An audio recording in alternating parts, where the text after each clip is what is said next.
The New Revelations, A Conversation with God, Neale Donald Walsch. Author's note: as in all conversations, there are things repeated here that have been said before. I want you to know that I am aware of that. No attempt was made by me to edit out material that makes the same point, sometimes in the same words, made in previous books I have produced. I assumed these matters wouldn't have come up again if they weren't important within the context of what is being discussed here. I have thus forgiven all redundancies, and invite you to do the same.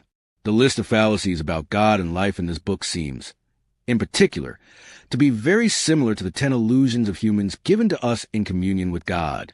They are plainly based on those illusions, and are recontextualizations of them. Yet not everyone who has come to this current dialogue has read that previous book, and the present material was clearly meant to stand alone. Introduction: the world is in trouble. Bigger trouble than it has ever been in before. This book provides an explanation of the crisis we are facing in a way that not only clarifies the crisis, but clarifies how to resolve it. Here is an extraordinary insight into what's really happening to us right now on this planet, why we've gone astray, and how we can get back on the path that we say we wish to take. We can look away from what's happening, the sudden and eruptive disintegration of life as we know it, for only so long before the fact that we really are in big trouble presents itself to us in ways that we cannot ignore. That is what is occurring right now. We are being confronted by events and conditions that we cannot ignore. This does not mean that now is a time for despair. Despair, in fact, is the last thing this is a time for. Despair is what has created the problem. More despair is certainly not going to solve it. No, now is not the time for despair, but for repair. As we seek to repair the damage that we are doing, we are invited to explore the matter of why we are doing it. What has led us into the depth of despair that would cause us to begin destroying ourselves? That is the key question addressed by this book. It is a question many people do not want to ask. The answers are too threatening to our very way of life, and many humans would apparently rather destroy their way of life than change it. They would rather see their lives and then see their lives altered. This is a life-altering book. It contains new revelations.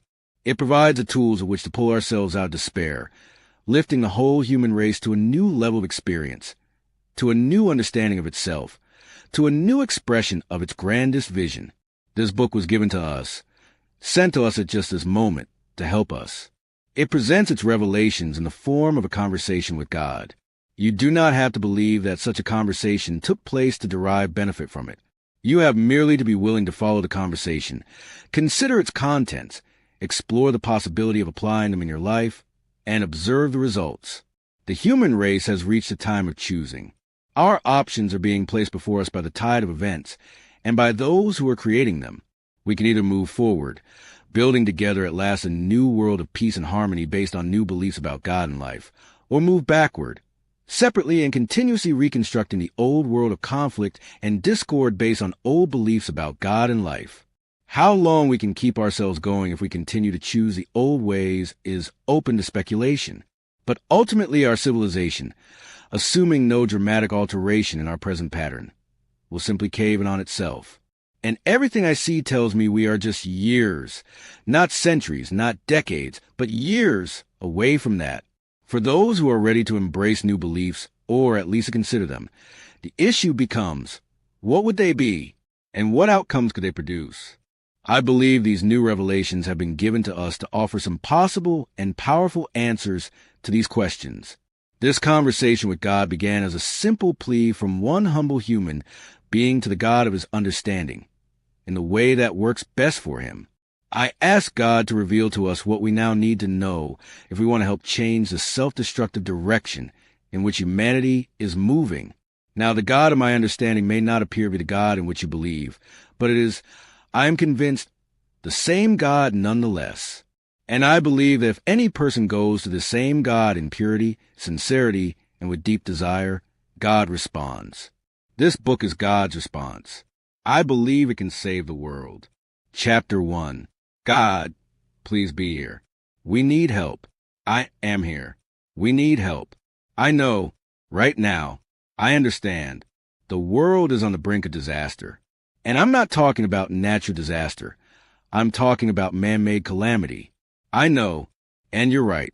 I mean, humans have had disagreements before, and serious ones, but now our divisions and disagreements can lead not simply to wars, which are bad enough, but to the end of civilization as we know it. That is correct. You have assessed the situation correctly. You understand the severity of the problem. You simply do not understand the nature of the problem. You do not know what is causing it. So you keep trying to solve it at every level except the level at which it exists, which is the level of belief. The problem facing the world today is a spiritual problem. Your ideas about spirituality are killing you. You keep trying to solve the world's problem as if it were a political problem or an economic problem or even a military problem, and it is none of these. It is a spiritual problem. And that is the one problem human beings don't seem to know how to solve. Then help us. I am. How? In many ways. Name one. This book. This book will help us? It can. What do we have to do? Read it. And then what? Heed it. That's what they all say. It's all in the book, they say. Read it and heed it. That's all you have to do. The problem is, they all hold up a different book. I know, and every book says something else. I know, so now we should read and heed this book? It's not a question of what you should do. It's a question of what you may do if you choose to. It is an invitation, not a requirement. Why would I want to read this book when I've already been told by true believers that all the answers are in the other books, the books that they are telling me to heed, because you have not heeded them? Yes, we have. We believe that we have. That's why you now need help. You believe that you have, but you have not. You keep saying that your holy book, your cultures have many different ones, is what has given you the authority to treat each other the way you are treating each other, to do what you are doing. You are able to say that only because you have not really listened to the deeper message of these books. You have read them, but you have not really listened to them. But we have. We are doing what they say we should be doing. No, you are doing what you say that they say you should be doing. What does that mean? It means that the basic message of all the sacred scriptures is the same. What is different is how human beings have been interpreting them. There is nothing wrong with having different interpretations.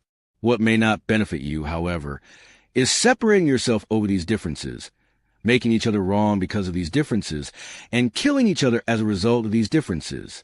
This is what you are now doing. This is what you are now doing. It is what you have been doing for quite some time. You cannot agree even within a particular group of you, much less between groups, about what a particular book says and what it means, and you use these disagreements as justifications for slaughter. You argue among yourselves about what the Quran says and about what its words mean. You argue among yourselves about what the Bible says and about what its words mean.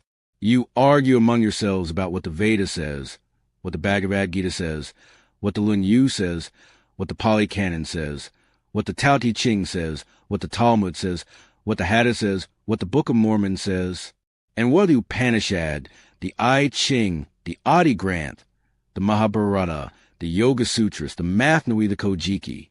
Okay, we get the point. No, actually, you don't. And that's the point.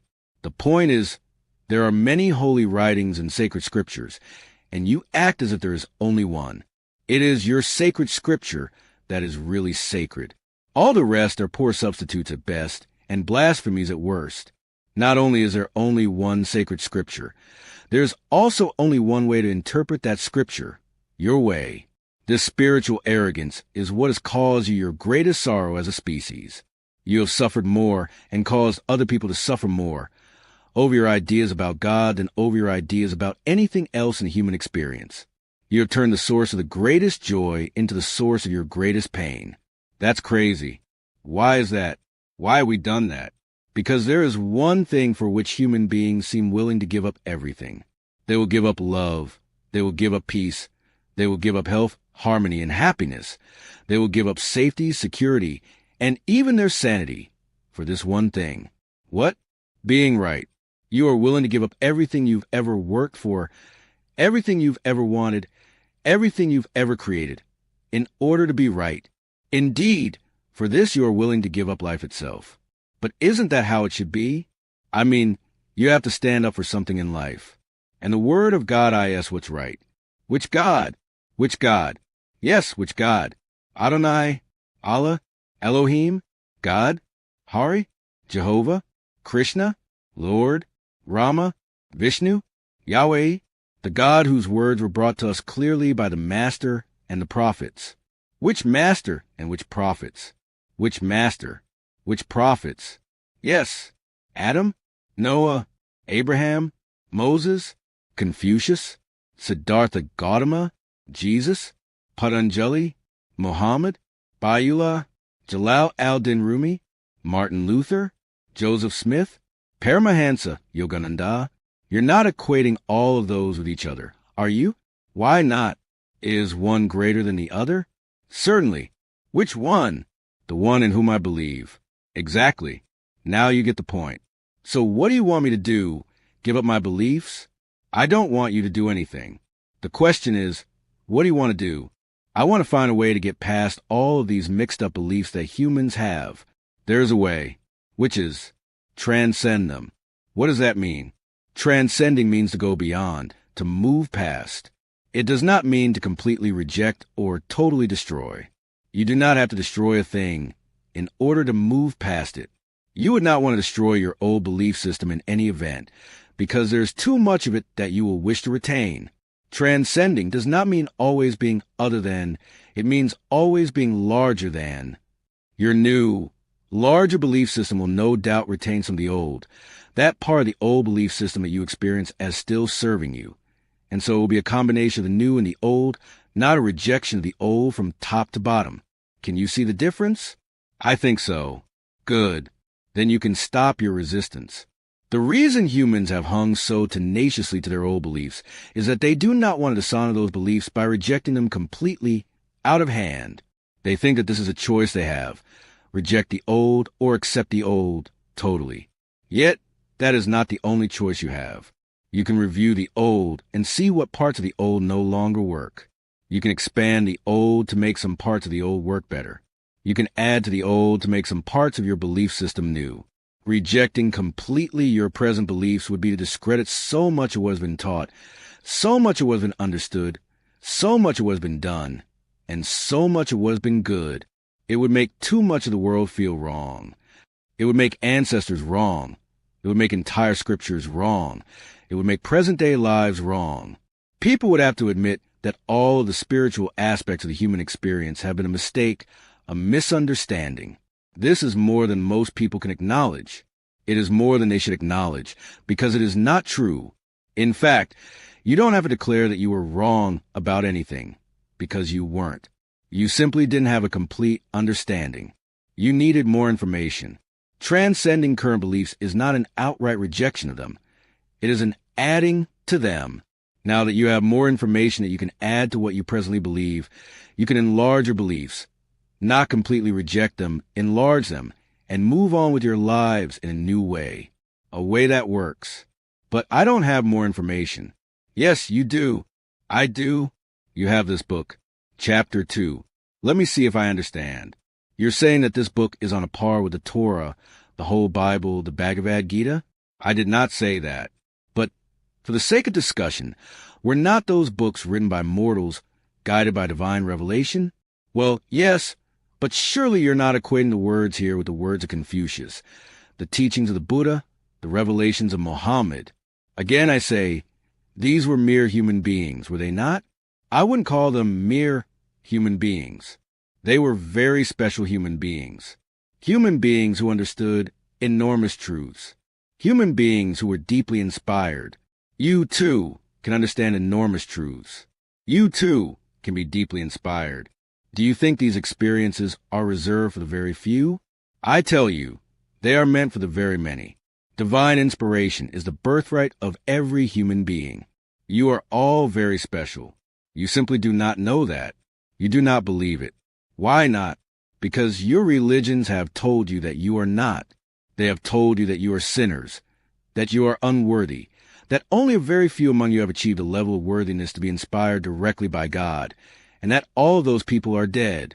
They convince you that no one living today could possibly achieve that level of worthiness. and hence, no book written today could possibly contain sacred truths or the Word of God. Why have they done so? Why have they told us this?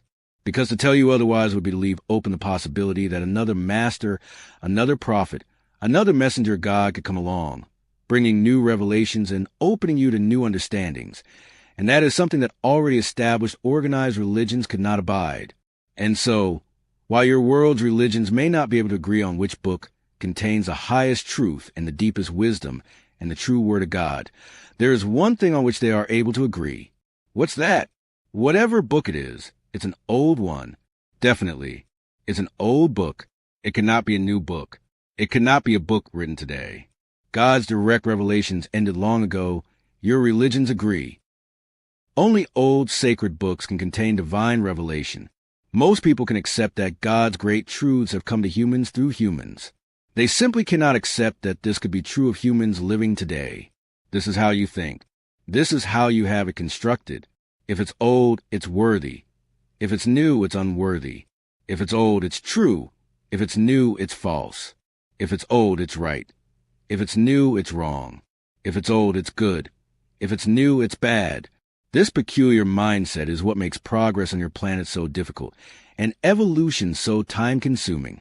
What complicates all this is that, as you constructed it, this mindset applies only to things, that is, inanimate objects, and to ideas.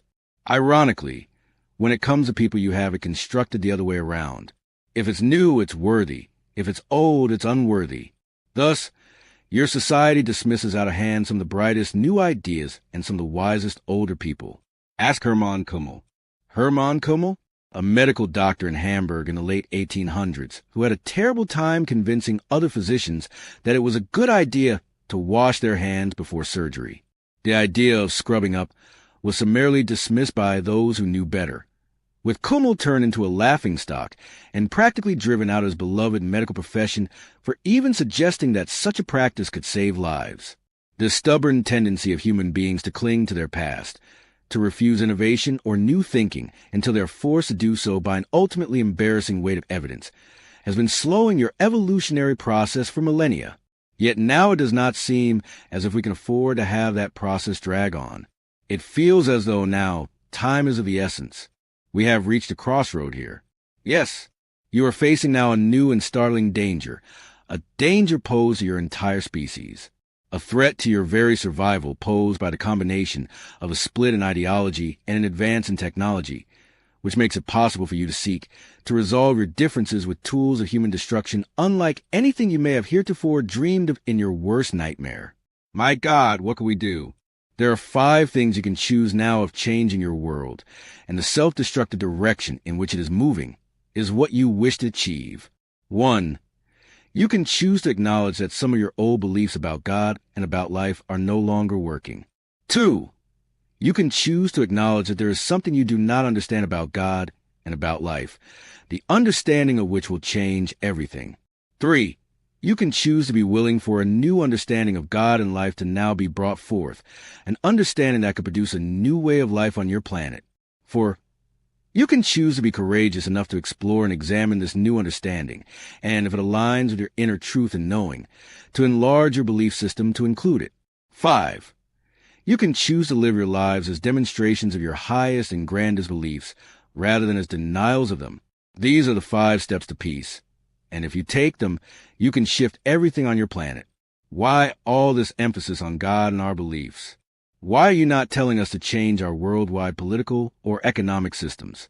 Why are you not telling us to change our laws and stop our violence and share our resources and discontinue our discrimination and halt our oppression and redistribute our abundance and end our wars and live in peace? Because those are all changes in behavior. Aren't our behaviors exactly what we need to change right now? Yes.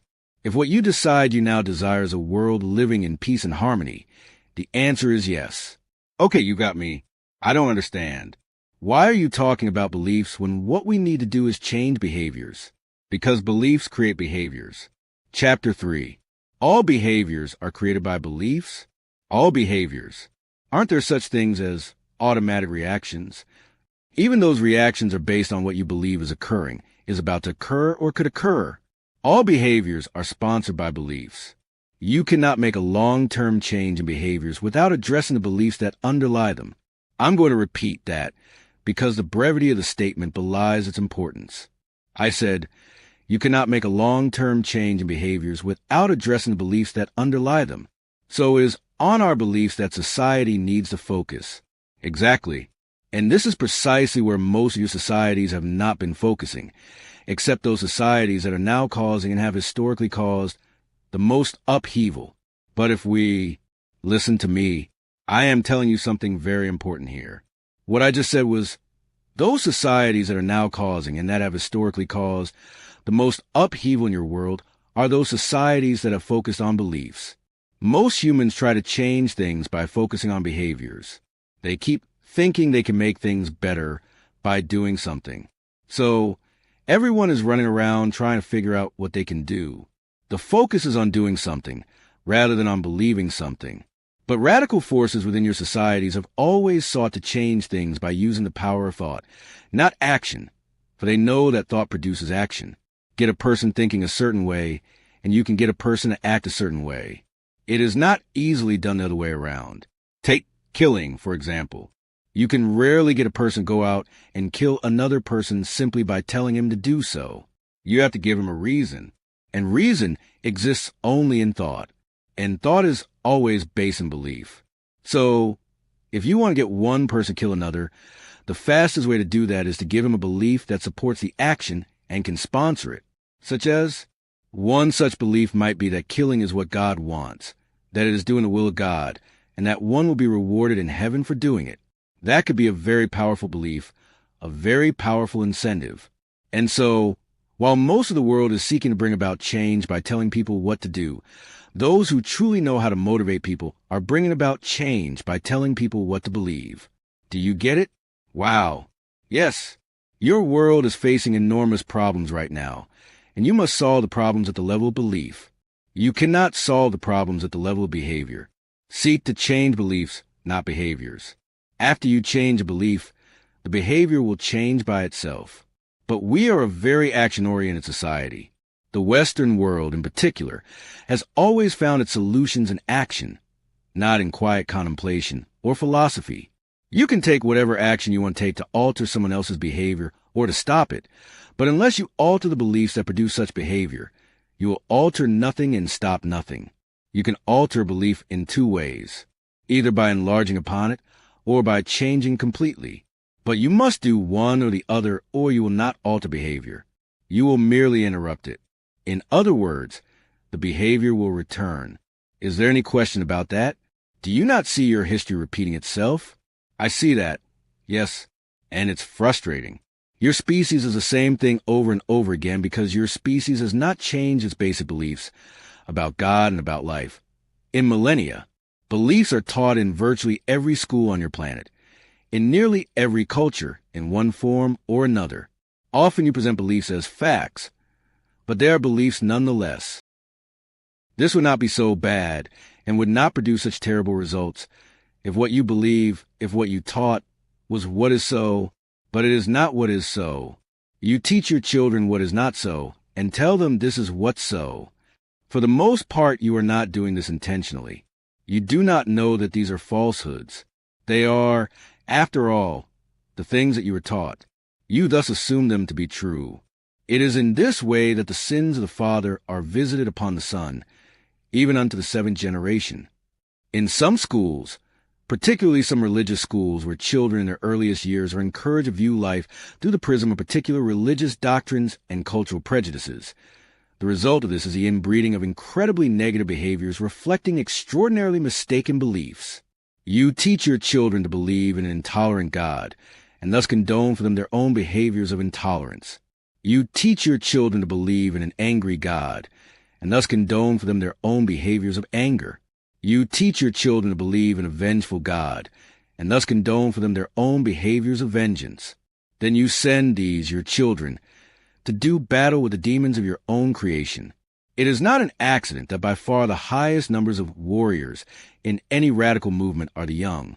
When you move the youngest among you from religious schools or military academies directly into your fighting forces, promising them that they are struggling for a higher cause or a grander purpose, or that God is on their side, what are they to think? Are they to contradict their elders, their teachers, their priests, their ulama? Yet if you are not careful, your own children will undo you. So we must change the beliefs of the young. Yes, yet that cannot happen unless you change the beliefs of those who are teaching the young. And that means all of you. For you are teaching your young not merely in schools, but in every moment of their lives, as they observe you, their role models, living your lives. This is something you must understand. Your whole life is a teaching. Everything that you think, say, and do instructs another. Do you imagine that others do not know what you are thinking? Is it your idea that they are not listening to what you are saying? Are you hoping that they are not watching what you are doing? Young people, especially, are eager to learn about life, and they learn the most about life from life itself. And they intuitively know this. That is why they observe so closely. Young people miss nothing. You think you are kidding them? Think again. They see the fear. They see the anger. They see the hypocrisy. They see the saying of one thing and the doing of another. And yes, they even know pretty much what you are thinking, more than you think they know. So we must change our beliefs before we can expect the beliefs of our offspring to change. Yes, and if you do not, you will stand by and watch your young do unimaginably terrible things, and wonder where they could have ever gotten such ideas. Like the young people who took a gay college student named Matthew Shepard to a lonely stretch of country road outside of Laramie, Wyoming, a few years ago, tied him to a cow fence, brutally beat him, and left him there to die? Like those young men, yes, they felt he deserved what they did to him. Yes, they didn't even feel that what they were doing was inappropriate. No one does anything inappropriate, given their model of the world. Now, there is an enormously important statement. It is. So let's repeat it. I said, no one does anything inappropriate, given their model of the world. So what we have to do is change our model of the world. Exactly. That is what I have been saying here. And we have to change people's beliefs, because that is what their model of the world is based on. Exactly. Our offspring are simply mimicking us. All people are just imitating each other. We are all just doing what we see each other doing. Do you know what one mirror said to the other mirror? No, it's all done with people. Chapter 4.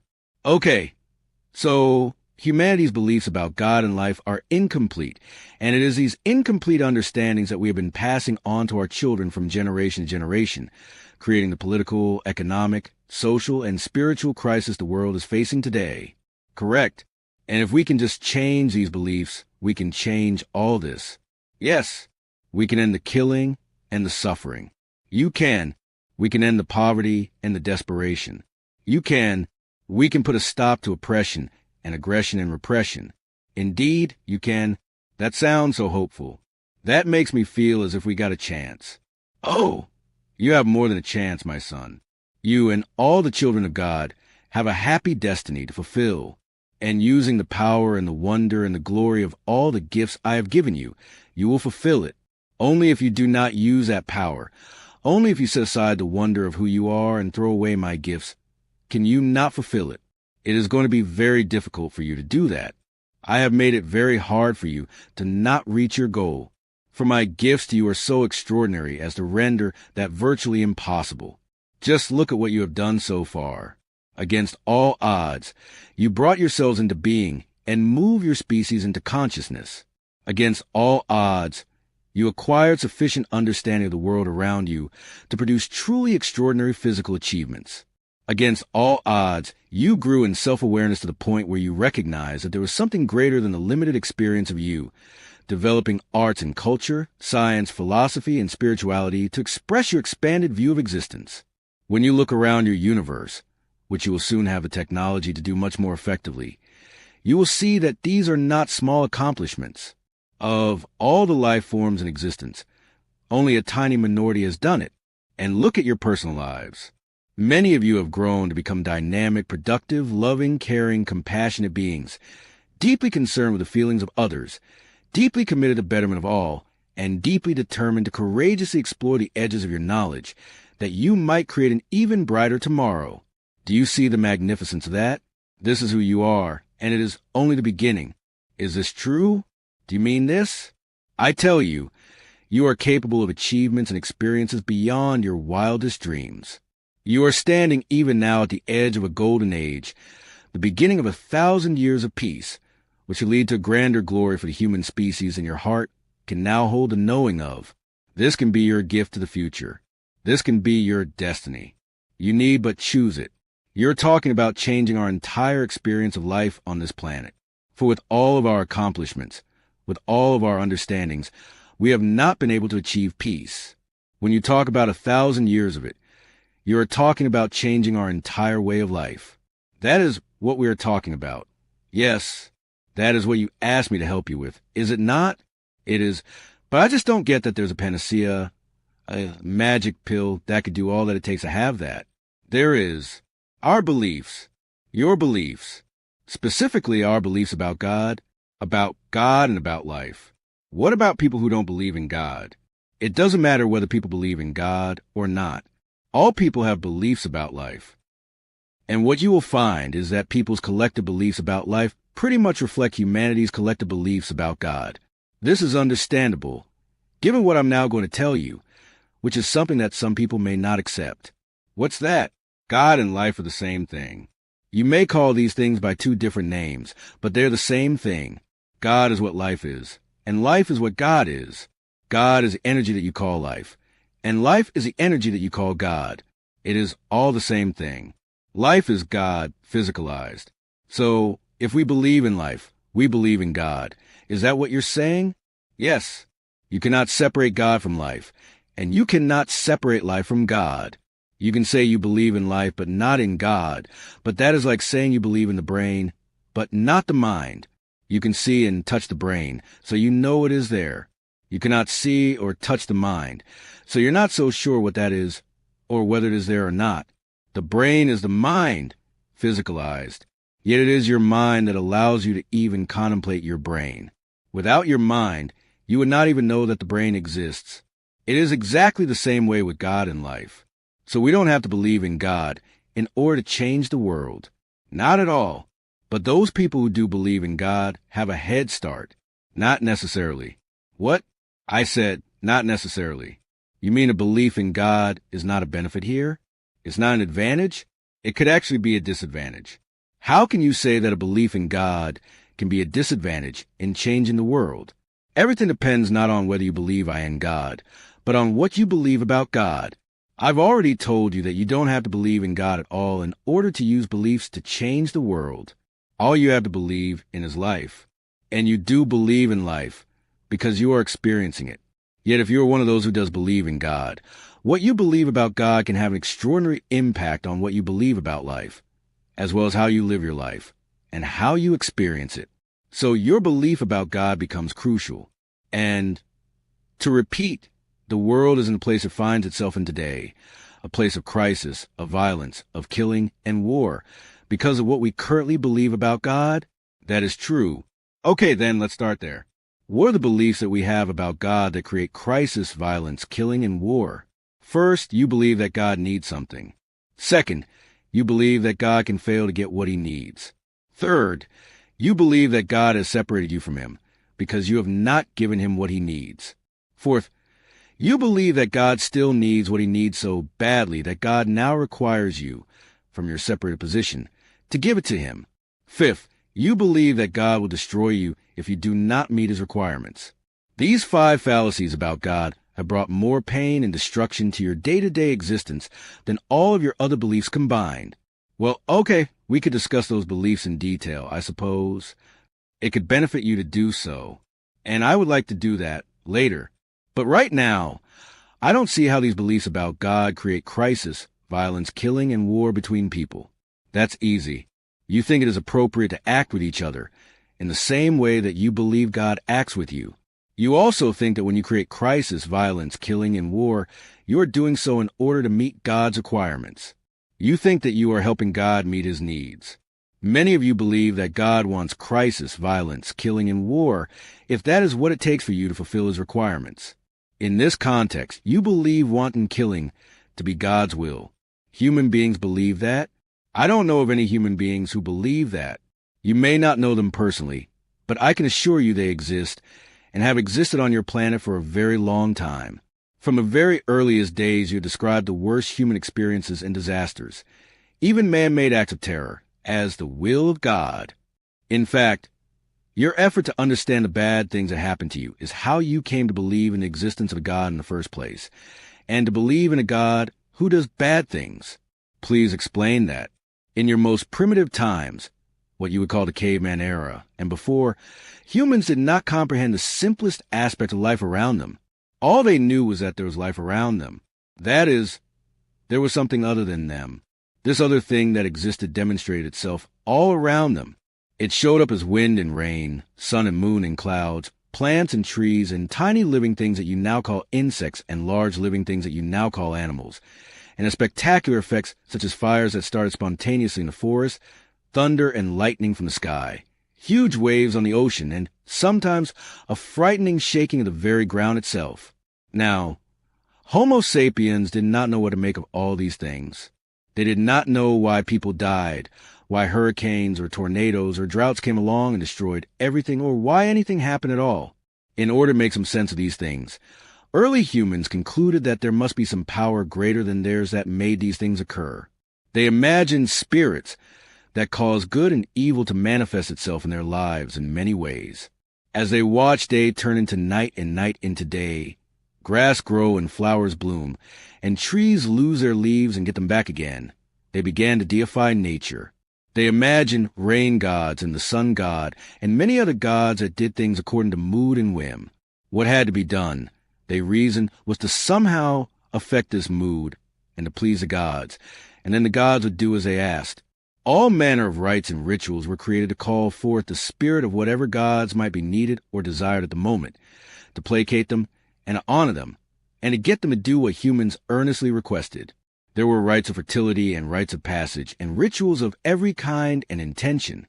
These developed through the centuries into what became what some of you now call pagan customs. Myths grew up around how sacred powers directly influence life on Earth, and about how life on Earth can directly influence sacred powers. These myths became oft-told stories, which turned into beliefs. That is, they became true for people. When myth turns into truth, it becomes organized religion. From so-called pagan religions to the mainstream religions of your time was not a very big leap. Most humans today continue to believe in a power greater than themselves, and most humans continue to believe that there is something they must do to placate the source of that power. Today on your planet, there are thousands of religions, some honoring a plurality of gods, and some worshiping a single god. Yes, but there's only one true religion. Here we go again. This is the answer to your question. This is how beliefs about God create crisis, violence, killing, and war between people. But it's true. There's only one religion that has it right. The rest of them may mean well, but they just don't have it right. And we have to be careful not to be lured into false beliefs that may sound good, but have nothing to do with God's law. Because if we deny the one true God and God's law, we will not be saved, but go straight to hell. When? Yes. When will this happen?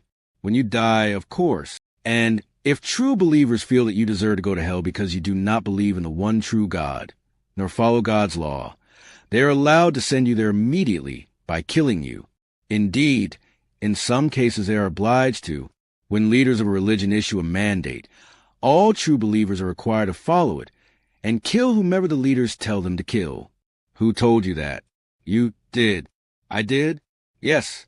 You said that we can destroy any person, government, or nation whose actions amount to apostasy. That's what we use as our authority. Your word. You use my word as your authority in these matters? Of course. Knowing that we are doing God's will is what guides us, directs us, gives us courage, and provides us comfort when we slaughter people. But I would never will that. What do you mean? You did do it. I did? Did you not part the Red Sea to let your people escape? And did you not then close the sea, burying under tons of water some 600 of those who followed? Did you not destroy nearly every person living in Sodom and Gomorrah? And have you not killed many others, or required or approved of the killing of others, throughout the ages? From these and other accountings of the instructions and demands of deity found in the Bible, in the Quran, in the Bhagavad Gita, in the Book of Mormon, And in other scriptures, every schoolchild of every culture knows about the wrath of God. Yes, that's the problem. Why is teaching our children the truth a problem? Because it is not the truth. There is no such thing as the wrath of God. It is one of your false beliefs about God. But I am clear that you think it is true, and that you think it is appropriate to act with each other in the same way that you believe God acts with you. Your religious leaders have actually done this. They have called upon all true believers to kill the apostates. Well, sometimes we say kill the infidels, but it means the same thing. Infidel, apostate. It doesn't matter. They're just words. The point is, if others don't believe what we believe, God says we get to kill them. Christians have done it. Muslims have done it. Many groups of believers have done it. You know the history of some of this? Oh, yes. Pope Urban II issued a call to a crusade at Clermont, France, in 1095 that resulted in a series of military expeditions organized by Western Christians against Muslims and other infidels. These crusades went on for 200 years, resulting in the death of hundreds of thousands. Muslim leaders, likewise, have sponsored through the centuries aggression after aggression, assassination after assassination, slaughter after slaughter, in the name of eradicating apostasy.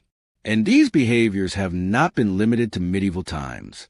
In 1989, Ayatollah Ruhollah Khomeini, then the spiritual leader of revolutionary Iran, publicly condemned a book called Satanic Verses and issued a fatwa against its author, Salman Rushdie. It was said that Muslims around the world had a duty to execute Rushdie on sight, and that any Muslim doing so would go straight to heaven. The man had to go into hiding for 10 years, until the Iranian government finally revoked the fatwa.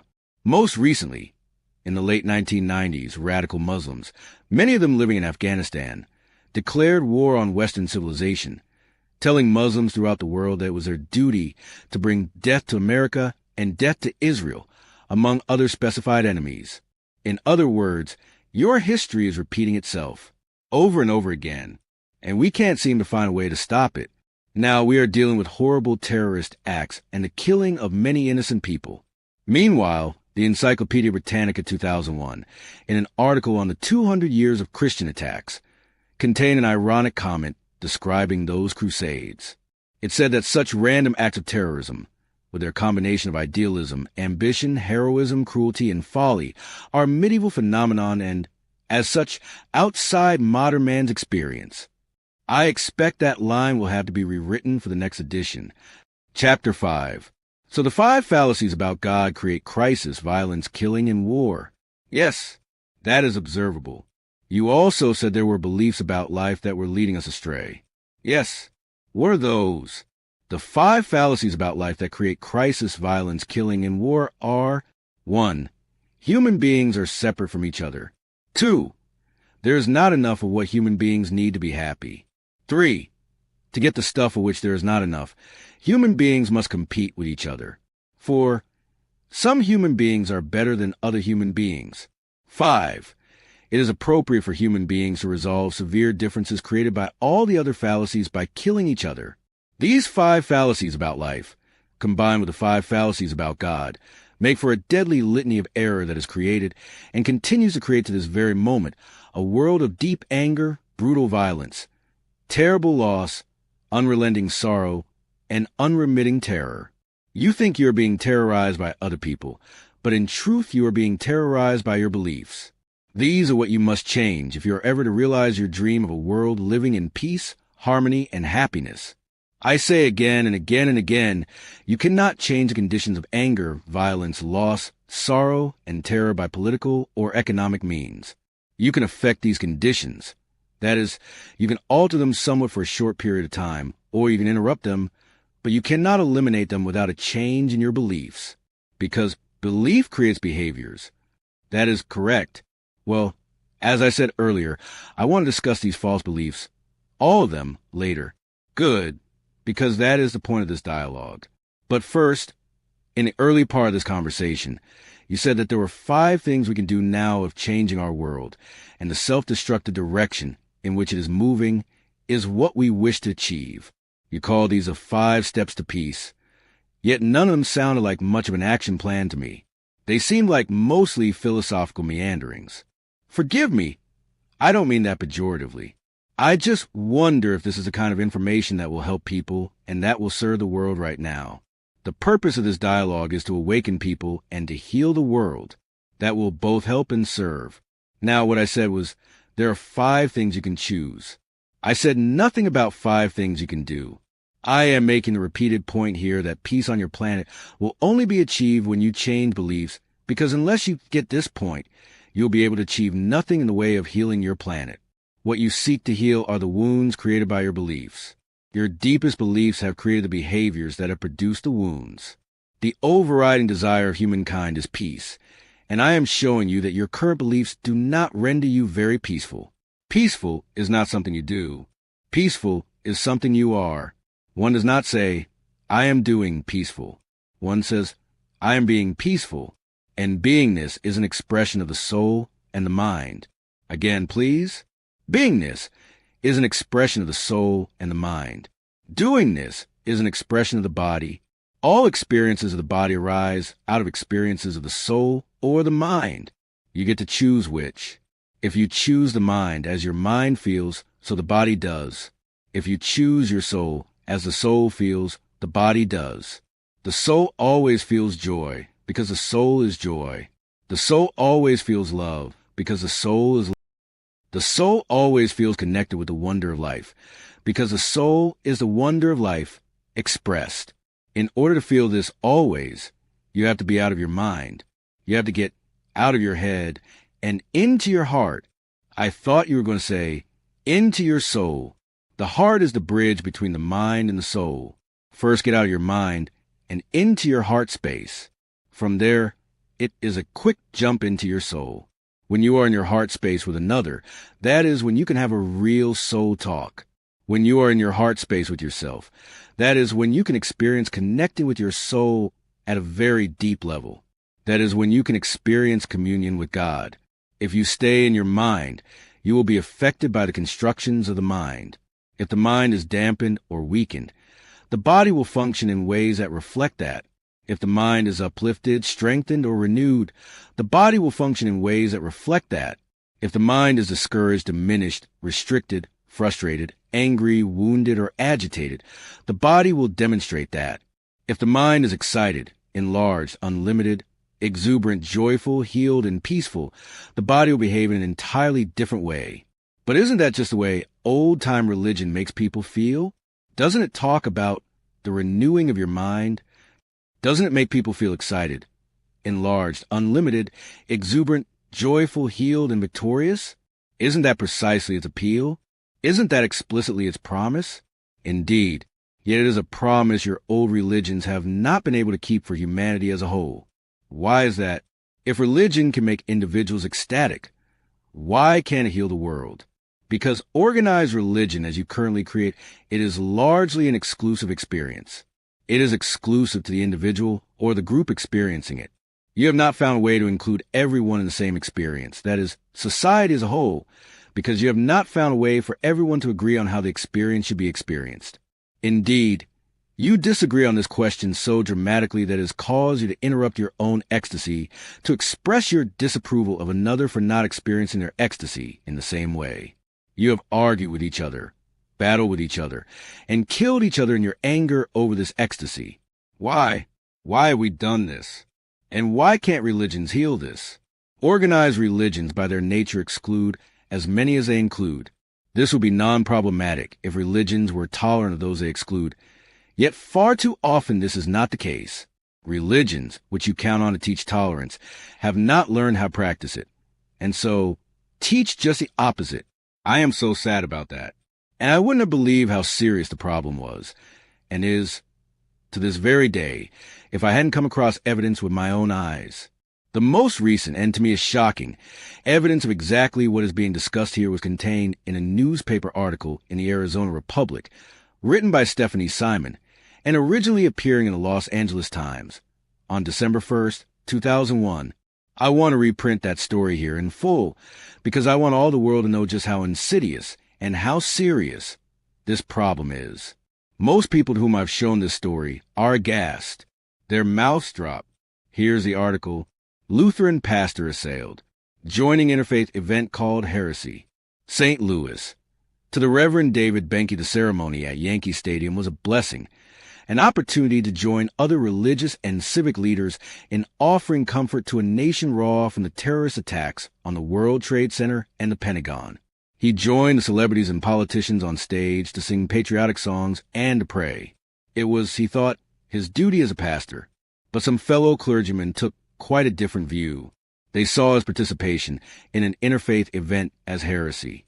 6 pastors from a Lutheran church, Missouri Synod, filed formal charges last week calling for Benke's expulsion from the church. Others have petitioned to oust church president Gerald Kieschnick for condoning Benke's participation in the event and himself for praying with chaplains from other Lutheran denominations after a tour of the World Trade Center wreckage in October. Benke participated in idolatry by participating with non-Christians at the September 23rd service, when the dissidents, the Reverend David Oberdiek, told the St. Louis Post-Dispatch. Oberdiek would not comment further Friday, saying the dispute was a family matter that should not be aired in the secular media. But he stood by his interpretation of Benke as an idol worshiper. He and other clergy also accused Benke of syncretism, which means promoting the view that all religions are equal. The 10-page petition against Benke called it participation in the New York ceremony, an egregious offense against the love of Christ that gave the impression that the Christian faith is just one among many by which people may pray to God. According to these critics, by standing alongside heretics such as Muslims, Jews, Hindus, and Christians of other denominations, Benke implicitly endorsed their faiths, giving the impression that all offer an equal path to salvation. Church leaders hold that they must not pray in public with anyone from another faith, even Lutherans of other denominations. They believe in worshiping only with those who interpret the scriptures and understand God in precisely the same way they do.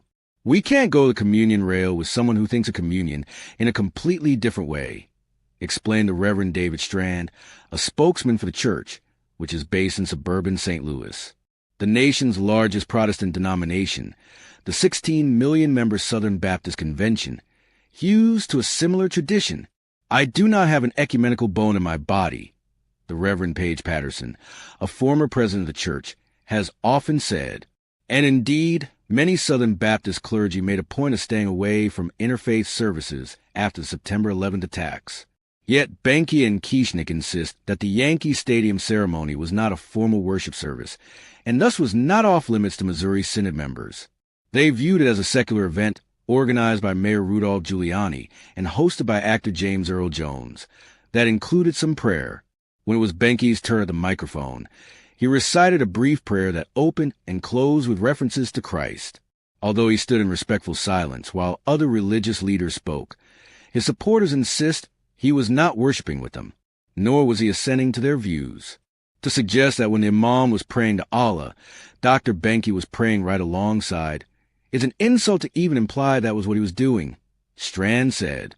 As for Kieschnick's impromptu prayer session with chaplains from other denominations, Strand said the same justification applied. Now I read that story and I think to myself, I guess I must just be naive. I thought I was a pretty savvy guy who knew what was going on in the world, but I'm seeing here that I have no idea of what's happening around me. That story shocked me. I was shocked and saddened and sick at heart when I first read it. I just had no idea. I thought that I had to look elsewhere in the world to find that level of hysterical, radical religious intolerance. It is time you acknowledge a human truth at which no one wants to look. One of the biggest problems in the world today is organized religion. Organized religions are a problem. They are not a solution. They are a problem. Not all religions, but most, and certainly most of the largest. What you have in the case of most of your largest and most influential organized religions is the blind leading the blind. Really. Here's a nation in the midst of incredible grief, searching for spiritual support in a moment of need, seeking to experience its unity and oneness at a time of turmoil, only to have its own religions letting it down.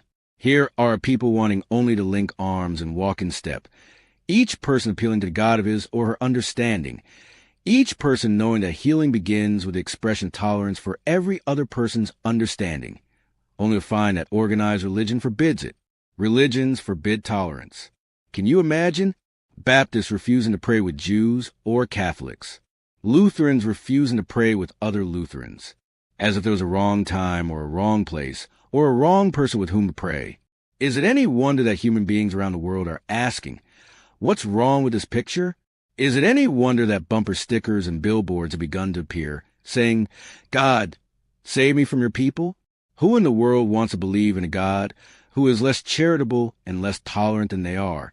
How can we ask the world to heal itself when organized religion, the very institution that was meant to provide that healing, does nothing but inflict more and more damage, open wider and wider the wound, spread further and further its righteous indignation, its non-acceptance, its utter disdain, its total intolerance?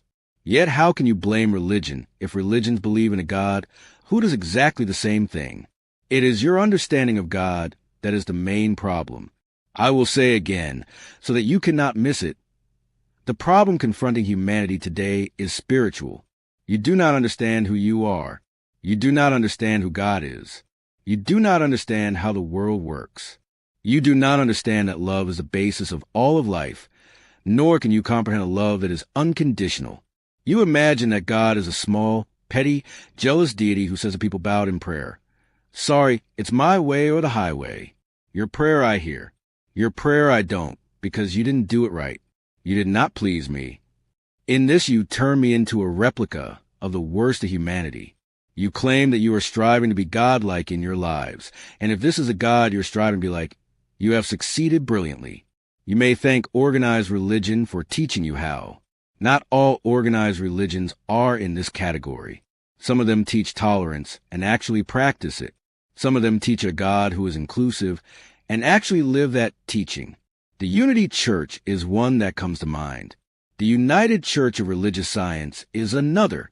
And there are more, such as the Metropolitan Community Church, and still others. So not all organized religions fall into this category. Your assessment is correct, yet the majority of them do.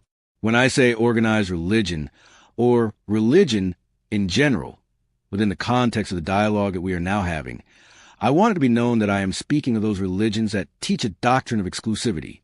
In other words, our religion is the only true religion. This kind of religion is the problem, not all religion. This kind of religion, the kind of religion that teaches separatist philosophy and exclusivist theology. And as you said, most of the world's major religions, unfortunately, fall into that category. It could be more unfortunate than you know, because these religions base their understanding on spiritual beliefs that simply are not true, but that have a huge impact on society at large, believers in God and non-believers alike, as we shall show as this dialogue continues. Yes, there are other problems facing humanity. There are problems of hunger, of poverty, of crime and corruption, of political turmoil and governmental abuse and corporate greed, and many other social problems as well. But all of these are spiritual problems at their base. That is the point. That is the focus of this discussion. For if your spiritual understandings were complete, none of these problems would exist. You would not allow them to. Yet it is many of your largest and most powerful and influential organized religions that will not allow your spiritual understandings to be complete, for they do not provide a space for it. They do not permit your contemplations to seriously venture beyond the boundaries of their own doctrines. And so, even as your planet faces a spiritual problem of gigantic proportion, you are trying to solve the problem by temporal means. You are rushing around treating the symptoms, rather than the cause, of your worldwide disease. You are seeking to bring about, for humanity as a whole, excitement, enlargement, unlimitedness, exuberance, joy, healing, and peace. But you are attempting to do this with politics, with economics, with education, with social programs, even with bombs. It cannot be done that way. You are trying to fix everything except what needs to be fixed.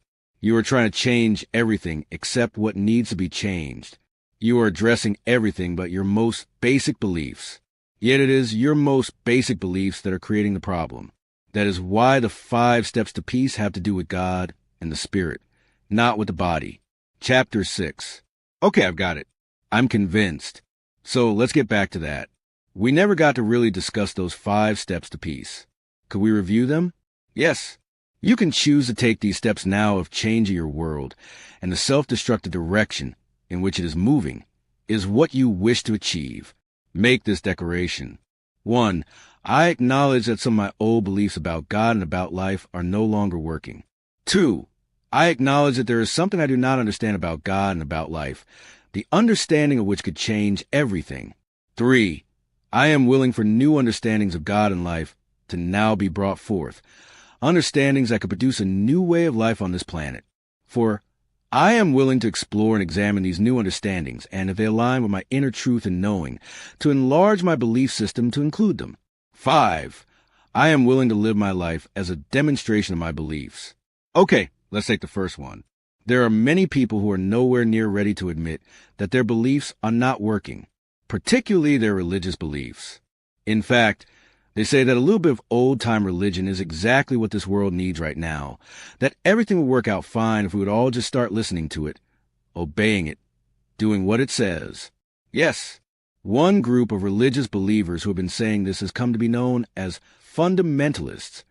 These are what some have termed religious purists, who believe that the way forward is the way backward to the original and exact words of Holy Scripture, whatever scriptures they happen to believe in, to be read verbatim and applied literally. There are fundamentalists in every faith movement. Are they right? Would the world be better off if we just listened to those exact words and obeyed them? The first difficulty is that just listening to them is not enough. You have to interpret them, and the moment you do that, you become the decider of what they mean. In that moment, they are no longer the Word of God. They are your words about the Word of God. And everyone has to assume that you know what you're talking about. Of course, there's simply no way to know this, so other people have to take your word for it. Several religions seek to bestow infallibility on scriptures or supreme authority on individuals in positions of spiritual leadership in order to get around this problem. Haven't Roman Catholics done this with the Pope? Yes. In Roman Catholic theology, it is proclaimed that the Pope, acting as supreme teacher and under certain conditions, when he is speaking ex cathedra or from his chair, cannot err when he teaches in matters of faith or morals. And in the Bhagavad Gita, isn't there some statement about the words attributed to Lord Krishna being infallible? It is true that in the Bhagavad Gita, Arjuna tells Lord Sri Krishna that he accepts whatever he says to be completely perfect. Sarvam atad ritam many are the exact words, or I accept everything you say to be true. And have not Islamists proclaimed the Quran to be infallible, and also bestowed infallibility on the ulama, religious teachers, and learned ones within the ummah or community? Indeed, in Islam, ulama are given pervasive authority in matters of both moral and temporal dimension in the life of Muslims from birth until death. Isn't there also a thought, in certain interpretations of Islam, that Muslims must always follow the way of the majority of the community, which have been charged by the Quran with mission and commanded to accept the challenge, and which is said to be always protected by the hand of God, and thus endowed with infallibility? I see that you have taken a look at comparative theology. Yes, and what have you concluded?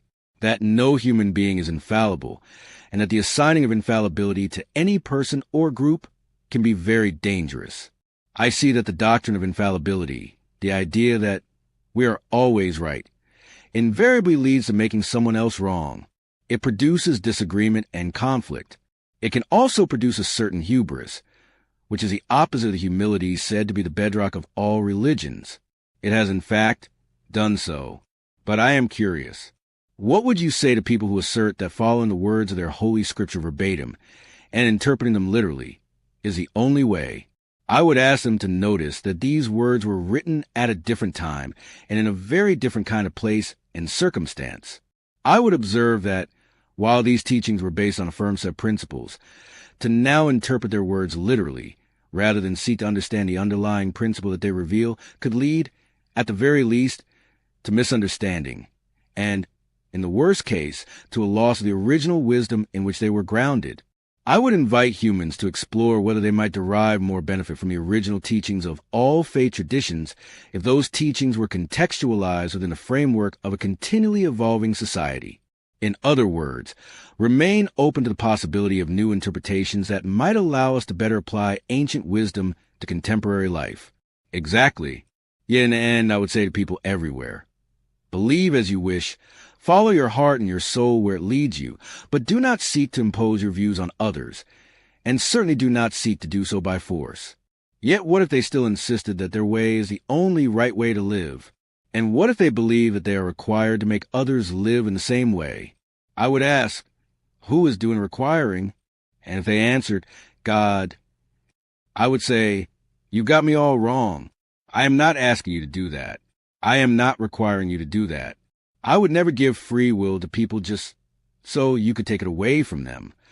That is a very powerful statement. It is very impactful because even radical fundamentalists believe in the doctrine of free will. Yet now I want to understand something, and I have to get case specific in order to do it. Go ahead. How could religious fundamentalists such as the Taliban of Afghanistan demand that all women cover themselves head to toe in a burqa and say that all men must wear beards a certain length and tell women that they may not come out of their houses without a male blood relative and may not hold jobs, and that girls may not go to school until they redesign the curriculum to teach them only what they are supposed to hear? I don't understand this.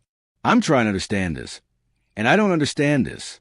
There are writings in the Quran and in the Hadith that could be interpreted as supporting all of those injunctions, but those are such repressive requirements. Why would such things be required? Repressive societies have existed from the beginning of recorded history. The demands and restrictions of the rulers in such societies are not based on the will of God, but on what religious leaders claim are the laws of God, based on their own fears that full freedom would allow people to stray from the path that those leaders wish them to take. And the fact is that many people probably would take another path, for the simple reason that they prefer it. Yet in a repressive society, there is no room for personal preference. And in a repressive society based on the principles of an organized religion, there is room only for the preferences of God. But who can claim to really know those? The leaders and teachers in every repressed society. Just ask them, yet what kind of a leader leads by force? And what kind of teacher must use fear to convince his students of the wisdom of his teachings? And what kind of society will not allow its own members to be educated or expose any thoughts other than those with which that society agrees? Is this not a society living in desperate fear, anxious that, once heard, those other thoughts may sound more attractive? And with what tool can a fearful society fashion itself, other than fear itself? It is, however, not surprising that human societies such as these would arise, for this is how you imagine God's kingdom to be. You imagine God to require you to love him, or else, to require you to accept his teachings, or else, to require you to behave in a certain way, or else. Only a God in fear would do this. A God in love would never do this. A God in love would never have to, for love begets its own allegiance, but fear rejects it. Yet if God behaves in a fearful way, using fear to get what he wants and needs, should you not do this also? Indeed, should you not do it in his name? This is the circle of logic you have created, and you have trapped yourself within it. It is a vicious circle, and you are experiencing its viciousness right now on your planet. I know. That's why I'm asking you for help. Tell us what to do here. We all want peace. We all want an end to the sadness and the suffering, and to all the killing of each other that we are doing and don't seem to be able to stop. We seek a newer world. Tell us what will work. Please. I have told you. First, you must acknowledge that what you are now doing is not working. And it is not only your religion that isn't working. Your political structures are not working. Your economic systems are not working. Your educational programs are not working. None of the constructions that you have put into place in your society are holding up your society. Indeed, they are bringing it down. All of these structures are soundly based on beliefs that do not reflect reality. They no longer serve you. Get rid of them. Get rid of them? Dump everything we've done to create civilization? What you have created is not civilization. It is anything but civilized. Yet I am not talking about dumping everything. I was not saying destroy the structures of your society. When I said get rid of them, I was referring to some of the beliefs that have created the structures of your society in their present form. Change those. Do not destroy the structures of politics, economics, and education. Add to them, alter them, improve them. Even our religions, especially your religions. You are invited to create a new way to experience your religions by looking deeply into the wisdom within them, then using that wisdom to form a new expression of your spiritual nature. You are invited to open yourself to new ideas, new thoughts, and new revelations as you explore this new spiritual expression. So we require a complete overhaul. Is that it? If what you choose is what you say you choose, a world living in peace and harmony and in happiness, the answer is yes. You must remodel your world and its society at every level. The universe now invites you to recreate yourselves anew in the next grandest version, the greatest vision you ever held about who you are. Chapter 7. That all sounds completely impossible. I'm sorry. I hate to throw cold water on all this, but I don't see how we can achieve this. Are you willing to? Yes, but it just all sounds so overwhelming. You are being overwhelmed now. It's just a question of what you choose to be overwhelmed by. Present conditions which could destroy your lives, or magnificent ideas that could recreate them. Well, when you put it that way, that is the only way to put it, because that is the way it is. Here is the question before all of humanity right now. By what do you choose to be overwhelmed? Do you wish to be overwhelmed by something coming at you, or by something coming from you? You are right. This does all sound overwhelming. It is supposed to be overwhelming. With this force, the force of your ideas, the power of new beliefs, you can overwhelm all the negativity in the world. Well, I hate to bring this up again, but that's what organized religion says that it can do. I don't want to belabor this point, but there are those who believe that the reason we are failing in our efforts to create the life that we want on this planet is not that religion has failed us, but that we have failed religion. Well, let's look at that. Organized religion has been around for thousands of years. It has touched many individual lives, but in your collective society it has changed little. As a group, you are still dealing with the same problems that confronted you at the beginning. The problems of greed, envy, anger, righteousness, inequity, violence, and war. Most organized religions have not led you away from these behaviors, but more fully into them. In some cases, they have actually justified them. Even by their own example. Religion, it was hoped, would bring your world closer to God, creating a sense of communion with the divine. Yet many organized religions have not done that. They have touched some individual lives in this way, but your collective society experiences not communion, but estrangement, not unity with God, but separation. In some cases, it is organized religion that actually teaches separation from God. Religion, it was hoped, would bring people closer to each other, producing a sense of community and integration. Yet many organized religions have not done that. They have touched some lives in this way. But your collective society has experienced exactly the opposite. In fact, in some cases it is organized religion itself that preaches against community and integration, claiming that God never intended people of varying races, cultures, and nationalities to commingle, much less intermarry and co-create. It was hoped that religion would bring your world a greater sense of joy and freedom, but in too many cases it has not done so. In fact, few institutions have done more to bind and shackle and restrict the human spirit, presenting long lists of what one must and must not do, must and must not wear, must and must not eat, must and must not think, must and must not enjoy. Indeed, some organized religions have encumbered many human joys with guilt by proclaiming that much of what you love is bad. Money is bad, power is bad, sex is bad, music and dancing is bad, in some places even being seen as bad. Cover yourself, hide yourself, protect yourself, be ashamed of yourself. These have been the lessons of so many of your religions. These have been their teachings. Yet the real message of God is not shame, intolerance, exclusivity, separation, and subjugation.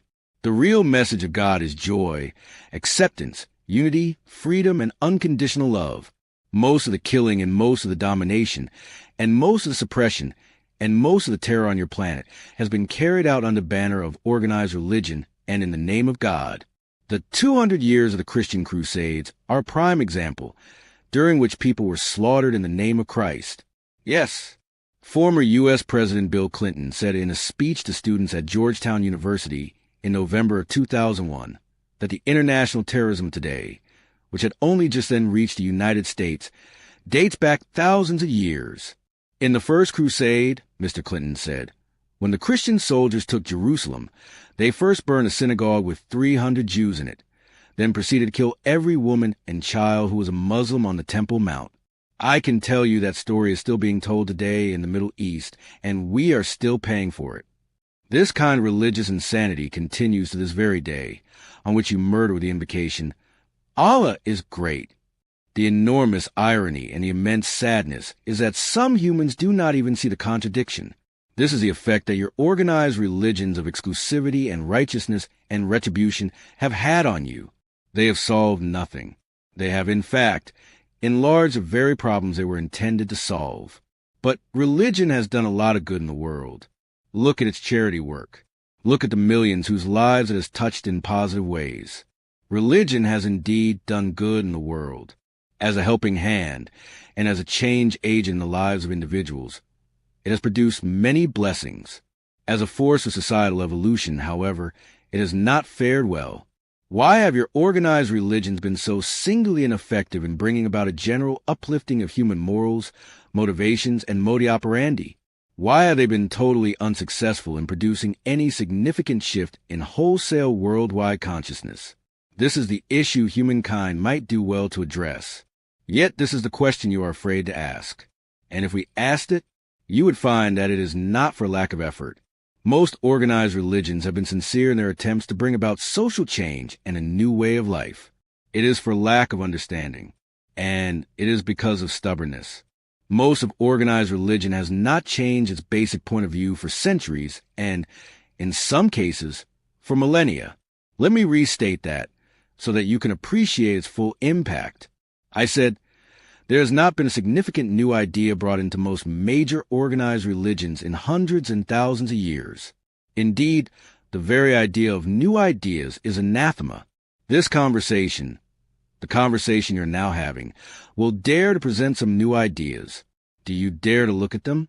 Do you have the courage to expose yourself to some new thoughts on the subject of God, even if you think that you may not agree with them? Your largest religions and their leaders resolutely refuse to. They cannot acknowledge that there may be something they do not know, the knowing of which could change everything. Yet it is true that when they insist that they have all the answers, religions provide none. And so now you are faced with an important question. This is another stating of the question asked before, the question facing all of humankind in this moment. Will you move forward into new and uncharted seas? Or will you allow the tide of events to sweep you back to the rocky shoals upon which you have already crashed your hopes 1,000 times? Will you go back to the exact words and phrases and to the letter interpretations and literal applications of your old religions, as fundamentalists of every religion whatever you do? Or will you dare to explore, suggest, recommend, and create a new spirituality, one that does not reject everything about the old, but improves upon it, carrying humanity to grander heights? Do you have the courage to take the 5 steps to peace? What if I say that I'm ready? What if I say I can admit that many of our beliefs, not just our religious beliefs, but also many of our ideas about economics, politics, education, philosophy, and much of our culture are no longer working? What then? Then you are ready to explore what could work. Then you are ready for new revelations. Then you are ready to build a new tomorrow. Chapter 8. Okay. Step 1 of the 5 steps to peace is admitting what I just admitted. Step 2 is acknowledging that there is something I do not understand about God and about life, the understanding of which could change everything. All right, I stipulate that. I don't know everything about life. I don't understand everything about God.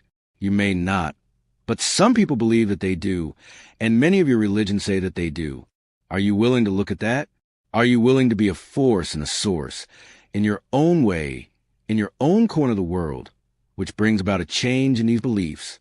I think I could be that. A force and a source. I like that. But how?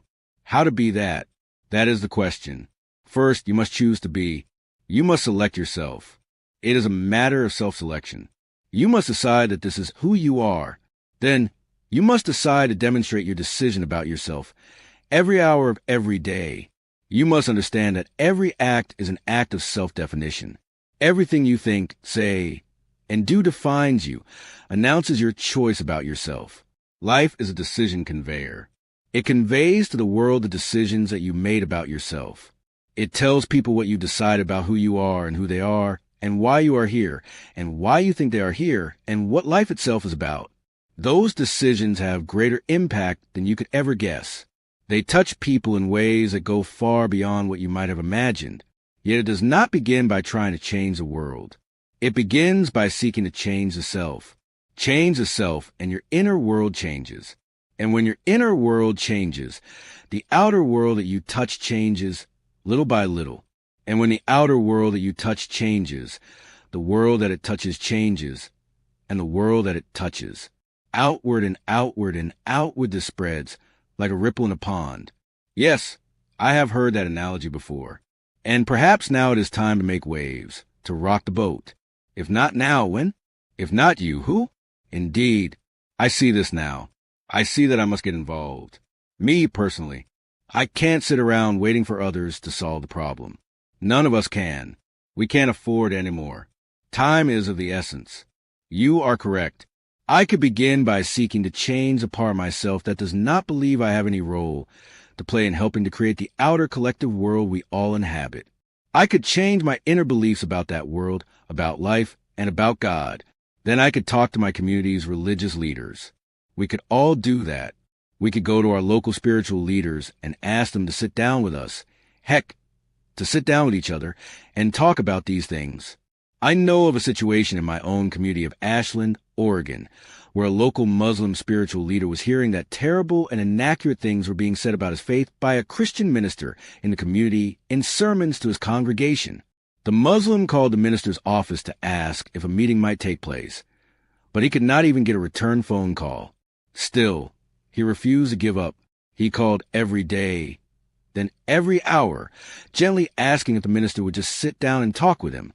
Finally, a layperson from the church did talk with the Muslim in a personal meeting for a few moments. But the minister never did. He refused. He has refused to this day. What would you tell your local religious leaders if you could get them to sit down together with you? I would tell them about a conversation that I had not long ago with Sir John Templeton. He's the man who created the Templeton Prize in Religion, in which I asked him what he felt the world needed most right now. Sir John said, humility theology. When I asked him what that was, what he meant, he replied, it's a theology that acknowledges it does not have all the answers. We need a theology that is willing to continue asking questions. Sir John is very wise. But I wonder whether a way can be found to convince any of the world's major religions that they don't have every last answer. These religions are based on their conviction that the answers are theirs. They say that all we have to do is just listen to them. What could we say to our local ministers, to our local rabbis, to members of the clergy from all the faiths in our community? If they say this, ask them if they observe that people who listen to the teachings of the major organized religions are people at peace. Or is it the people who have been listening who find themselves angry, intolerant, rigid, abusive, and fighting in so many wars? Ask them who has been at war in Ireland, who has been at war in the Middle East, who has been in constant conflict in the Balkans, on the Indian-Pakistani border, in Afghanistan, who has sown the seeds of intolerance of gays, of women's inequality, of discrimination against minorities in the United States. Yet know that the banner of organized religion is not the only banner that is waved in humanity's many struggles. There is also the flag of nationalism. So you must talk with your local political leaders as well. You have said that the problem is not political, and it is not economical, it is spiritual. That is correct. It is your current spiritual understandings that create and support your present political and economical constructions. So sitting down with religious leaders makes sense. But so, too, does sitting down with political and business leaders, because their spiritual understandings drive the engine of their politics and their economics. Politics is your spirituality demonstrated. So, too, economics. So engage the entire community, not only your religious community, in explorations of a new spirituality that could change everything. That's an idea. Maybe ordinary, common citizens in cities and towns around the world could create an informal movement, sitting down together to see what might be done within their own communities to sow the seeds of peace, then inviting their own local religious and political and business leaders to come in and begin to dialogue with them, and more important with each other, about all this. Maybe we can change some beliefs or at least get people to start thinking, to at least start looking at some new ideas. But what would the new ideas be? That's the question. We've been searching for ways out of our dilemma for centuries. What is it that we don't understand about God and about life, the understanding of which would change everything? I myself have been trying to think, what would I say if I were asked this question? What could I offer as a new idea for people to think about, a new thought for humans to consider? We need some guidance here. We need some insight. We need a new angle from which to approach all this. What is it that we don't understand about God and about life? Are you really ready for some insight? Are you truly prepared to look at things from a new angle? Do you really want to know what you don't understand? Yes. All right. Here goes. And remember, this is not going to be easy for some people to accept. I understand. Go ahead. At the very least, we'll have something new to discuss. Talking and talking and talking about the old theologies in the same old ways has gotten us nowhere. We're going around in circles here. And in the meantime, we're killing each other because the old theologies haven't worked in stopping us. Fair enough. So here's the truth that you don't understand. Your entire civilization, your religion, your politics, your economics, your social structures, everything is based on fallacies. Well, that could open up a conversation. I assume that these are the fallacies we've been speaking of here? Yes, these are the 5 about God and the 5 about life that have become firm beliefs held by human beings. The 5 fallacies about God have produced organized religion, and the 5 fallacies about life have produced nationalism. These are the 2 causes of your world being in a constant state of turmoil for centuries. Oh, good. So I can tell people that we shouldn't have religions and we shouldn't have nations. Have I left anything out? That's not what I've said. Sure sound that way. Then you have not been listening. I have not said anything about abolishing religions, and I am not saying anything about abolishing nations. While organized religions and nationalism have been the 2 main causes of turmoil on the earth, it is also true that religions and nationalism and cultures and traditions all provide humans with a sense of identity and of community. In other words, there are some things that work and some things that do not work about religion and nationalism. I would never suggest simply abolishing those things. These are not things that you shouldn't have. What is clear, however, is that you must now improve, not eliminate, but improve the way you experience and express your religious and national identities if you truly wish to create a world in which humans live in peace and harmony and happiness. And how can we make those improvements? One way would be by looking at the fallacies upon which your present beliefs about God and life are based. This can only happen if you, and the other people with whom you discuss this, take the 5 steps to peace. So that could be our first assignment. To see if we can get everyone in our sphere of influence, all of our local religious and political and business leaders, to agree to take the 5 steps to peace. Do you think you can do that? It may not be easy. It's a start. It's a place to start. You can't even begin to try to improve things if you can't agree that there's something that needs improving. You can't make anything work that isn't working if you can't agree that it isn't working right now. Right now, life on your planet, and the belief upon which it is based, is not working. Not if what you want to experience is what you say you want to experience. Yet if you cannot agree that these things are not working, you are lost, and there is nothing further you can do.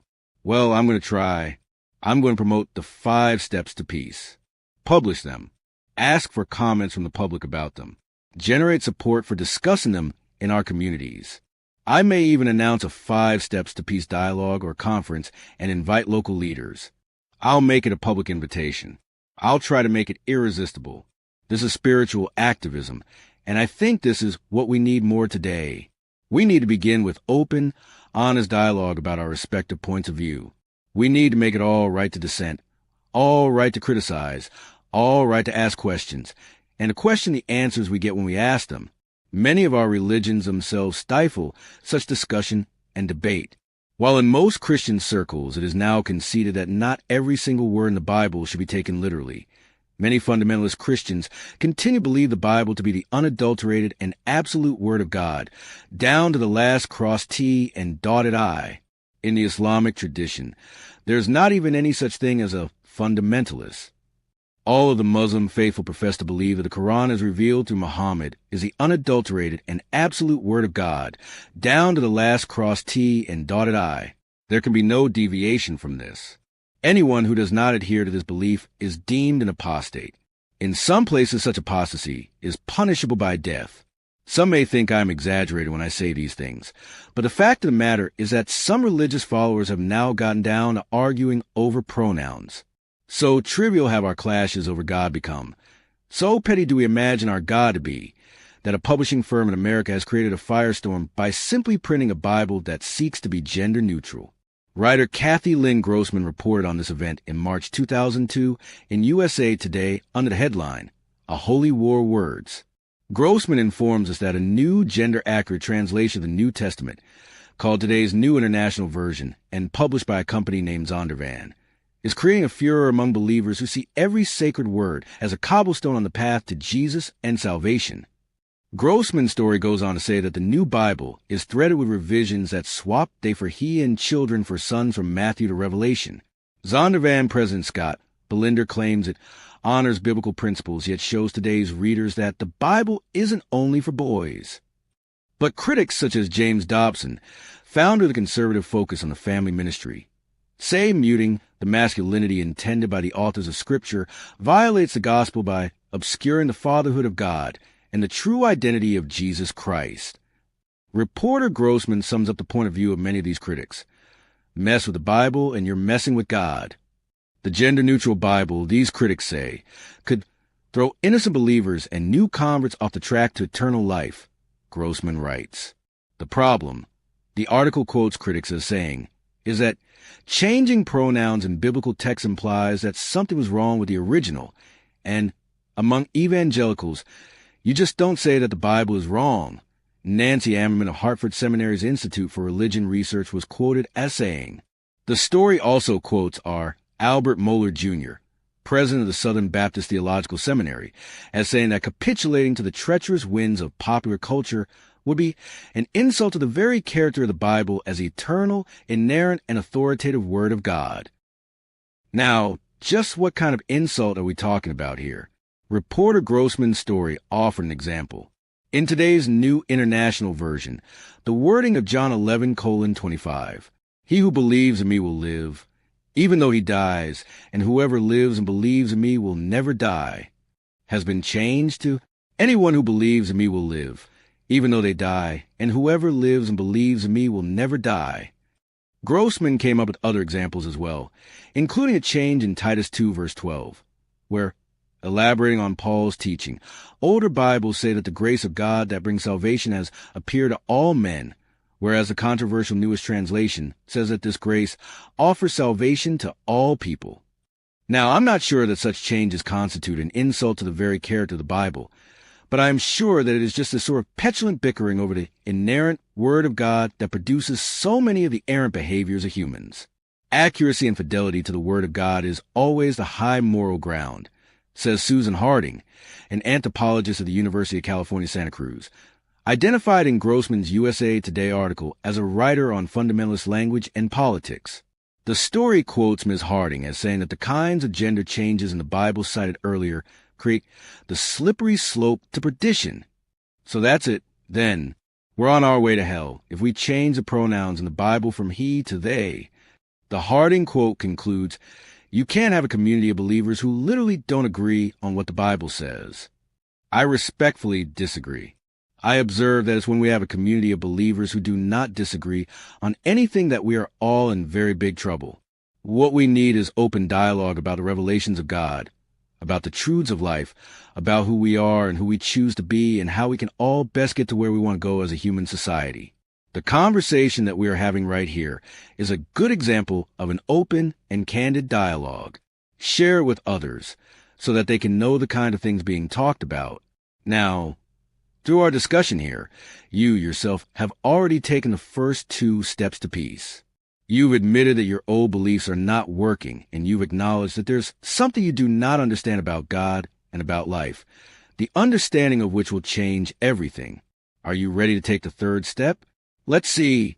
Step 3 is choosing to be willing for a new understanding of God and life to now be brought forth. Okay, I'm willing for that to happen. Are you? Are you really? This idea is very threatening to some people. That anyone living today could bring forth a new understanding of God and of life that would be even worth considering shakes the very foundation of orthodoxy. I'm willing to step away from that for a moment. I'm willing to have someone try.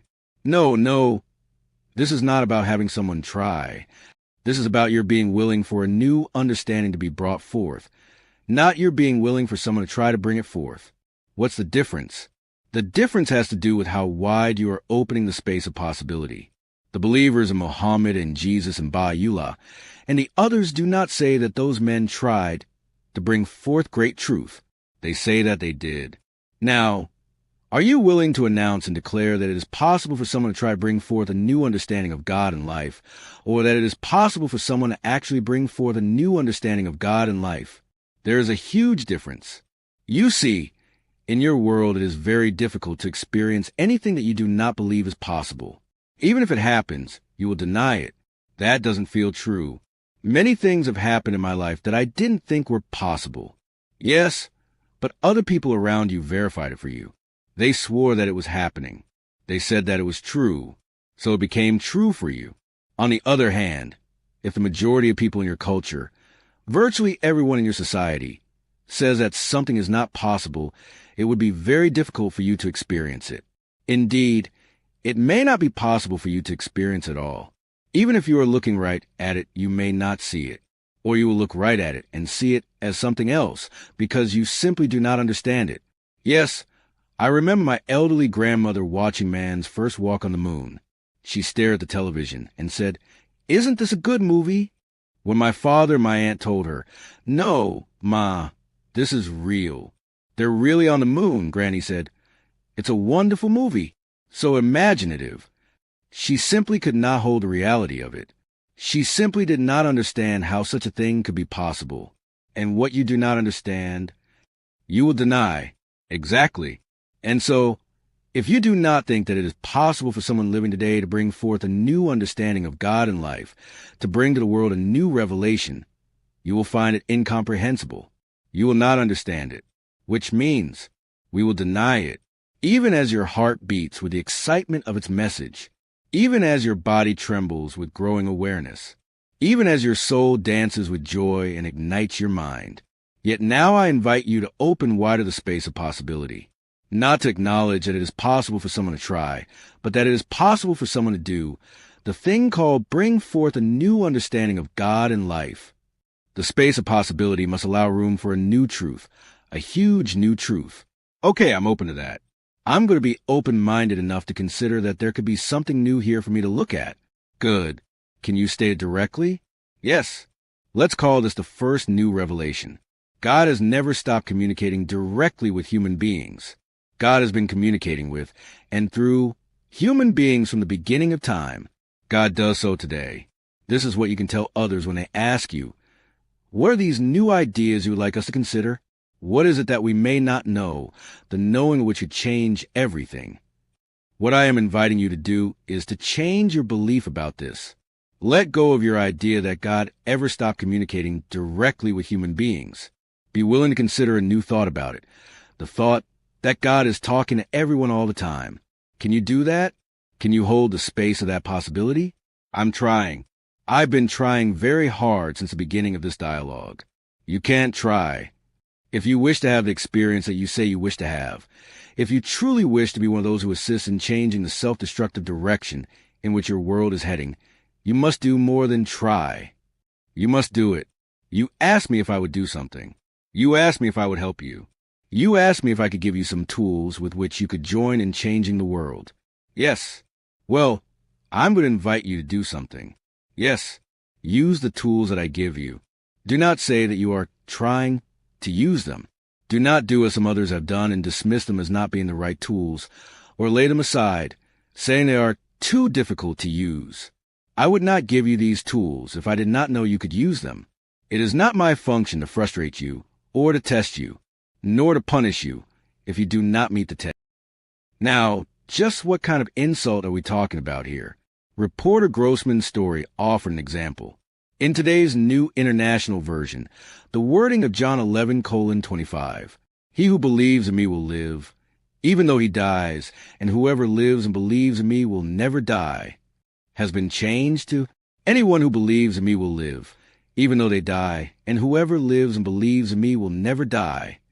Grossman came up with other examples as well, including a change in Titus 2 verse 12, where, elaborating on Paul's teaching, older Bibles say that the grace of God that brings salvation has appeared to all men, whereas the controversial newest translation says that this grace offers salvation to all people. Now, I'm not sure that such changes constitute an insult to the very character of the Bible, but I am sure that it is just a sort of petulant bickering over the inerrant Word of God that produces so many of the errant behaviors of humans.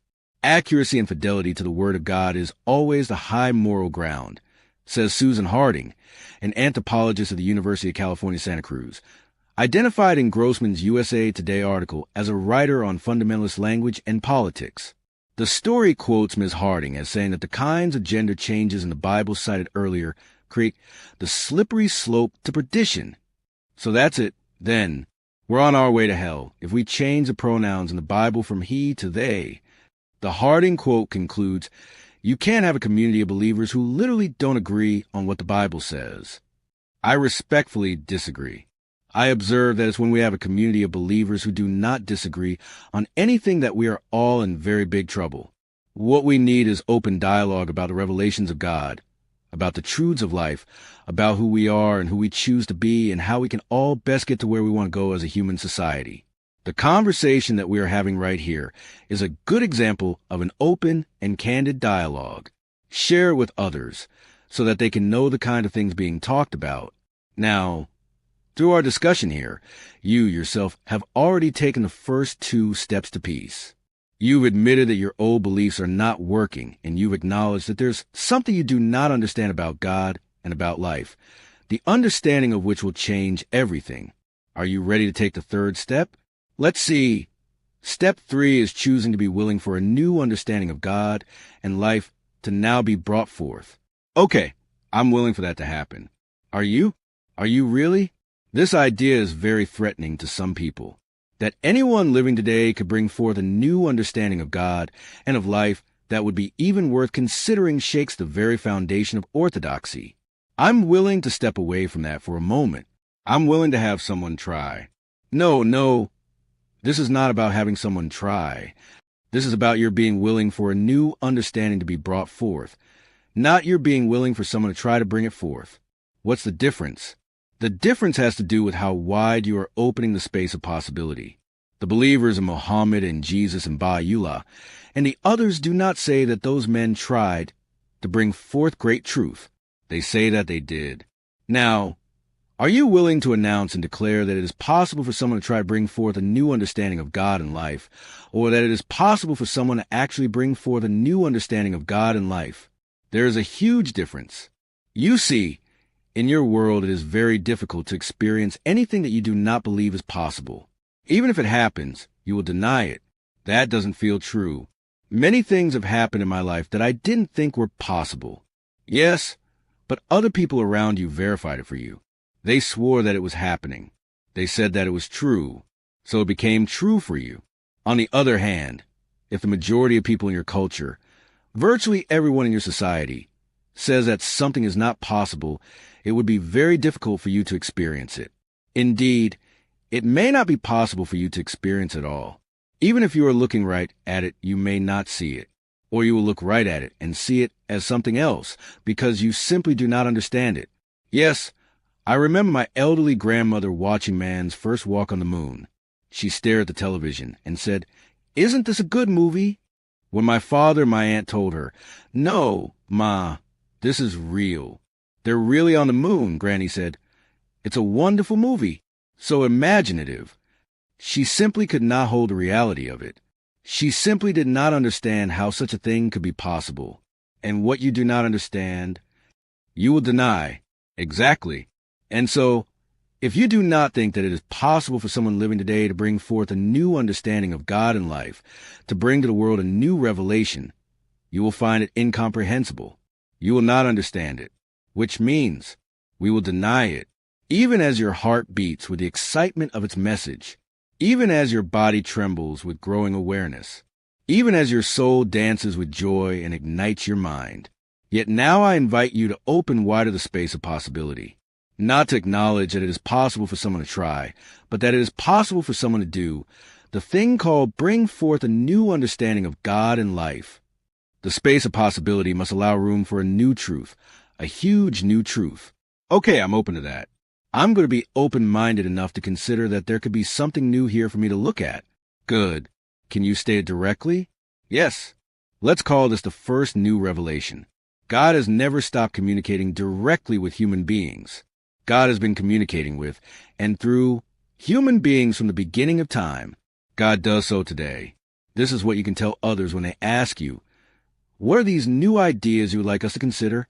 What is it that we may not know, the knowing which would change everything? What I am inviting you to do is to change your belief about this. Let go of your idea that God ever stopped communicating directly with human beings. Be willing to consider a new thought about it.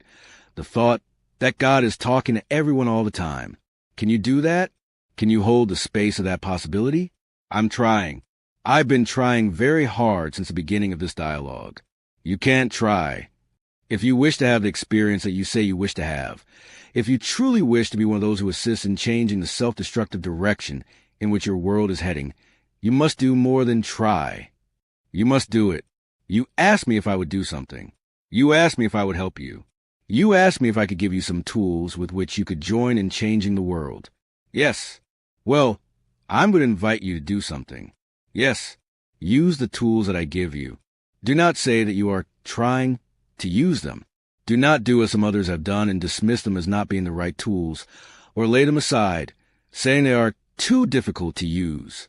I would not give you these tools if I did not know you could use them.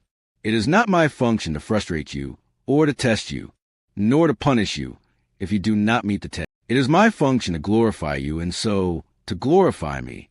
For only in the glory of you will the glory of me be found. Only through the wonder of you will the wonder of me be made known. Only through life itself, expressed in its next grandest way, can life itself be experienced in such a way. Chapter 9. I am ready. I am inspired, and I am ready. I will do it. I will shed any last remaining doubt. I will move into full faith and knowing. I am willing for a new understanding of God and life to now be brought forth, and I am completely open to the possibility that this can happen. Good. Because now I'm going to ask you to open the space of possibility even wider. Okay, I'm going to ask you to be open to the possibility that new understandings and new revelations can be brought forth, and are being brought forth through you. Yes, I understand that is what you are asking me. Yet that could feel so self-serving, so self-aggrandizing, and so heavy a burden. It will only feel that way if you think that you are the only one given such abilities. Such an idea would require you to think of yourself, and even to declare yourself as someone special, someone more special than anyone else. You are someone special, but you are not more special than anyone else. So know that you do not have to feel burdened or somehow totally responsible for bringing to the world the new message it awaits. For all people everywhere are capable of bringing forth this new message, sharing this new understanding, and revealing this new truth. If that is true, everybody everywhere could claim to be the new messenger of God. How do we sort it all out? To whom shall we listen? Listen to no human who declares himself or herself to be more special than anyone else. If a man or a woman seeks to set himself or herself separate and apart from the rest of humanity, or claims to be higher or better or holier than the rest of humanity, by declaring themselves to be more than or greater than others, or to be the Messiah or the Savior, or the only true parents of humanity, or the only true prophet, or any other such exalted thing, run from them as fast as you can. Yet if men or women declare themselves to be messengers of God, even as you all are messengers of God, and saviors, even as you all are saviors, and holy, even as you all are holy, then listen to them carefully, for they will not tell you to follow them, but to follow the God who lives within you. For it is within your heart and within your soul and in the deepest reaches of your own mind that divinity resides, and it is there in which it will be found, and only there in which it can be fully experienced, and only there from which it can emerge in purity and in truth, and through no other person, place, or thing. Divinity realized through any other person, place, or thing is divinity by projection. You are witnessing all around you in the outer world expression of divinity, but that is not the same as the experience of divinity. Never confuse expression with experience. A beautiful flower is an expression of divinity, yet only when you see, feel, smell, and touch the beautiful flower, that is, you know the experience of divinity. Outer expression can lead to inner experience, but it can never substitute for it. Yet, when inner experience leads to outer expression, the circle is complete, and this is the purpose of life and the function of the world and of the entire universe as well. Oh, wow! I've never had things explained to me that simply before. Will you elaborate on this just a little for me? The purpose of the world, the reason for its having been created, is to provide a contextual field within which you may achieve an awareness of your own divinity. Part of the way that this may be accomplished is through observing the outer expression of divinity that life presents, provides, and produces. Yet do not confuse the two, for the expression of divinity is not your experience, but the experience of something or someone other than you. And when you make that experience your experience, you substitute the outer for the inner. And so, doing you move further from the power of divinity within you and give your power away. This, no true avatar or master will ever request or require you to do, nor will they even allow you to do of your own accord. Beware, therefore, of those who prepare a place and a way for you to pay them homage. That is what is meant by the saying, if you see the Buddha walking down the street, run away from him. Yes, if it is so obvious in the way that people are treating him, and from the way that he is allowing people to treat him, that he is the Buddha, then he is not the Buddha, for the Buddha would never allow others to think of him or to treat him as if he were more special than they. Those who govern you in the outer world sit in the highest seats, so you must obey them and do everything they tell you. But do not do what they do, for they do not practice what they preach. They create heavy burdens and place them on the shoulders of people, but they themselves are not willing to lift a finger to move them. And those who claim to be teachers of the highest spiritual law, but do not live it, can likewise be easily identified. Everything they do is done for men to see. They make their robes wide and the tassels on their garments long. They love the place of honor at banquets, and the most important seats in the synagogues and churches, and gathering places of all kinds. They adore being greeted in the marketplace, and they encourage others to call them father and true parent and highest teacher and master and rabbi and prophet. Yet you are not to be called rabbi, for there is only one rabbi, and that rabbi is in your heart. And you are not to be called master, for you have only one master, and that master is in your soul. And do not call anyone on earth your spiritual father or true parent, for you have only one spiritual father/mother God, the source of all creation, and you are all children of that one God, brothers and sisters, and equal offspring, one with the one that is. Nor is anyone to be called your highest teacher, for you have one highest teacher, the divinity within you, which means the wisdom and the knowledge and the truth that is you. There will be others who may instruct you about how to find this highest teacher within you, and that person may be called a teacher, one of many who will come to you during your lifetime to remind you of who you really are. Yeah, even you, yourself, may call yourself a teacher, or may be called a teacher by many others. Yet should you choose this form of service to humankind, do it with humility, for whoever exalts himself shall be humbled, and whoever humbles himself shall be exalted. I tell you this, the greatest among you will be recognizable, for they will be servants. You mean, there is no such thing as a highest teacher or a divine being to whom we should pay homage. You mean that Moses and Jesus and Muhammad were no more special than anyone else? Let's put that in the reverse. Everyone else is as special as Moses, Jesus, and Muhammad. That's a very daring thing to say. Saying something like that could create trouble. I could be killed for saying something like that. That could be called apostasy. I could have a fatwa put out against me, calling for my death. Yes, you could. I don't mean to dishonor Muhammad by making a statement like that. Yet how could that be construed as dishonoring Muhammad? It is what Muhammad's followers say that people should do.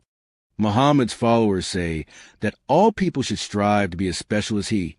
They call people to that journey. That is what the hadith is all about.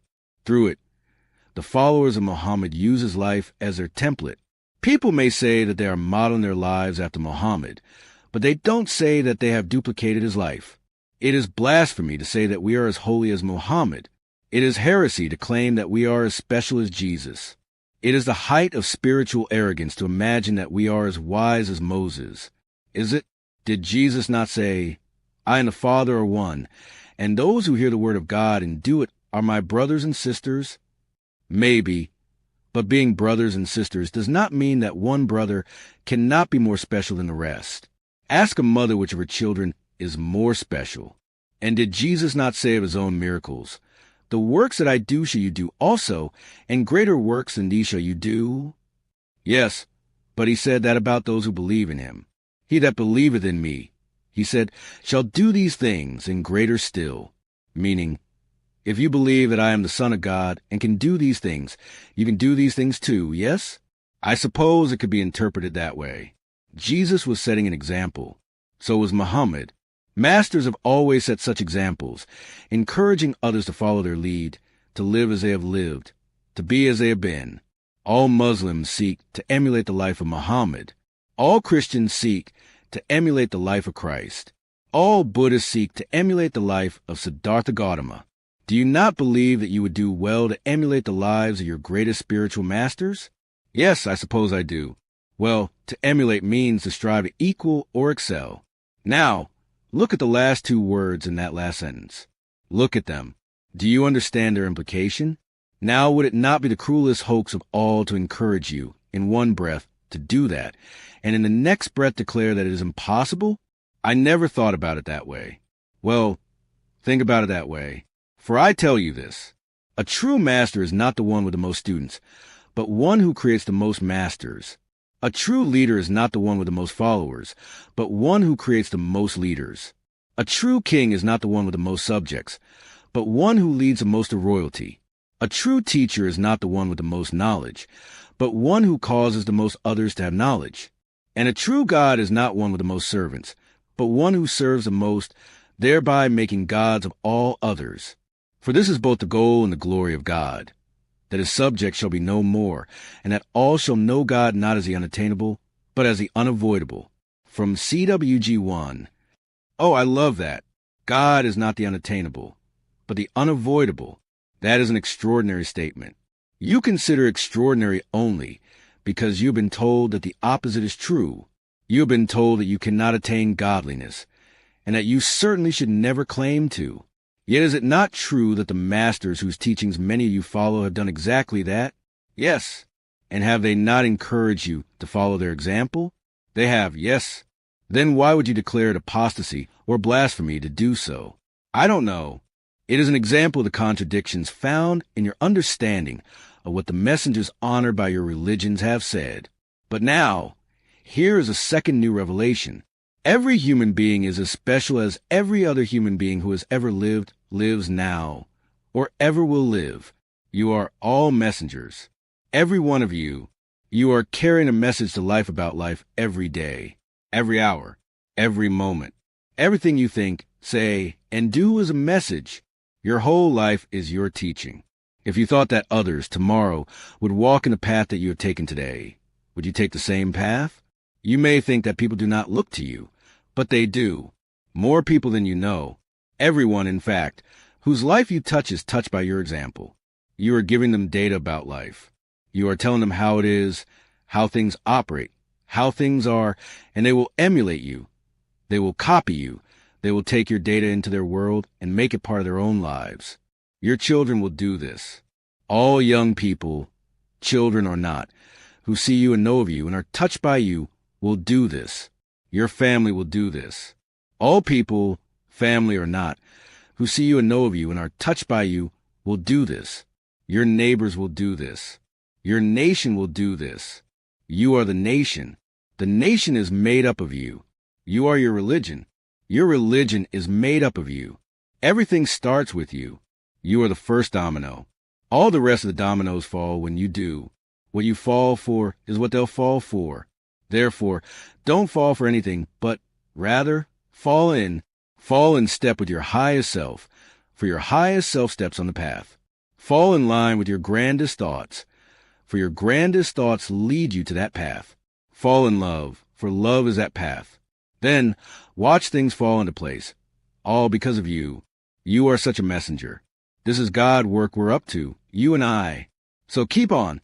I never thought of myself as a messenger. You are, and this is important for you to know. Otherwise, you'll be looking all your life for the one who brings a message, even as the whole human race has searched throughout its history for that one. Your species has announced, occasionally, that the one has been found.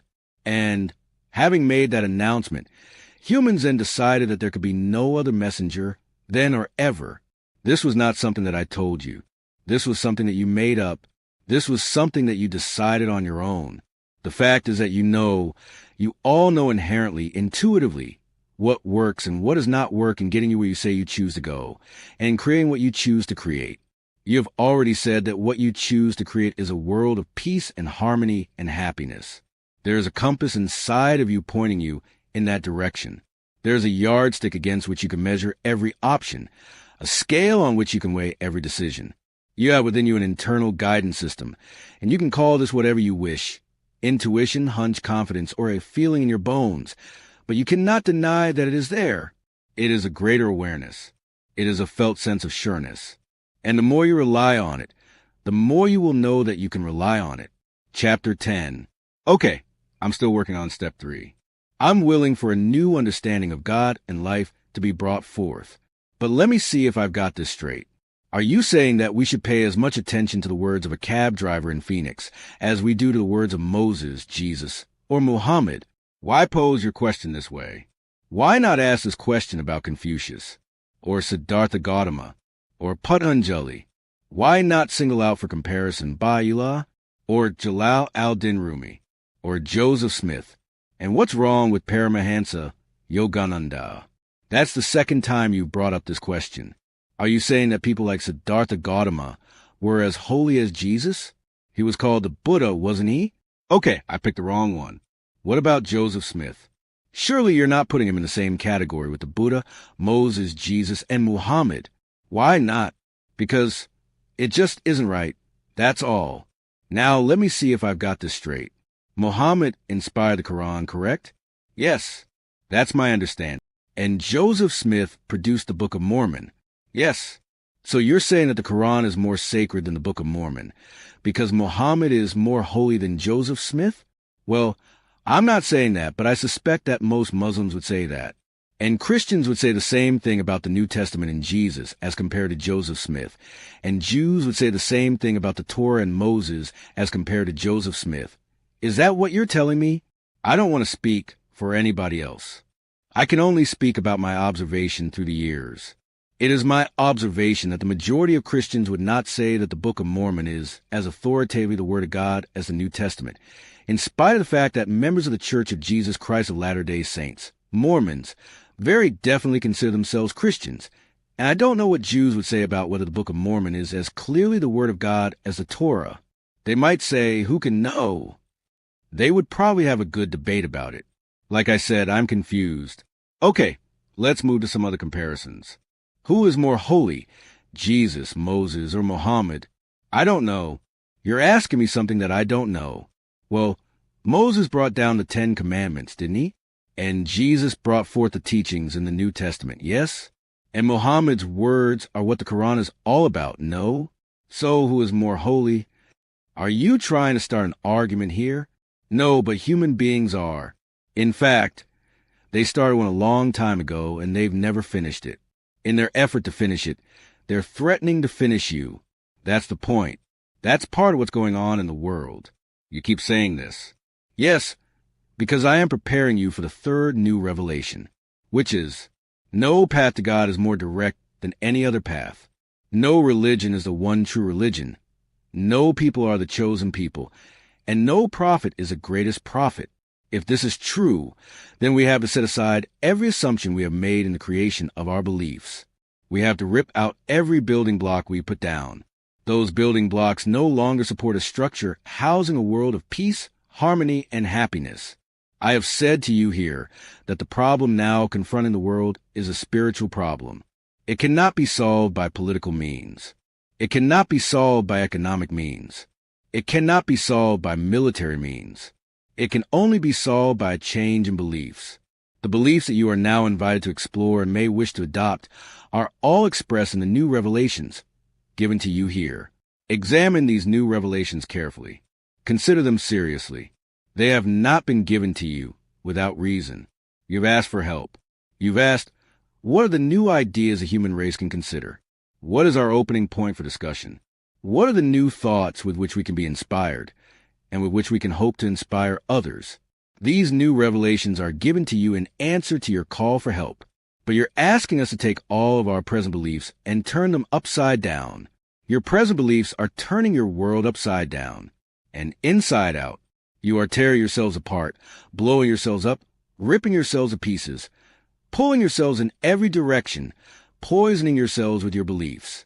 Your present beliefs are not supporting you. They are killing you. You can stop all this by taking the 5 steps to peace. Okay, I'm taking step 3 right now. I declare that I am willing for a new understanding of God and of life to be brought forth. Good. Now, do you remember step 4? Step 4 is choosing to be courageous enough to explore and examine new understandings, and if they align with our inner truth and knowing, to enlarge our belief system to include them. That is exactly right. And that is exactly what this dialogue is intended to give you a chance to do. Are you ready to take an exploration? Okay, but I'm nervous. It still feels a bit scary. It feels as though you're going to shake the foundation of everything that the people of the world hold true. Yet this is exactly what your planet needs right now. Very few people are exploring these ideas. Very few are even willing to look at them. You have to have courage to do that because new ideas can be challenging. Do you have the courage? Well, if I don't have to agree with you, if we're just going to talk, in some societies that's a very big thing. People are not encouraged to do that. In fact, in some places they're not even allowed to. There is no doubt that in some circles this very book will be banned.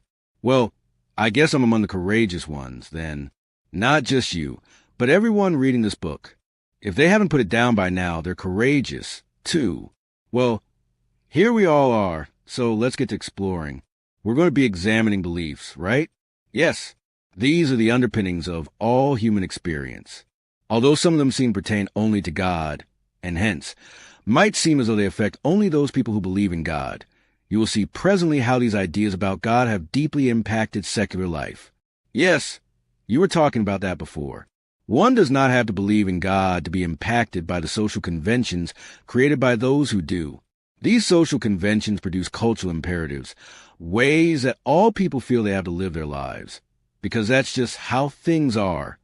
So religion often affects the non-religious. That's the point exactly.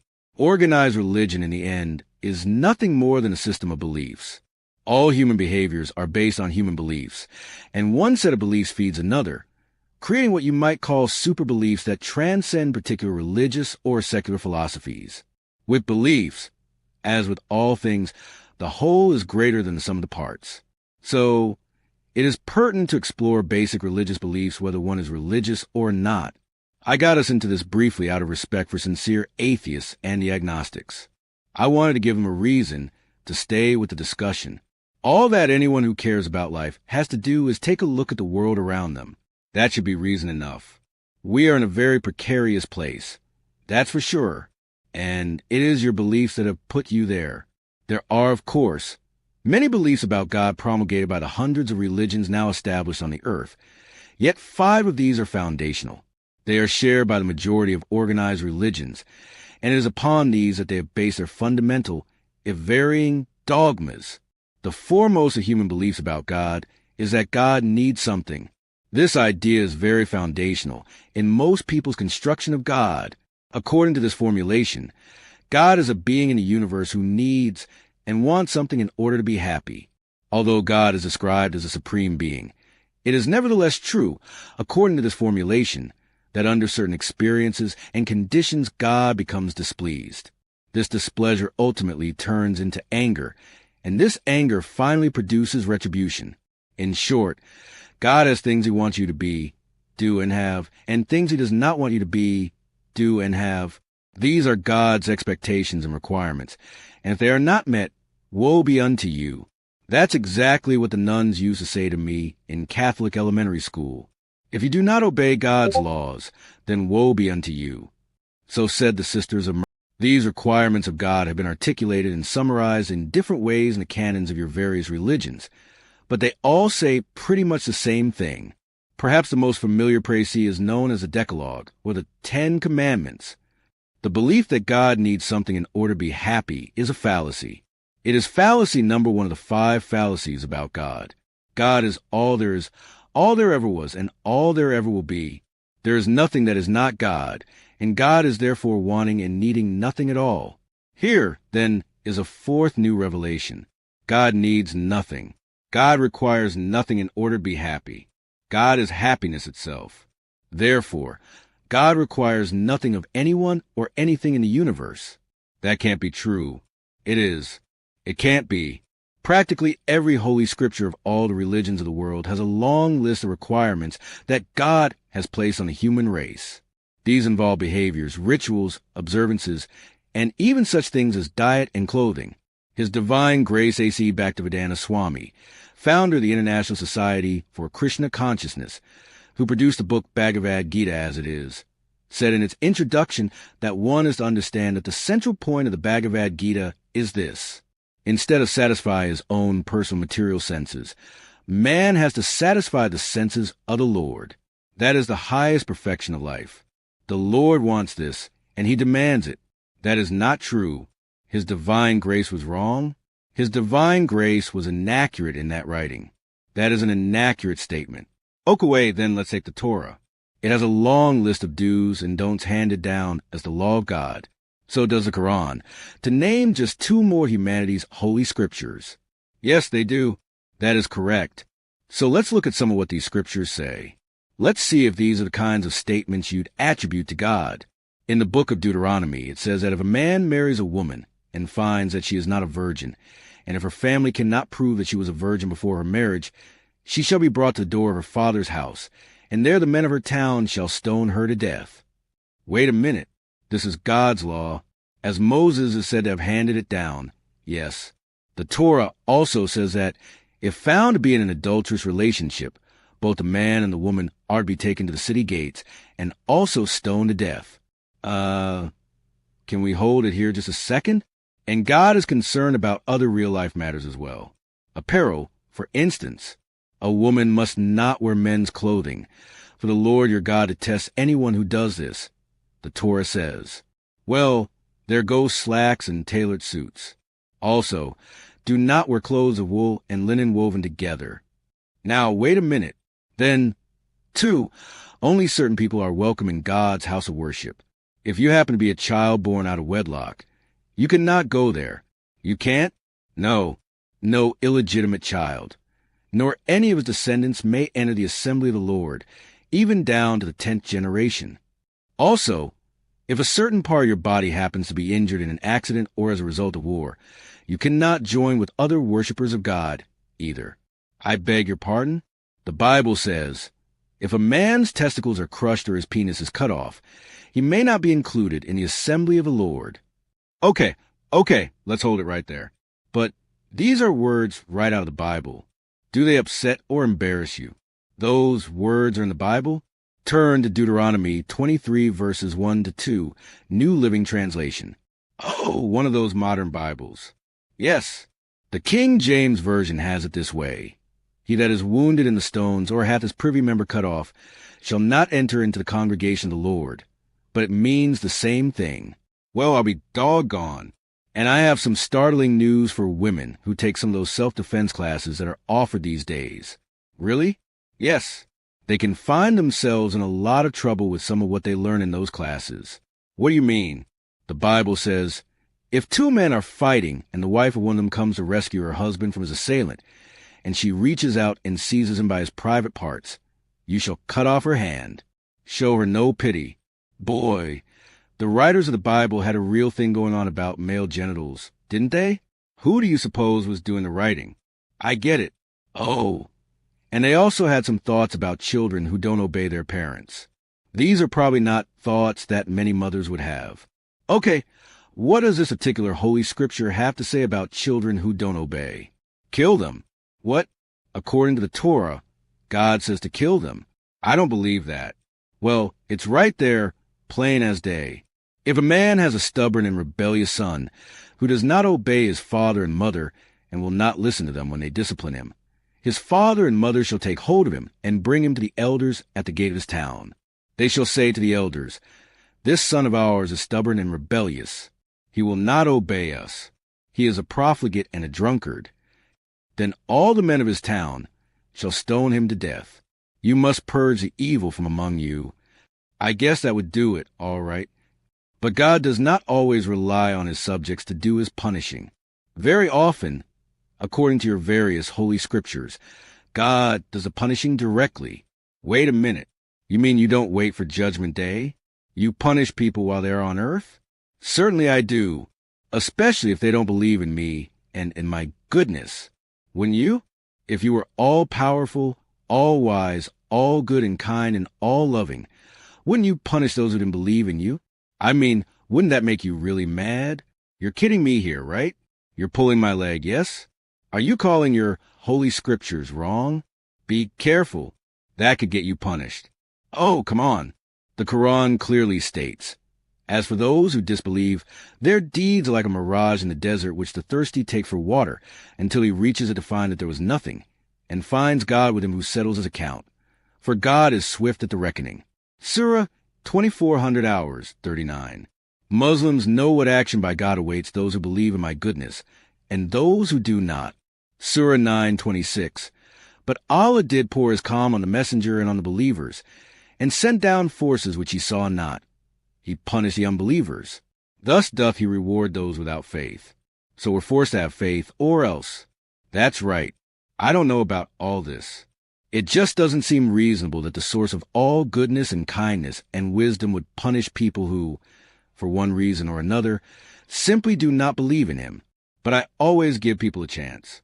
Isn't that reasonable? I never punish anyone without first sending them a warning that they had better straighten up and believe in me. If then they still don't believe in me, I destroy them utterly true, but never, ever without warning. I don't know this God that you are talking about. I think you're making this all up. Am I? Or are you? What do you mean? Read your own holy scriptures, the writings of humans. Let's read once again from the Quran at Surah 17, 15 to 16. Nor would we visit with our wrath until we have sent a messenger to give warning. When we decide to destroy a population, we first send a definite order to those among them who are given the good things of this life and yet transgress, so that the word is proved true against them. Then we destroy them utterly. The fact of the matter is, the world is full of sinners everywhere. People who do not believe that I am God and that I am good, and who do things that I don't want them to do. In fact, human beings are so bad that I will have to destroy most of humanity and punish all of it before the final day. What? What are you telling me here? I'm telling you how angry I am. I said, so in many of your holy scriptures, as in the Quran at Surah 1758, there is not a habitation we shall not destroy before the day of resurrection, or not inflict severe punishment upon it. This is in accordance with the law of God. But I thought that you were a loving, forgiving God. I am, if you'll make me angry. You're making fun of us, right? You've quoted a slew of outdated entries in those scriptures in order to make a mockery of humans. Quoting what you've said about me is making a mockery of you? My good and wonderful friend, God is not making a mockery of humans. It is humans who are making a mockery of God. You are saying that God wills these kind of things, and you are using writings that you call holy to prove it. Holding up these holy scriptures, you've justified and rationalized the most barbaric behaviors. No fair. The passages you quoted are outdated. They are not meant to be applied literally today. I thought that your sacred scriptures were never outdated. Isn't that what makes them sacred? Are you sure these words were not meant to be applied literally today? Of course I am sure. They couldn't be. You may want to tell that to some of your world's fundamentalists. They say something quite different. There are those among you who are literalists. They assert that their holy scripture, the Bible, the Quran, whatever it might be, must be read verbatim and applied literally. Well, yes, I know that. But such fundamentalists are in the minority. They are not having any real impact on everyday life. Oh, really? Okay. I'll admit that there have been some places in the world where governments actually made laws out of statements first appearing in their scriptures, and authorities in those countries that cut off the hands of thieves, stone adulterers, murder apostates, and often administer those punishments in sports stadiums as public events.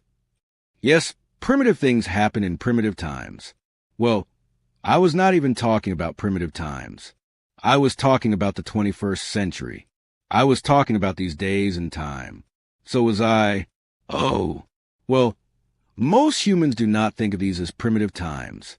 Then they aren't looking very closely at the world around them. Still, the point I was making is that such radical fundamentalists are not having much impact on the everyday lives of most people. Maybe not most people in the culture you live in or in the circles in which you move, but there are other cultures and other circles within your own culture where strict fundamentalist views have a tremendous impact on everyday life. I guess I have to agree with you when I hear stories about, for instance, Afghanistan, where for 5 years the ruling authorities followed what they said was a true and proper interpretation of Islam's holy writings as they chopped off the hands of thieves and killed unbelievers. It is not just one country that has exhibited primitive behaviors. No, but in this particular country things had gotten very strange, almost surreal. The government did not allow music other than sacred hymns and chants to be played anywhere. It prohibited television. It made it a punishable offense to display a picture or a photograph of any human being or animal, saying that it was a violation of sacred law to create or show graven images. And I've already talked about its prohibitions against women. The laws of some other countries are nearly as strict. The world was horrified in April of 2002 when it was reported that over a dozen teenage girls died in a fire at their school in Saudi Arabia because they were apparently not allowed to run out of the burning building without proper Islamic attire. There are actually religious police in Saudi Arabia who have the authority to cite people for infractions of religious law as they interpret it. Women may be punished on the spot if they are judged to be dressed inappropriately in public. A woman may not have lunch with her fiancé in a restaurant. Couples going out together may not sit in such a way that a woman is seated next to a man other than her husband. And when practices such as these are questioned, the questioner is said to be insensitive to the cultural norms and religious customs and long-standing traditions of the local populace. Yet, are we to abandon basic human values in order to honor religious or cultural diversity? Is it insensitive to be sensitive about laws that are insensitive? I suppose a case might be made that it is insensitive if one is criticizing what the local people themselves say they want. But in most of these cases, the people have no choice in the matter. These are sacred laws, having nothing to do with civil protections, and everything to do with particular religious beliefs and prejudices, and they are imposed on people. When the Taliban left the Afghanistan capital city of Kabul, it took all of half a day for women to start coming out of their houses without wearing head-to-toe coverings, men to shave off their unwanted beards, and merchants to begin playing music again. Now shall we examine the primitive cultural beliefs and the surreal behaviors of some other countries? Oh, you mean such as the belief that people of a certain skin color should be bought and sold and used as slaves? Such as the idea that these same people should be treated with prejudice to this present day, provided with less respect, less education, less opportunity, and, in general, a lesser share of everything? Or the thought that women, as well as people of differing sexual preferences, should fall into the same category? Do you mean countries that believe that might is right? Nations that adjust their morals to fit their purposes? Governments that twist the truth to suit their own agendas?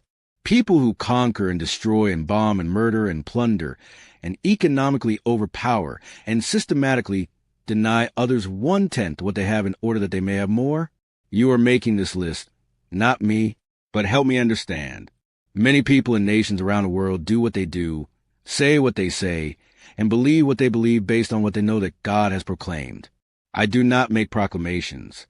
You mean it was not you, not God, who said that people must behave in these ways? Was it not you who selected one race to be your chosen people?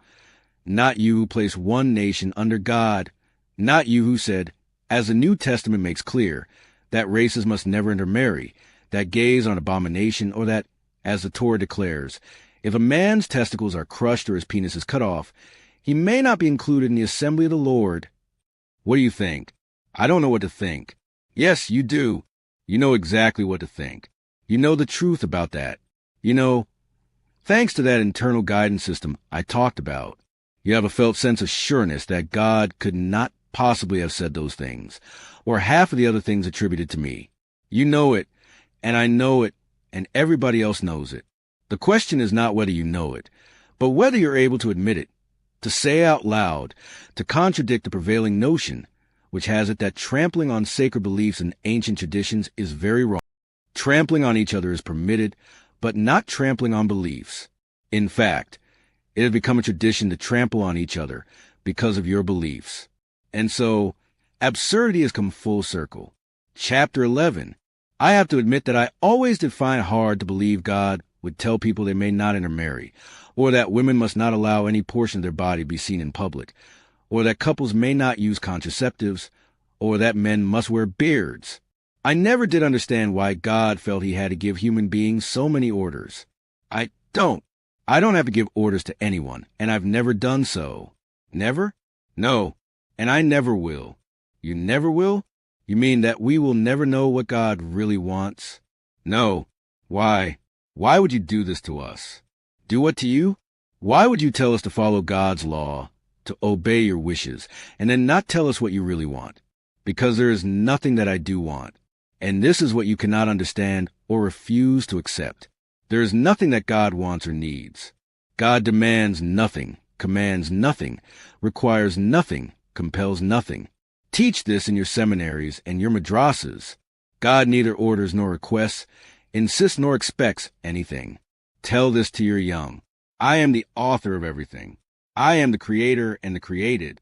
There is nothing that I am not. I have no need to give orders to anyone. To whom would I give orders? There is no one to command but me. I am the all in all. I am the Alpha and the Omega, the beginning and the end. And whom would I punish were my orders not kept? Would I use my right hand to slap my left? Would I bite my nose to spite my face? Your teachers and your doctors of law, your priests and your ulamas, tell you that God is to be feared, for he is a vengeful God. You are to live in fear of God's wrath, they say. You are to tremble in his presence. Your whole life you are to fear the terrible judgment of the Lord. For God is just, you are told, and God knows, you will be in trouble when you confront the terrible justice of the Lord. You are, therefore, to be obedient to God's commands. Or else, most of you, therefore, spend much of your adult lives searching for the right way to worship God, to obey God, to serve God. The irony of all this is that I do not want your worship. I do not need your obedience, and it is not necessary to serve me. These behaviors are behaviors historically demanded of their subjects by monarchs, egomaniacal, insecure, tyrannical monarchs at that. They are not godly demands in any sense, and it seems remarkable that the world hasn't by now concluded that the demands are counterfeit, having nothing to do with the needs of deity. Deity has no needs. All that is exactly that. All that is, it therefore wants or lacks nothing by definition.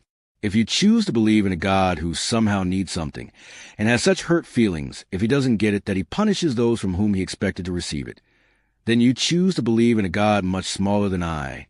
You truly are children of a lesser God.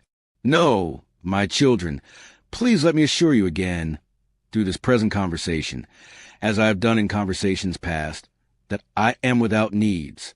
I require nothing. Then you haven't given us orders? No, it was human beings who felt they had to give human beings orders in order to keep order. And the best way they knew how to get people to follow orders was to say that they came directly from God. There were also those who sincerely believed that they were receiving directives from God about how life should be lived, and what they said that they received was passed on by others in good faith. Yet this does not mean that what was passed on was always accurate, nor does it mean that the person who claims to have been the original recipient of these revelations was infallible, any more than this book is infallible. That is correct. That is exactly right. Any claim of infallibility for this book would be inaccurate. It would be inaccurate to say that this book is accurate. Yes, so this book is accurate when it says that it is inaccurate. That's clever, and that's another yes. So if it's inaccurate, why should I believe it? You should not believe it. You should apply it and see what works. Incidentally, put every other writing that claims to be a communication from God to the same test. We've already done that.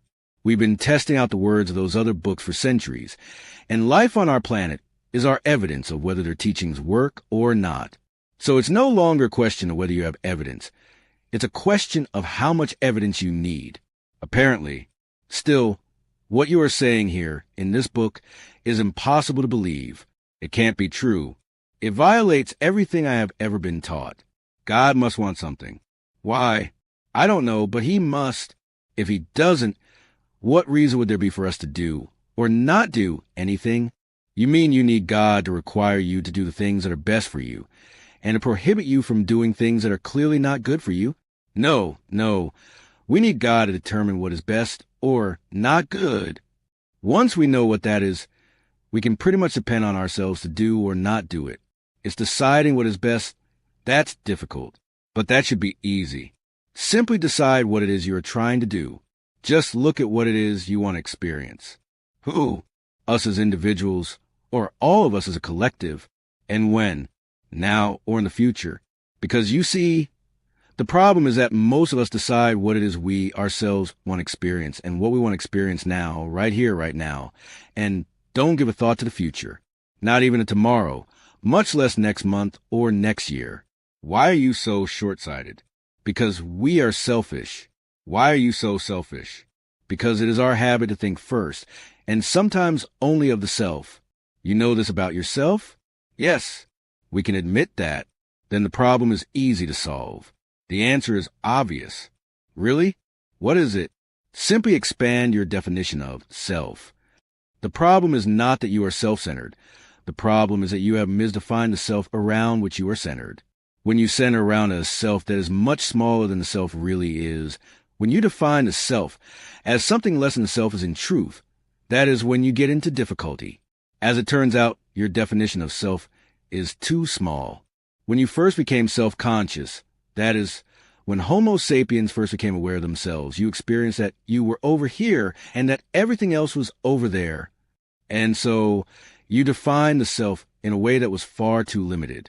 Later in this dialogue, when we explore the 8th new revelation, you'll see in very dramatic terms just how limited your definition of self has been. Yet do not blame yourself. You couldn't have known any better. You didn't understand. And this is where most organized religions have failed you. They have taught you to believe in a limited, tiny self. I thought that Christianity teaches that I am my brother's keeper. Yes, but you are over here, and your brother is over there. You see yourselves as separate from each other. I thought that Islam teaches that the most important element in life is the ummah, the community. The community is everything. The honor of the community, the sanctity of the community, the safety of community, the character and piety of the community. All these things are what are important and determine whether God lives as an experience in people's lives. Yes, but the community still consists only of your people. Those other people are not part of it. You see yourselves as separate from each other. This drives to the nature of your most basic beliefs. You define the individual self as the part of you that ends at your fingertips and your toes. And yes, some of you do have a sense of a collective self that extends to your family or your community. And in some cases, that community can be quite large, but it is still not all-inclusive. It includes everyone who thinks like you, looks like you, acts like you, agrees with you, but it does not include others. In fact, it may systematically exclude others. So many of your organized religions have taught you exclusiveness. In this way, they have created just the opposite of what they were intended to create. Instead of creating unity, they have produced division. But we are different from each other. There's no denying that. I've said nothing about differences. I'm talking about divisions. Differences are not divisions, but we are divided from each other. No, you are not. You only think that you are. You only act as if you are. In reality, you are not. This is what most of your religions tell you. They tell you that you are separate from each other and separate from God. We are not separate from God. You are not. Of course we are. God is good. God is great. We are bad. We are sinners. We are but minuscule specks of dirt, unworthy of even being trod upon by the foot of the Lord. Ours is to humble ourselves before God, reminding ourselves of our relative nothingness before Him who created us. According to some religions, we are to fall to our knees in humble supplication while saying our prayers. According to others, we are to prostrate ourselves, our face to ground, 5 times daily while praising Allah. In still other traditions, we are to bow deeply. We are to beat our chest. We are to whip ourselves with scourges. We are to... Wait! I understand. I get the picture. Are you now telling us that we have this all wrong? I am telling you there has been a misunderstanding. I have brought my revelations to you by many means and through many messengers. Yet I have come to you not to humble you, but to exalt you. But we do not deserve to be exalted. We deserve only to grovel before the Lord. Why? Why do you think this? Because we have failed you. Yes, the second fallacy about God. Chapter 12. You mean that we have not failed God? How can you fail God when there is nothing that God wants or needs? Well, of course, I don't believe that. That's right. You believe in the first fallacy. And that's where I first went wrong? Correct. It is on that fallacy that all other beliefs are based. The first fallacy about God is that God needs something. The second fallacy is that God can fail to have his needs met. But he did, when, at the beginning, in the Garden of Eden, he told humans not to eat of the fruit of the tree of knowledge of good and evil, but we did. So he threw us out of the garden. He evicted us from paradise. This is all just a story, of course. It is a parable. It is meant to convey that we separated ourselves from God when we sinned. Yes, the third fallacy about God. First, you believe that God needs something. Second, you believe that God can fail to get what he needs. Third, you believe that God has separated you from him because it's your fault that he failed to get what he needs. But it's true. You needed us not to sin, and we have sinned. So our punishment has been that we are banned from paradise. We are separated from God.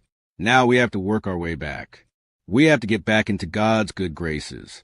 My wonderful children, you are never not in my good graces. You have created in your imaginings a God whose feelings get hurt. My feelings do not get hurt. My sensitivities do not become offended. You cannot upset me. You cannot make me angry. Upset and anger are the very antithesis of who and what I am. You imagine that I am a being like you, only bigger and more powerful, living somewhere in the universe. Some kind of parent figure with ego needs and emotional agitations that match your own. Yet I tell you, that is not who and what I am. Here is the 5th new revelation. God is not a singular super being, living somewhere in the universe or outside of it, having the same emotional needs and subject to the same emotional turmoil as humans.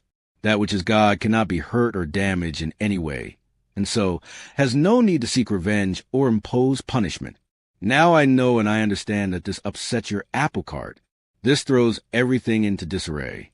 For your entire system of right and wrong, good and evil, justice and injustice is based upon an opposite thought. It is empowered to thought that God does seek revenge and impose punishment. Most people don't want to let go of a punishing God because they want to feel that there is some justice in the universe. If the bad guys don't get punished while on earth, at least we can hold the thought that they'll get theirs when they die, because God has promised us justice. There is no such thing as reward and punishment in my kingdom. Yet, saying that there is no such thing as punishment is not the same as saying there are no consequences. When you do the thing called die, that is, after you end your time with a physical body here on earth, you will be given the opportunity for a life review. In fact, you will ask for it. You will want it. It will be a major part of the process by which you come to know more about yourself and about life, by which you evolve. During this life review process, you'll be allowed to experience every moment of your life, everything that you ever thought, said, or did. This experience will be comprehensive. You will not only experience this from your point of view, you will experience it from the point of view of every person whose life you touched. You will be able to experience what they experienced as a result of what you were thinking, saying, or doing. Let me see if I understand this. I will move through all of my life's interactions with others, one interaction at a time, from the other's point of view? Exactly. My God, that would be hell. No, it would be remembering. You will remember who you really are and who you can become by coming to know what others experience at your hands. But even if it was painful for them, you will not suffer. How can that be? Suffering is a point of view. Remember that. Pain is an experience. Suffering is a point of view about that experience. You will experience the pain, as a mother experiences the pain at childbirth, but you will not think of it as suffering. To complete the analogy, you will experience it as the joy of giving birth. In this case, to a new you, to a you who now understands more, comprehends more, realizes more, knows more, and is ready to experience itself in a new way as a result. This process is called evolution. And in this process of evolution, the primitive concepts of reward and punishment have no place. It can be difficult for many humans to understand that. Take away reward and punishment, and everything seems to fall apart, unless it does not. Unless humans empower themselves to create whatever understandings they wish to put into place about right and wrong, good and evil, justice and injustice, without using God to justify them. You're talking about a secular code. Many organized religions say that this is the great evil overtaking the world. They call it secularism or humanism, or worst of all, secular humanism, and they say it is a great enemy of God. Of course they do, because it is a great threat to them. God has no enemies, because God cannot be hurt, damaged, or destroyed. Yet our dictionaries define secularism as rejection or exclusion of religion and religious considerations. And that's my point. It says nothing about rejection or exclusion of spirituality and spiritual considerations. What is the difference between religion and spirituality? One is an institution, and the other is an experience. Religions are institutions built around a particular idea of how things are. When those ideas become hardened and set in stone, they are called dogmas and doctrines. They then become largely unchallengeable. Organized religions require you to believe in their teachings. Spirituality does not require you to believe anything. Rather, it continually invites you to notice your experience. Your personal experience becomes your authority, rather than something that someone else has told you. If you had to belong to a particular religion to find God, it would mean that God has a particular way or means by which you are required to come to him. Yet, why would I require that? I don't know. Why do you require that? The answer is, I don't. The idea that God is only one way of approaching him, or one particular means of return to her, and that this way and only this way will work, is a fallout from the illusion of requirement. The illusion of requirement? This is another of the illusions of humans. Another of those false beliefs we've discussed. It has nothing to do with ultimate reality. I have no need to require anything of you, because I have no need to receive anything from you. And, contrary to your belief, I have absolutely no need at all to require you to come to me in a certain way. Is saying a rosary better than saying the Savadu? Is a practice called Bhakti more sacred than the practice called Seder? Is a church more sacred than a mosque? Is a mosque more sacred than a synagogue? Am I to be found in one place and not in the other? I want to say that the answer is no. But then, why do religions insist that their way is the best way? No, the only way to you? It is helpful for organized religions to imagine this because it gives them a tool with which to seek, acquire, and retain members, and thus to continue to exist. It is a first function of all organizations to perpetuate themselves. The moment any organization serves the purpose for which it was formed, that organization becomes no longer necessary. This is why organizations seldom complete the task that they are assigned. Organizations are not, as a rule, interested in rendering themselves obsolete. This is as true of religions as it is of any other organized undertaking. Perhaps more so. The fact that a particular organized religion has been around for a very long time is not an indication of its effectiveness, but just the opposite. But if it weren't for religion, how would we know how to get back to God? In the first place, you cannot not get back to God. This is because you never left God, and God never left you. The third fallacy about God is that you and I are separated. Because you think we are separate from each other, you keep trying to get back to me. Oh, wait. I've got a wonderful story to tell here. It's really great. Okay, let's hear it. It's about this boy who keeps sneaking off into the woods for a moment or two every day. His father becomes concerned. What could the boy be doing out there every single day? One day the father asked the boy, Why are you spending so much time in those woods? And the boy replies, to be closer to God. Well, says the father, relieved, you don't have to go into the woods to do that. God is everywhere. God is no different in the forest than out here in the rest of the world. Yes, father, smiles the boy, but in the woods I am different. Ah, that is a wonderful story. Both the father and the son told a great truth. The son understood that God is everywhere, but that he was not able to slow down and perceive the presence of God everywhere, as well as when he was in the woods. This is very wise. The story tells you that if you will stop what you are doing for just a moment each day, you will be able to experience the presence of God. The father, too, was wise, for he understood that going to the woods was not necessary. The story tells us here that it is when you take the woods with you wherever you are that you have begun to master life. Here is the fourth fallacy about God. There is something that you are required to do in order to get back to me. There are certain stipulations you must meet in order to be reunited with God in what you call heaven. Now here's the good news. There is no other place to be. The challenge is not to get to heaven, but to know that you are already there. For heaven is a kingdom of God, and there is no other kingdom that exists. Yet even if there were some place other than heaven, and you were looking for directions to heaven, most organized religions would be very confusing places from which to get them. There are 1,000 different religions on the earth, and each one has its own set of directions, reflecting its idea of how God wants it.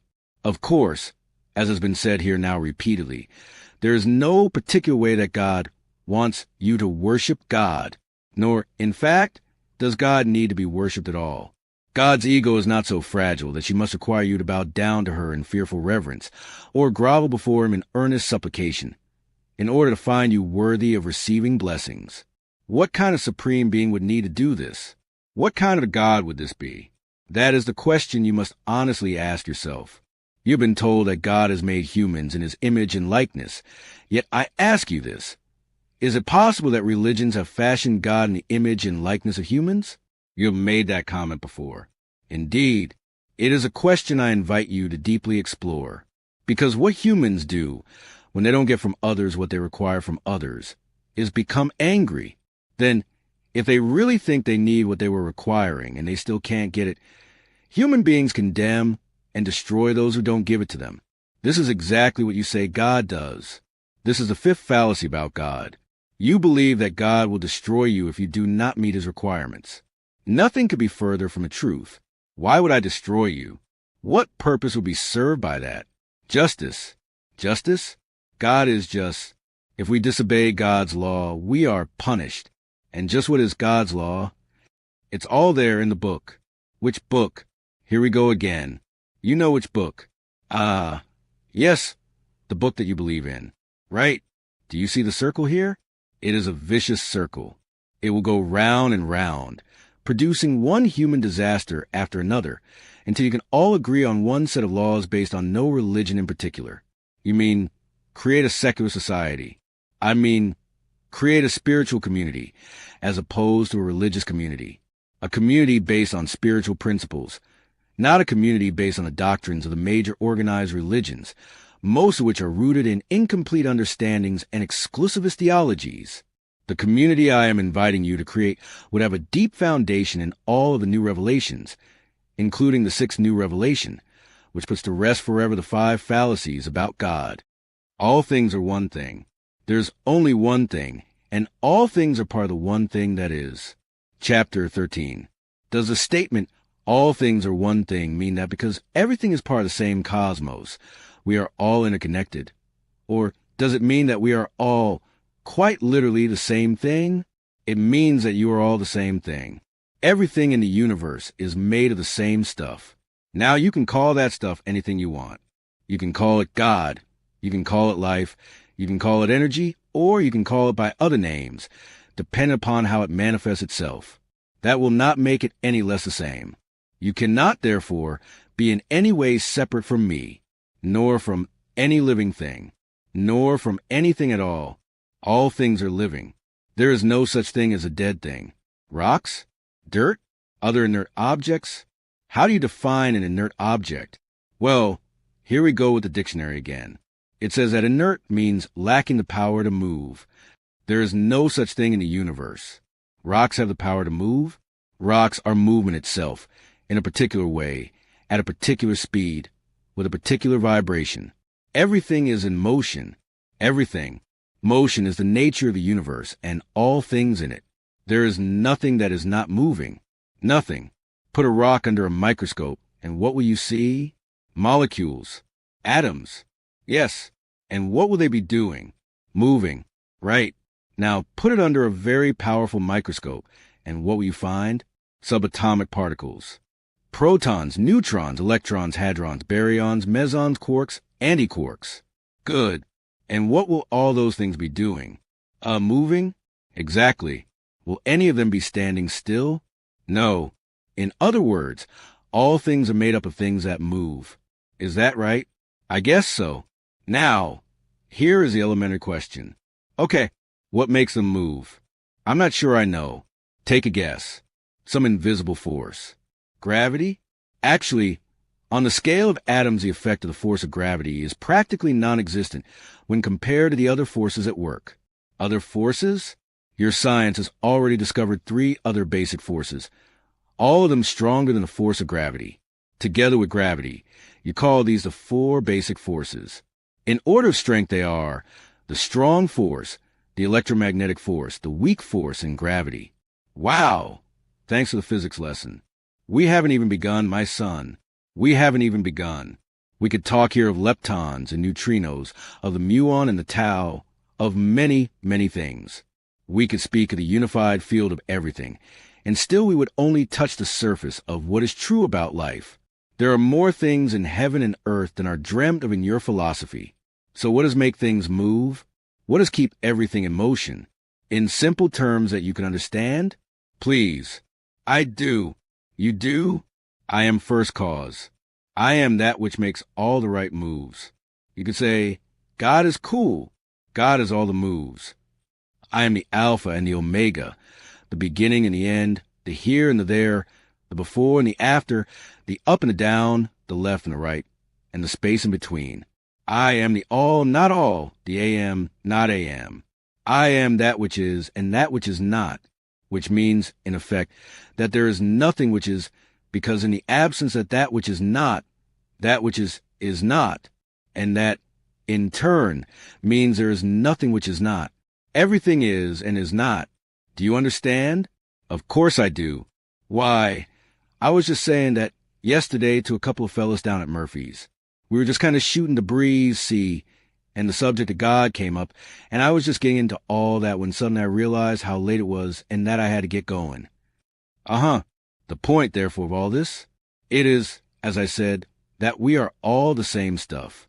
We are all that which moves. There is nothing that does not move. Everything moves. Nothing stands still. Nothing at all. Everything is stuff in motion. That includes you and rocks. You are all the same stuff. This stuff is called life. Everything in life, is life. Can you wrap yourself around that concept? I don't think I've ever heard it put just that way before. Can you embrace the concept? There is nothing in life that is not a part of life. Can you agree with that? Well, yes, I think so. Good. Then you are only a step away from understanding a larger truth, which is that you and God are one. I'm not sure I can make the leap. How can that be true? It is true of life is just another word for God. And it is, there's only one thing, and that thing could be called God or life or all that is, or whatever pleases you to call it. You are all manifestations of that one thing, as is everything else you observe with your 5 senses, and everything you observe with your 6th sense as well. In fact, your 5 senses are rather primitive receptors. They pick up data relating to only about 1/10 of the world around you. Your 6th sense picks up much more. My 6th sense? Yes. What is that? Intuition? You have called it that. You have also called it your extrasensory perception. It is at this level of perception that many of the mysteries of the universe may be unraveled and found not to be mysterious at all. Well, this has all been very fascinating, but what does any of this have to do with world peace and the crisis the world is facing today? Everything. Everything? Everything. In what way? because you are using only your five senses to figure out the world around you, and you are using only your five senses to build it. Yet to create the kind of community I am talking about, to create the world of your dreams, you have to use your sixth sense. Why? How so? Everything you believe about God and your world has come to you through your five senses. This is true for the largest number of people on your planet. Learning about God through one's sixth sense has always been forbidden. Every human who has done so and has proclaimed it publicly has been humiliated and persecuted. And so, you've been asked to learn about God, who lives outside of your five senses, by using only your five senses. In fact, you're using only two of them. What most people know about God, they know largely through what they have heard or read. If they have a feeling about what God must be like that differs from what they have heard or read, they are told to dismiss it. Such feelings, they are scolded, are the work of the devil. Your knowledge about God is passed on knowledge. Somebody told somebody, who told somebody who told somebody, who told somebody who told you. Well, how else are we going to find out about God? Somebody has to tell us, because in and of itself, God is the unknowable. Then how did those who told humans about God in the first place come to know about God? They listened to the masters and the prophets. And how did the masters and the prophets, whom they quote, come and know about God? Through direct revelation. So direct revelation is a valid means of coming to know about God? Yes, but only if you were an old person living in olden times. I know where you're leading me, and I'm not going there. You may want to consider the possibility that what would work for the world right now, given what the world says it wants to experience, which is peace and harmony, is a new spirituality based upon new revelations. What kind of new spirituality are we talking about? A spirituality that enlarges upon organized religion in its present form. For it is many of your old religions, with their inherent limitations, that stop you from experiencing God as God really is. They also stop you from experiencing peace, joy, and freedom, which are other words of God as God really is. Yes, well, as I said before, the so-called new spirituality sounds an awful lot like humanism, having nothing to do with God at all. And how does your dictionary define humanism? A way of life centered on human interests or values. What's wrong with that? Why would anyone have a problem with that? Because life should be centered on God's interests and values, not our own. Do you imagine they're different? Of course they're different. God wants one thing, and we want another. That's the whole problem. Your problems are not created by human beings doing things other than what they say God wants them to do. Your problems are created by people doing exactly what they say God wants them to do. Have you noticed that? Yes, in some cases, but in some cases? In almost every case. More of your wars have been fought in the cause of organized religions than in any other cause. Millions of your people have been killed in the name of God. Is this not the blasphemy? Everything would change on your planet if you simply stopped telling yourself that you are doing the will of God when you harm each other. Well, I don't think we put it that way. You put it exactly that way. And you insist that God puts it that way. You even tell yourself that God wants you to go out and fight for him, to kill for him. We do not. Nobody says that. And nobody says that God says that. Really? Do I have to start quoting holy books again? In the Quran, God not only says to go out and fight, he says that those who do not will go to hell. No. A holy book urges peace, not fighting. Well, God is not talking about fighting just anyone here. God is talking about fighting those who do not believe the way he has instructed you to believe. God would not do that. God is the greatest peacemaker in the universe. God is peace itself. God would not instruct his followers to fight others simply because they held a different religious belief. But humans say that God does exactly that. In the Quran, Surah 9:123 declares, O ye who believe, fight the unbelievers who gird you about, and let them find firmness in you, and know that Allah is with those who fear him. And in the Bhagavad Gita, chapter 2, text 31 says, you should know that there is no better engagement for you than fighting on religious principles, and so there is no need for hesitation. Okay, so maybe it suggests that true believers may want to go out and fight for their beliefs, but it does not say that they have to, and that if you don't God will punish you. That's somebody's exaggeration. That's not God's word. Really? Read Surah 938 and 939. O ye who believe, what is the matter with you, that when ye are asked to go forth in the cause of Allah, ye cling heavily to the earth? Unless ye go forth, he will punish you with a grievous penalty. Or read the Gita at chapter 2, text 32 to 33. Happy are those, says the Gita, to whom such fighting opportunities comes unsought, opening from the doors of the heavenly planets. If, however, you do not perform your religious duty of fighting, then you will certainly incur sins for neglecting your duties.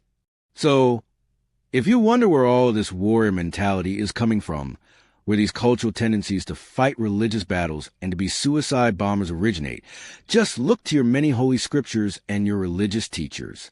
They have provided your species guidance for generations, and almost all of them promise that, whether you win or lose in battle, you'll get your reward. As the Bhagavad Gita puts it, somewhat pithily, either you will be killed on the battlefield and attain heavenly planets, or you will conquer and enjoy the earthly kingdom. Therefore, get up with determination and fight. 2:37. There you have it. You can't lose. I've even heard that Muslim men are told that if they die as they kill others in an act of jihad, as in suicide bombings, they will be rewarded in heaven by being able to enjoy unlimited sex with 72 virgins. Yes, that promise has been made. God also instructs in the Quran, Surah 8 hours 67 minutes, to fight until all in the land of your enemies are subdued, and until then, to take no prisoners. God says to take no prisoners? That is exactly what God says in this passage. Not until the people whom you fight have been completely subdued. And when they are, God says it is then okay to set up a system of bribery, whereby the remaining unbelievers must pay you to not kill them. You could call this God protection racket. That's ridiculous. No holy book would ever suggest such a thing. Really? Check out Surah 9:29. It says, Fight those who believe not in Allah nor the last day, nor hold that forbidden which have been forbidden by Allah and his messenger, nor acknowledge the religion of truth. And how long does it say to fight them? Let's see, until they pay the jizya with willing submission. Oh, yes, I've heard of that. I've read that in order to stop the killing of all non-Muslims when a village or an area was overrun by Muslims, tribute had to be paid. This is usually in the form of a jizya, a fixed poll tax levied on non-Muslims for protection and other services, as well as a carriage, a land tax. But I thought that was just a barbaric custom.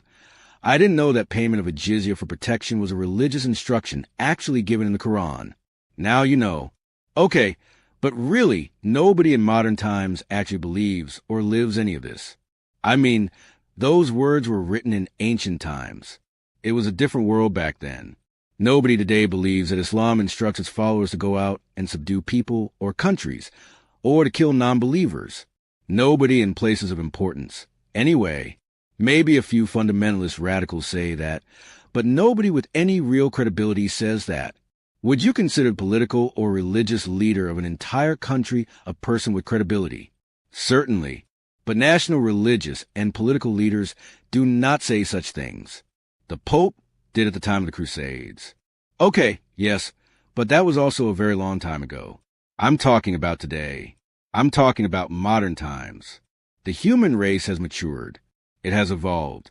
Those attitudes would never be expressed by a religious or political leader in modern times. Of course, there's a statement of Iran's Ayatollah Khomeini, quoted in the textbook Holy Terror, Inside the World of Islamic Terrorism by Amir Taheri, published in London in 1987. Yes, there's that. Why don't you tell us all what it says? Well, in that textbook, the Ayatollah, the supreme religious leader of Iran, and its ipso facto political leader as well, is quoted as saying, Islam makes it incumbent on all adult males, provided they are not disabled and incapacitated, to prepare themselves for the conquest of countries, so that the writ of Islam is obeyed in every country of the world. But those who study Islamic holy war will understand why Islam wants to conquer the whole world. Those who know nothing of Islam pretend that Islam counsels against war. Those who say this are witless. Islam says, kill all the unbelievers just as they would kill you all. Does this mean that Muslims should sit back until they're devoured? Islam says, kill them, put them to the sword and scatter. Islam says, kill in the service of Allah those who may want to kill you. Islam says, whatever good there exists thanks to the sword and in the shadow of the sword. People cannot be made obedient except with the sword. The sword is the key to paradise, which can be opened only for holy warriors. There are hundreds of other psalms and hadiths urging Muslims to value war and to fight. Does all this mean that Islam is a religion that prevents men from waging war? I spit upon those foolish souls who make such a claim. Now I tell you this. Humans have used the announcement that it is God's will as an excuse to rationalize and justify the most barbaric behaviors you could ever have imagined, the most unfair behaviors you could ever have contrived, the most ungodly behaviors you could ever have foisted on unsuspecting and innocent people. You have used these behaviors to get your way, not God's way. I tell you, you must move away from your old ideas of God's way and move into a new experience of divinity if you ever want to see peace on earth. You have said that your interests and God's interests are not the same, and that this is obvious. Yet now I have come to tell you that God's interests and human interests are not divergent, but are identical. The fact that you do not see them as one is what is causing problems. So long as you insist that you must serve God's interests rather than human interests, you give yourself permission to define God's interests as you wish. And you do so according to your own beliefs about God and what God wants and expects. Humanity's interests cannot be so easily ill-defined, for humanity's interests are self-apparent. The greatest interest of all humanity is life. This is the greatest interest of God as well, but you claim otherwise. You imagine that God has a greater interest in human life, and that is what allows you to waste it with impunity. Pure humanism would never allow you to destroy life sanctimoniously. Only organized religion could justify such a travesty. Chapter 14. That is quite an indictment. Indictment resides in your mind. It is part of your guilty/not guilty, right/wrong mentality. What I have done is make an observation. Observation is not judgment, and statement is not indictment. A statement of fact is just that, a recounting of what is so. Observation is the what so of any situation. Judgment is the so what. It is you who add the so what to any set of facts. Nothing has any meaning save the meaning you give it. It is you who decide whether what so is good or bad, right or wrong, okay or not okay, and you base this decision on your assessment of whether what so works or does not work, depending upon what it is that you are choosing to be, do, or have. The process of human witnessing, assessing, and choosing has always functioned this way, and it is circular. You witness, assess, and choose, then witness the result of your choosing, assess that, and choose again, then witness again, assess again, and choose still one more time, in an ongoing cycle. It is through this process that you decide who you really are. The constant making and remaking of this decision is what you call evolution. The reason for the soul's having come to body is to evolve. That is, to become a grander and grander version of itself. This is the purpose of your life on earth and of life everywhere. Applying this process to that part of your life called religion has been hard for you because of the deep emotional attachment you have to your beliefs. You have a deep emotional attachment to all of your beliefs, but your beliefs about religion have been particularly difficult to let go of. Therefore, the evolution of your religions has lagged far behind the evolution of your sciences, your technologies, your psychologies, indeed, your understanding of every other aspect of life. You have done the things you've been doing to each other in the name of religion because many of your present organized religions, all well-meant, all well-intended, and most grounded in some sound spiritual principles, are simply incomplete in their understandings. Religion has not been allowed to grow. Indeed, you will not let it grow. You claim that any new insight that contradicts or modifies the old is blasphemous and heretical. You claim that new revelations are not possible. Your position is that everything there is to say has already been said, everything there is to know is already known, everything there is to understand is already understood. Your desperate struggle to keep your species alive, to stop its members from killing each other and from destroying all of life, will not end, and it may wind up ending you, if you are unable to make one simple statement. There is something I do not understand about God and about life, the understanding of which will change everything. We must take step 2 in the 5 steps to peace. Yes, this is an essential and irreplaceable step. For only with a new understanding of life and of God can humans construct a more workable and uniform code of conduct. As things now stand, creating such a workable and uniform code is very difficult, because so many of you believe that your code of conduct comes from God and is therefore the only one that should be followed. The fact that most of the exclusivist religions of the world say this, and that the world's sacred laws are all different, doesn't matter to you. All of you believe that your code of conduct is the right code of conduct. It is this righteousness that is your undoing. Your worldwide community cannot function this way. When your planet housed a group of smaller communities, most of them isolated and disconnected from each other, human beings could function that way. It wasn't a very smooth functioning. It often wasn't very happy, but the species at least survived. Now you are a worldwide community, interconnected and interdependent. You are truly all one, whether you are ready to accept this belief or not. Now, a disruption in one part of the community disrupts the whole. And so you're going to have to learn to act as one if you wish to survive. This is something you have had very little practice doing. Many of you seem to think that oneness is, in fact, threatening. And so you continue your past behaviors in which you allowed your differences to produce divisions, ignoring the fact that a house divided against itself cannot stand. You do not see yourself as being in the same house. So why bother to worry about divisions? But does healing mean that we can no longer have different religions or different ideas about how to experience God? Of course not. It means only that you notice your oneness. Oneness does not mean sameness. Unity and individuality are not mutually exclusive.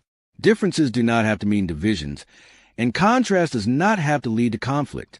Your fingers are not at all the same. They look different, and they all have different functions. Yet they are all part of one hand, and both hands are part of one body.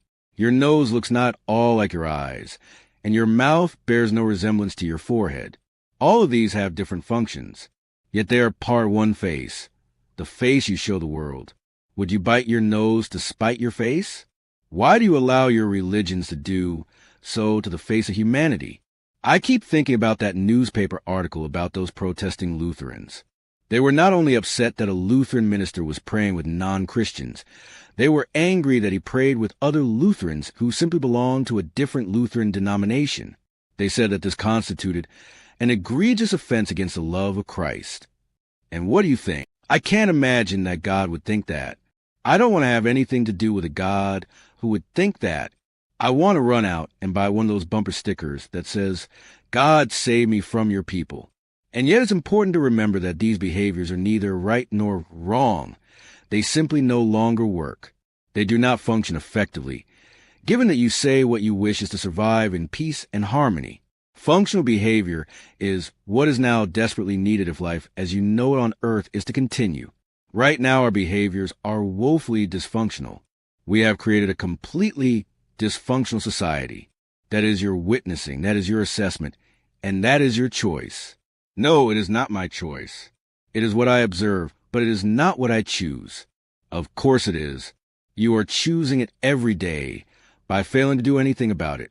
That's not fair. What can I do? I can't be responsible for changing the entire planet this instant. I will ask you again. If not now, when? If not you, who? Chapter 15.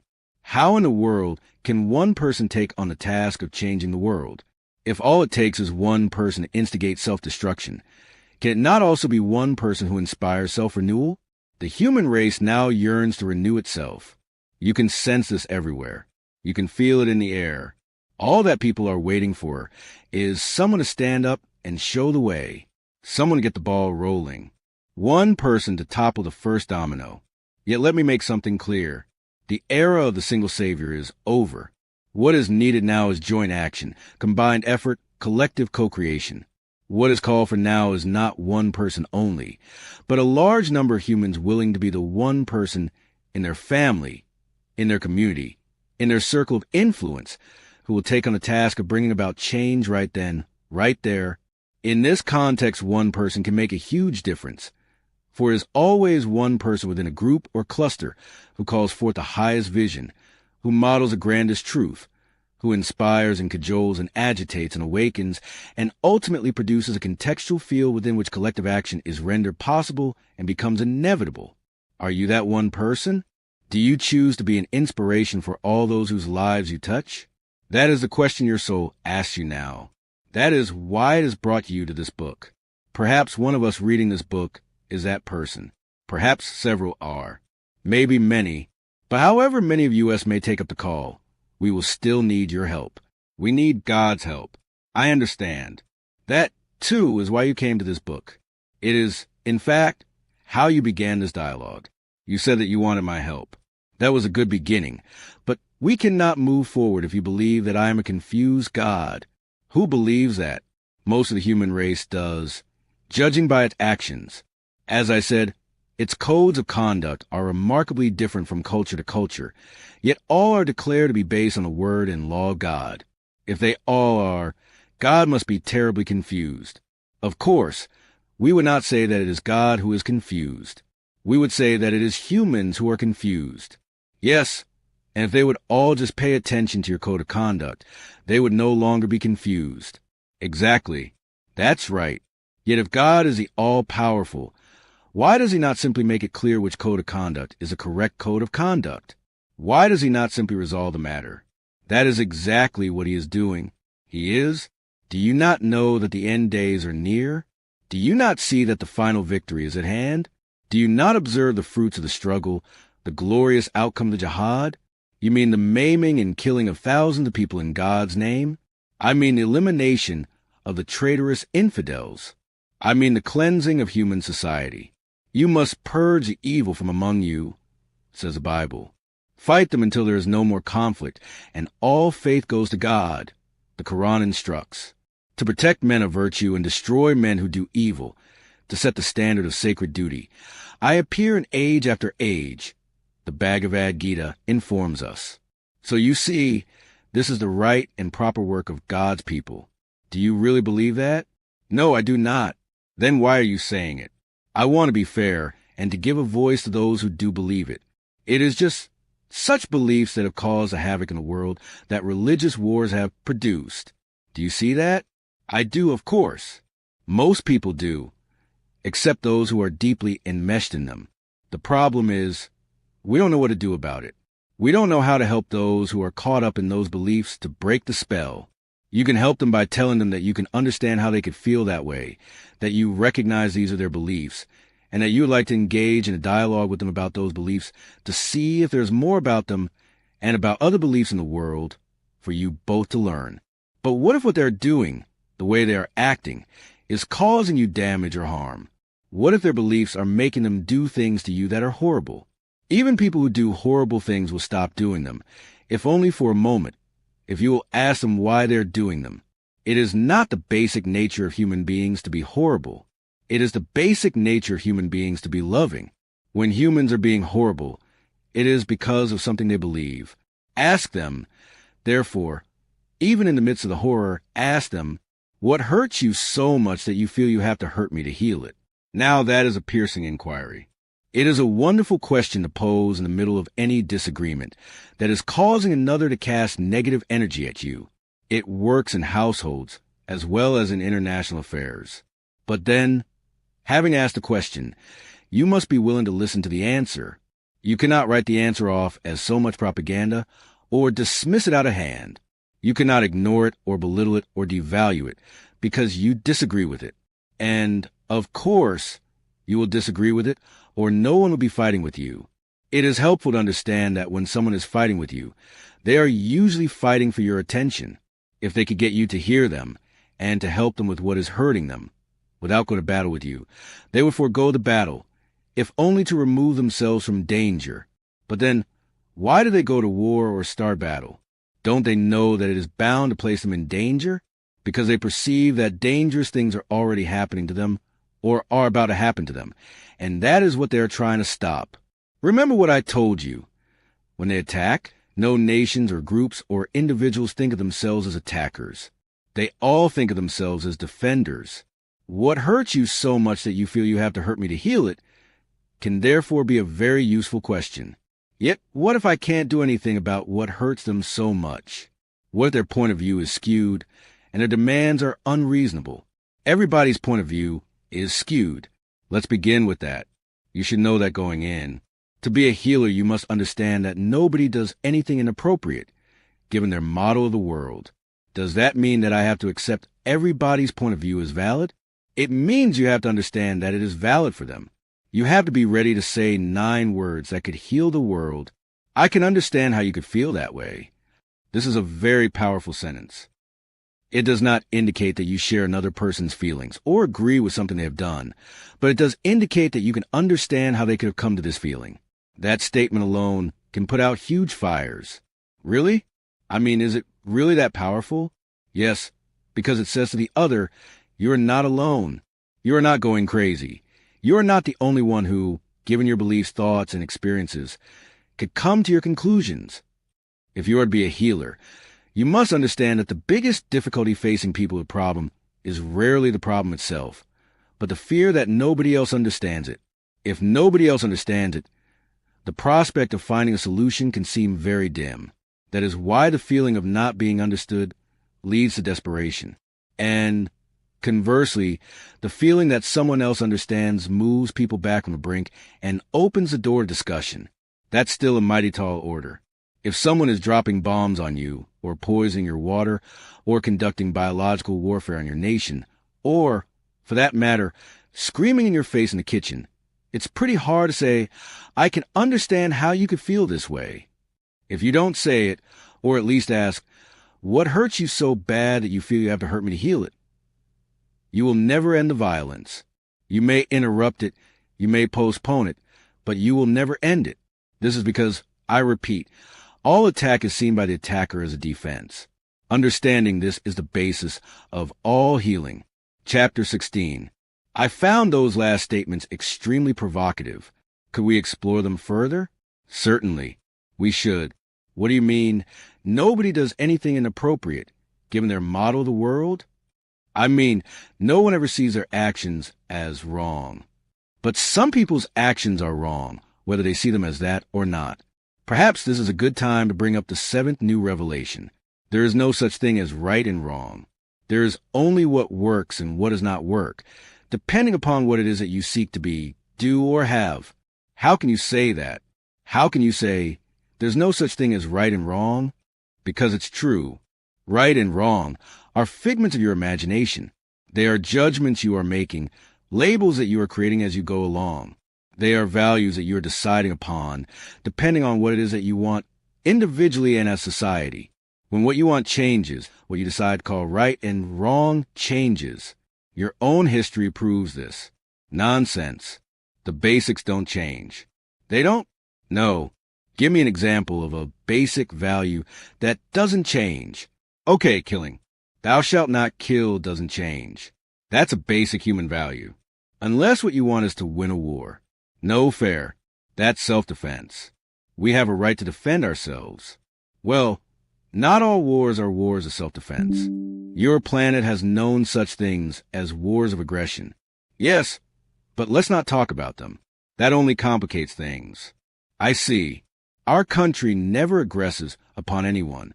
The only wars that we ever fight are wars of self-defense. Your country only fights wars of self-defense? That's right. Of course it's right. And what does that mean? It means that you've just proven what I said before. There is not a country, and there is not a group of people on earth that imagines itself to be an aggressor. Everyone who enters into war does, so saying that they're defending something. Do you see this now? I am making a repeated point of this, because it is something you need to look at very closely. On your planet, there are no attackers, only defenders.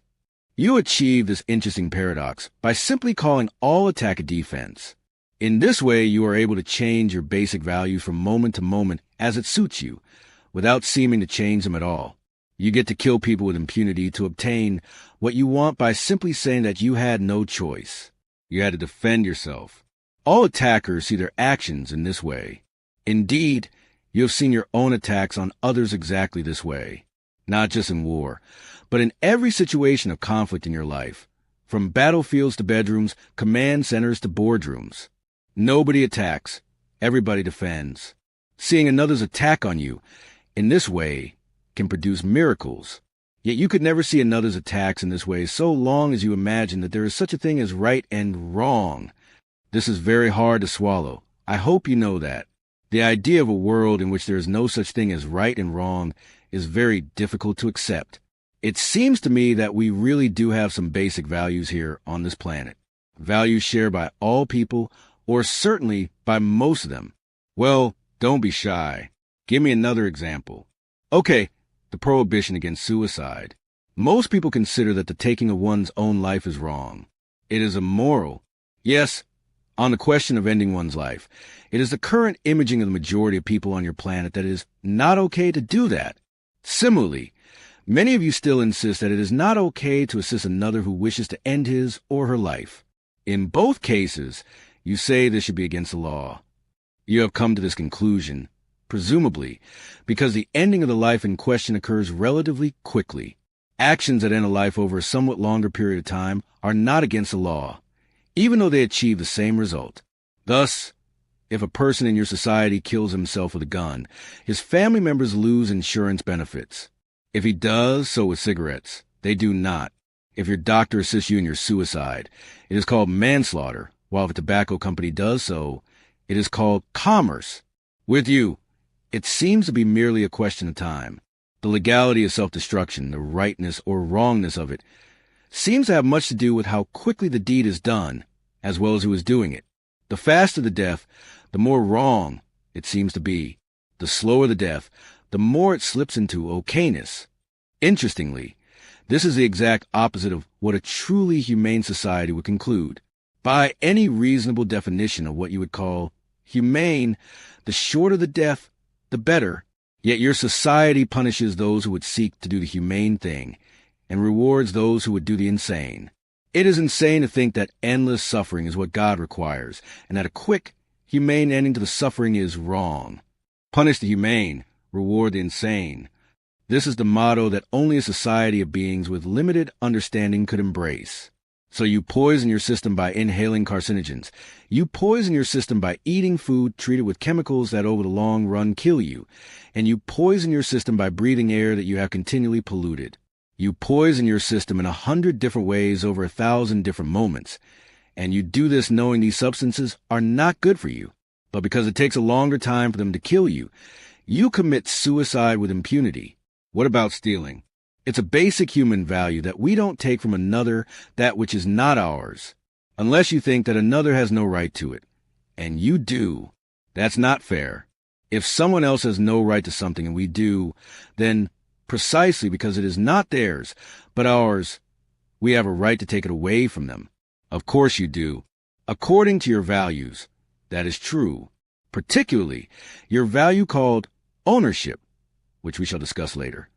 Yet that is precisely my point. You are doing nothing here but proving my point. Your perceptions change. They change as your desires change, as the things you want change.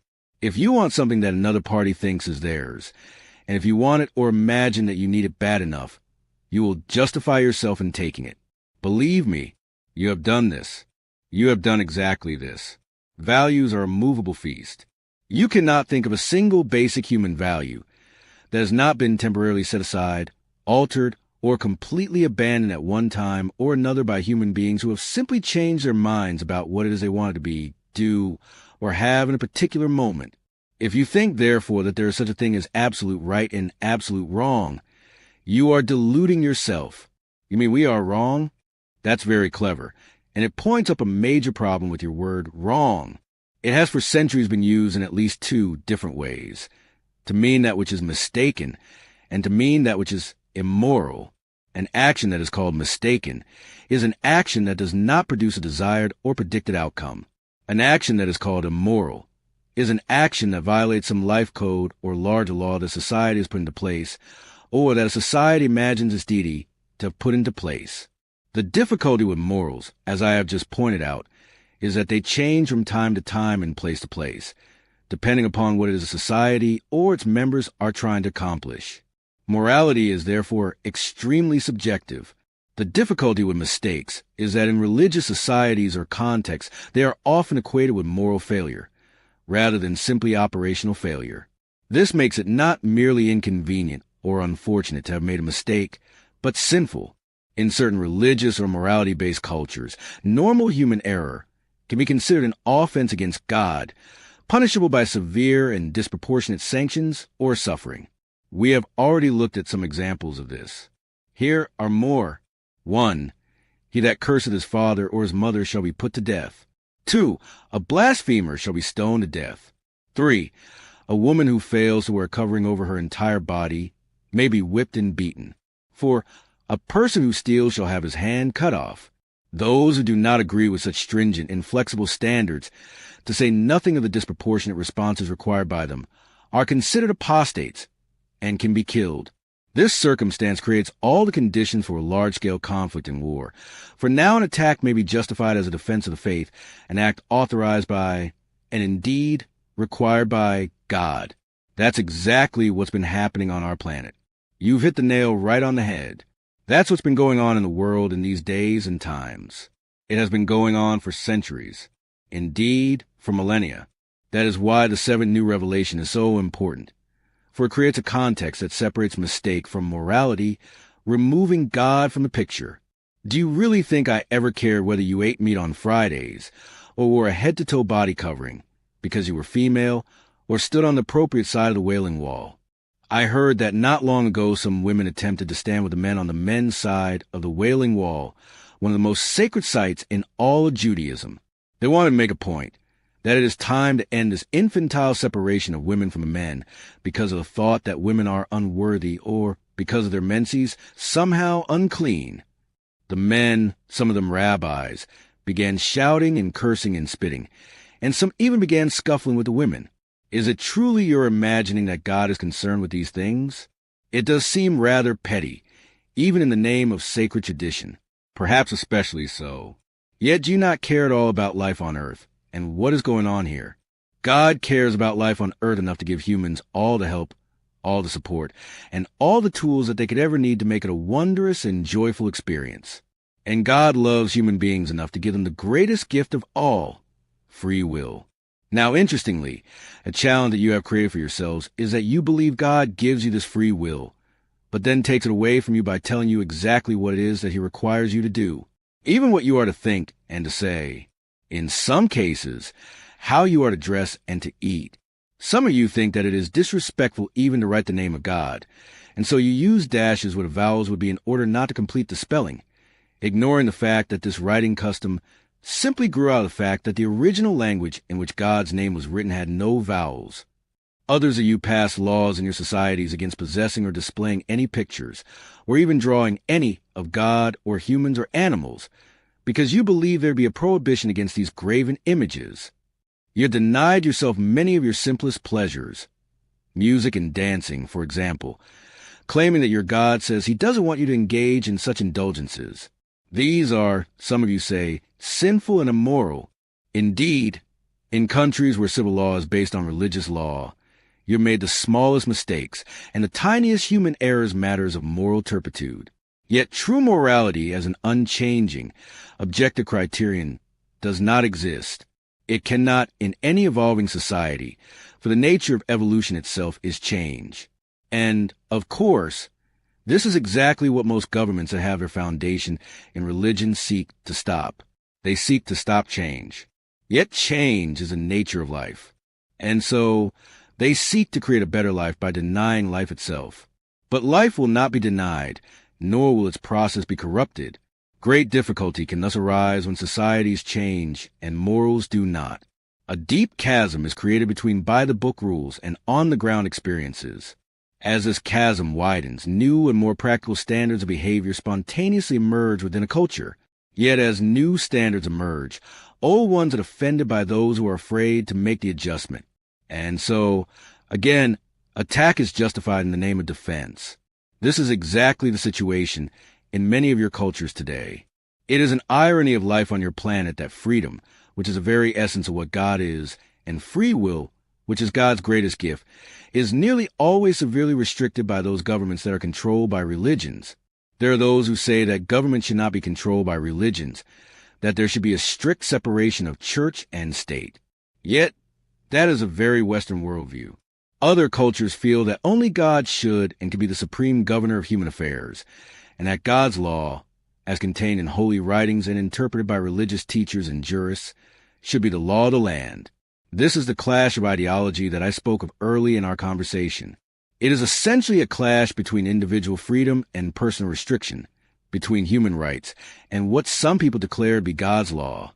In truth, there is no clash, for freedom is the essence of God, and human rights, personal liberty, equality under the law, the fairness of trials, are expressions of that essence.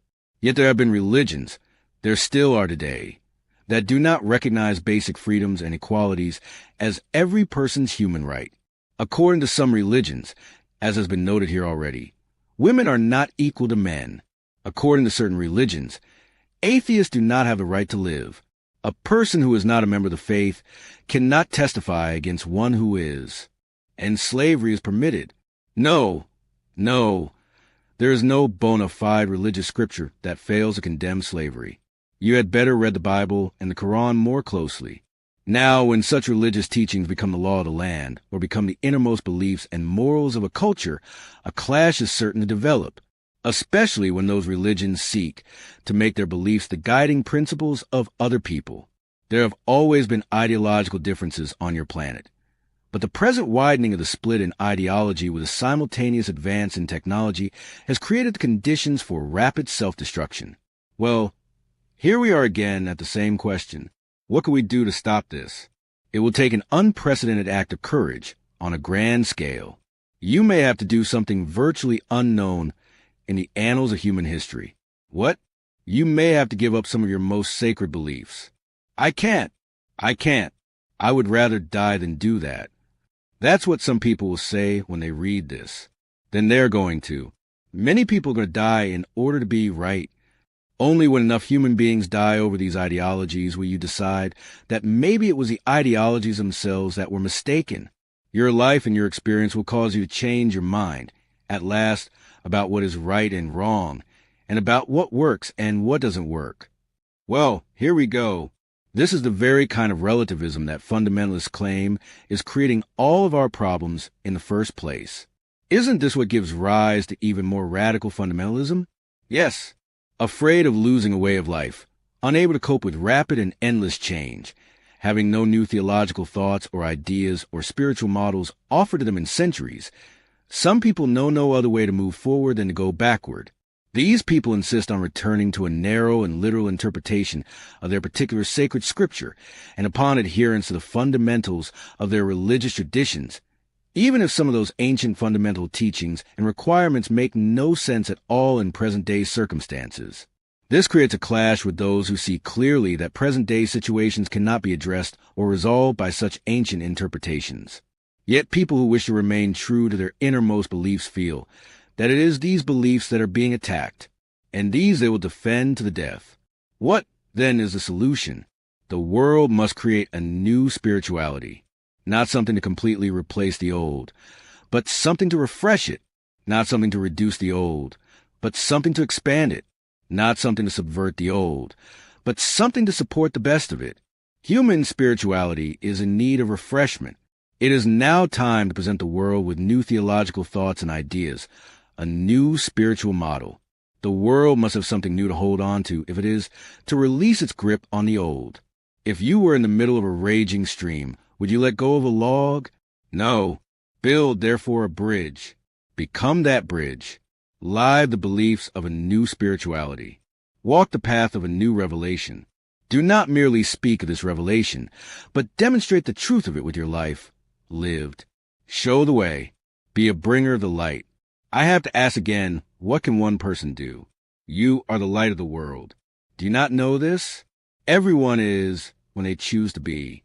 A city on a hill cannot be hidden. Neither do people light a lamp and put it under a bushel. Instead, they put it on its stand, and it gives light to everyone in the house.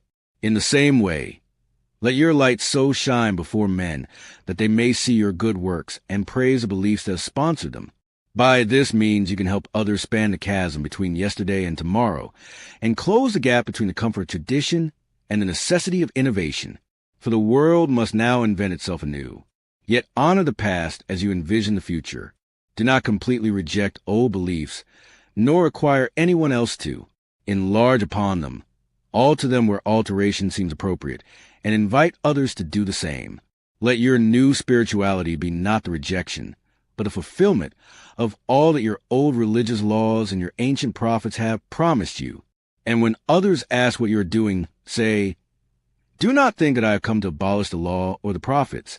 I have not come to abolish them, but to fulfill them." Chapter 17. You said something fascinating earlier. You said, nobody does anything inappropriate, given their model of the world. I can see how this applies. It is what made it possible for music of any kind other than Islamic religious songs to be outlawed by the Taliban in Afghanistan. Exactly. That was their model of the world. To them, this seemed perfectly reasonable. So, if we find a person's behavior or the behavior of a whole group of people unacceptable to us, what we have to do to produce lasting change is to affect the model of the world that is creating their behavior. You understand now. You understand the central point of this dialogue. That is what I am saying here. You can seek to alter behavior, but that will produce only short-term change, at best. Yet if you alter beliefs, you will impact behavior at its source. That is why I said that what would be beneficial for human beings right now if they wish to live together in peace and harmony is a new spirituality, a new model of the world based on expanded and changed beliefs. How do we create that? I know you said before that in order for others to feel safe with these new beliefs, we have to demonstrate that they work, using our own lives as a model. But how do we come up with new beliefs to begin with? You will not come up with any new beliefs unless, and until you decide that some of your old beliefs are not working. Beliefs are difficult things for humans to let go of. Once you believe a thing, you believe it until it's proven wrong. Even then, many of you continue to believe it, refusing to let go of old ideas long after they've been proven inaccurate, ineffective, or unworkable. But at least here, in this dialogue, you're willing to look at it, and that's the first step to change. You can't change anything that you're not even willing to look at. So, first you have to decide which of your old beliefs are not working. In this conversation, we have explored 5 fallacies about God. These are beliefs that no longer work for the human community. There can be no serious argument about that. The fact that they do not work is observable and demonstrable. The continuing condition of conflict on your planet is a demonstration. If your present beliefs about God were accurate, conflict would have been eliminated on your planet long ago. Instead, your beliefs about God actually create conflict. I have pointed this out now repeatedly. The intention is that you will not be able to miss this point, or to ignore it. You said earlier that there were 10 fallacies that humans believe. 10 in all. Yes, in addition to the 5 fallacies about God, there are also 5 fallacies about life that make your experience on Earth very, very difficult. Are these fallacies about life as important? Do they produce just as much impact as the 5 fallacies about God? Every bit as much. They also create crisis, violence, killing, and war. Then let's go over them now. We haven't discussed these yet. The 5 fallacies about life are: 1. Human beings are separate from each other. 2. There is not enough of what human beings need to be happy. 3. To get the stuff of which there is not enough, human beings must compete with each other. 4. Some human beings are better than other human beings. 5. It is appropriate for human beings to resolve severe differences created by all the other fallacies by killing each other. Okay, let's go back to the top of the list and take a look at these. Good. The first fallacy about life is that human beings are separate from each other. This idea emerges from the third fallacy about God, and so we see how the fallacies about God have a spillover effect. Your species' fallacies about God are very powerful.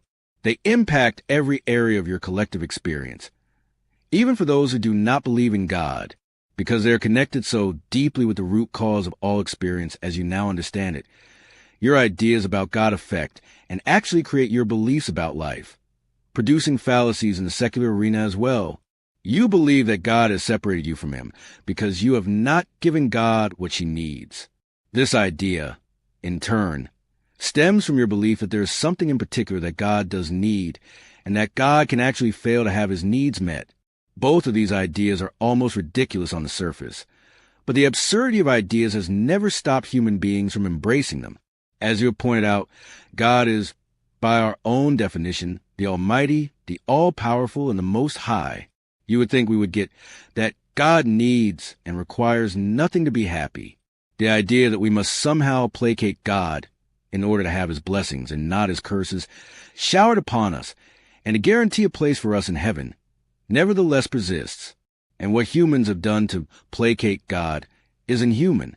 You have persecuted others, causing them incredible suffering, and you have killed people by the millions in order to please this God of yours. In the earliest days of pagan worship, humans even sacrificed babies, tiny infants, the embodiment of utter innocence, placing them on pyres and burning them alive in hopes of causing the gods to smile. This need to make God happy emerged from your errant thought that God is somehow not happy. This is a crazy idea, because God is happiness itself. Yet you have clung to your idea of a brooding, displeased deity.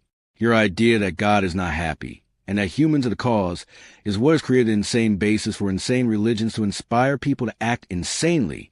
I have never heard it put so directly. It is time that you did. This really is a silly idea, isn't it? It is more than silly. It is deadly. It is also the epitome of arrogance for you to imagine that somehow something that human beings have done can make the creator of the universe give up peace and love, which is the essence of who and what the creator is. In other words, you imagine that I am willing to give up myself in reaction to something that you have done. The reason you imagine that I do this is because you do this, and we do not even see the connection. No, you do not. We say that we are made in the image and likeness of God. Yet you are correct in what you suggested before. What we have done is create God in the image and likeness of humans. And so, you have imagined a God that separated humans from him, because he was not happy with humans. This is what humans do to each other when they are not happy, and you have concluded that God would do the same. This idea of the great separation created in you the experience of being separate from each other as well. I have already explained to you how this happened. Human beings knew. They intuitively understood. They had a cellular memory of the fact that they were one with all of life, one with the earth, and one with the creatures of the earth, one with the sky, and one with everything in the sky, one with the divine, and part of that which is divine. Then the stories of separation began. As I earlier explained, these stories arose out of humans' early experience. Religions codified that experience, transforming myth into dogma. The illusion of your separation was complete. Separation from God, and separation from all of life. Modern religion has had a chance to break that illusion, to lead you to the truth. But modern religion has chosen to stick with the teachings of pre-modern times, to retain the dogma of hundreds and thousands of years ago. And so, modern religion has failed modern man. If you are courageous, if you are very brave, you will allow a new spirituality to enhance your religious experience. This spirituality will not reject outright your traditional religious teachings, but enlarge upon them and alter some of the teachings that you agree no longer apply or no longer function. You have made that statement repeatedly now. You keep saying that over and over again. I want it to be something that you will carry from this book firmly in your awareness, for it is, in fact, your only hope for a truly different tomorrow. A tomorrow filled not with fear, struggle, rancor, conflict, outright war, and violent death, but with peace, joy, and love. What I am doing here is capturing all that I have been telling you over these several years and bringing it all together in one place, saying it over and over again, restating and reiterating comments and observations that I have made earlier here and elsewhere before, and then adding new and very important information having to do with the crisis at hand. And the human race is facing a major crisis. Make no mistake about that. It is a crisis of conflict between ideologies. It is a crisis of beliefs. As I've said, you have equated your disconnection from God, which itself is a false belief, with a disconnection from life. It is quite natural for you to have done so, since at some very deep level you knew and understood that God is all of life. While you may not have articulated it that way, you knew at a cellular level that this was true. Everything and everyone in life, therefore, was experienced as separate from you in the moment you accepted that you were separate from God. Conversely, everything and everyone in life is experienced as being one with you in the moment you accept that you are one with God. This is something that all masters teach and that all mystics have reported. You have accepted that you are separate from God, not because you have experienced that you are separate, but because you have been told that you are by organized religion. One's religion is a product of one's birthplace and early teaching. It is a product not of eternal truth, but of cultural environment. People believe what they have been taught to believe. They do not question it, because they do not wish to question its source. I invite you to make this inquiry. Who would you be making wrong if you change some of your most basic beliefs? Therein lies the tale. So long as you believe that there is such a thing as right and wrong, you'll be willing to risk everything to be right. You will not change your beliefs if you think that doing so will make you, or someone you love, wrong. Yet as soon as you change the right-wrong axis to a what works, what doesn't work paradigm, the difficulty of critically analyzing, to say nothing of changing basic beliefs, is eased. Today the world lives in a right-wrong paradigm, and thus supports the third fallacy about God and the first fallacy about life. The illusion that disunity exists. You dare to say that you have experienced just the opposite, that you have known the joyful bliss of complete union with others and with the divine, you will quite likely be told to be wary of such experiences, and certainly be wary of talking about them. I've experienced that. I'm sure you have. And it is this fallacy of separation that allows us to do to each other things that we would never do to ourselves. Yes, it also creates the illusion that there is not enough of what you need be happy. The second fallacy about life. Yes, if you thought that there was only one of you, that is, if you thought of yourselves as one body, which is what you are, or one community, you would know that you always had enough, because you would create the experience of it. With such a belief, you would share and share alike. You would ensure each other's well-being. This is the highest tradition of the Islamic faith, which sees all Muslims as members of one community. Islamic teaching calls upon Muslims to give to the poor and always to support the community. Members of the Church of Jesus Christ of Latter-day Saints, Mormons, also have formed a worldwide community, supported by one of the largest internal systems of organized, non-governmental assistance to the poor and the needy among its members of any religious organization in the world. Organizations of Catholic charities and groups appealing to other Christian sects, as well as similar Jewish charities, likewise seek to share the world abundance with the less fortunate and those in need. These are all worthy expressions of beginning understanding. The difficulty is that many religious organizations form a closed circle around their own members, thereby demonstrating the limitations of their understanding. States and nations do the same, as do cultural, ethnic, racial, and social groups of every kind, each consciously or unconsciously creating a cordon sanitaire. Such quarantine living does nothing to promote an experience of humanity's oneness, and, indeed, produces a sense of the need for a protective shield, segregating people according to their most narrow views. With such a narrow outlook, not everything can be seen as it really is, because perspective is limited. So, then, is awareness, what you experience, as the safety of your womb, becomes a birthplace of your righteousness. Yet raising your consciousness will lift you out of your womb-like segregation. Then you will discover that the quarantine was unnecessary, that the cordon separated you from nothing but yourself. This will be the biggest surprise. This will be the largest astonishment. You have merely been segregating yourself from yourself. When you break through the circle of your containment, you will discover that everyone else is just like you. Not only everyone else, but everything else. Close examination will reveal that you and the rocks and the trees and the planets and the sun and the moon are all made of the same stuff. Like beautiful snowflakes, you all look different, but you all have identical substance. When you discover your oneness, you will marvel at how you could ever have imagined yourself to be separate from anyone or anything else. You will see that when you have treated anyone or anything as though it was not you, you hurt no one but yourself. How did this all happen? How did we become so separated from ourselves? It occurred when you decided that you were not perfect. Somewhere along the way in your passing on of myths and stories, you landed on the idea that you were less in the world and the life around you. As I have explained before, you saw the effect that the winds and the rains and the storms and life itself had on you, and you determined that the gods were more powerful than you. You could never be this powerful, no matter how hard you tried. Thus, you imagined your own imperfection. You were less than the gods. In your frustration, in your anger, You turned against yourself, judging yourself and condemning yourself for being not enough. The first human experience of insufficiency was not in your exterior world, where there was clearly plenty, but within yourself, which measured up as very puny compared to the outward bounty and magnificence of the world around you. One look at the night sky was enough to convince you of the awesomeness of that which you thought of as not you, and the puniness of that which you thought of as you. It is from this idea of your puniness that you have never recovered. Yet now can be the time of your healing. This can be the moment of your remembering. For I come to tell you a great secret. You and the stars are one. Not figuratively, as in a poem or a song, but literally.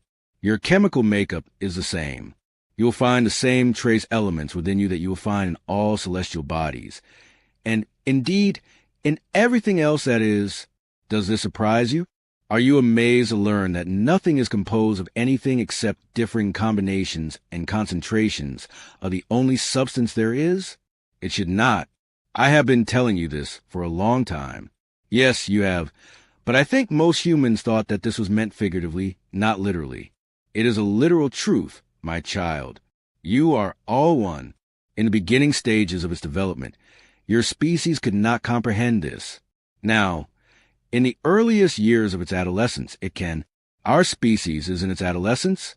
In the earliest years of its adolescence. Yet it may never reach maturity, the way things are going. You are quarreling with each other, like children unwilling to share your toys. Chapter 18. Do you think we will ever learn? Do you think we will ever find a way to get along? To do something as simple as live together in peace and harmony and happiness? You will if you will give up your false beliefs and the human constructions you have built up around them. I have come here to help you. I have always been here. I have never left. That which you are cannot leave you, but remains with you always. And so, even before you ask, I will have answered. Yet you do not know this, because you do not know me. You imagine me to have separated myself from you. You imagine yourselves to be separated from each other. Neither imagining is true. Neither serves you. The first three of the 5 fallacies about life. Human beings are separate from each other. There is not enough of what human beings need to be happy.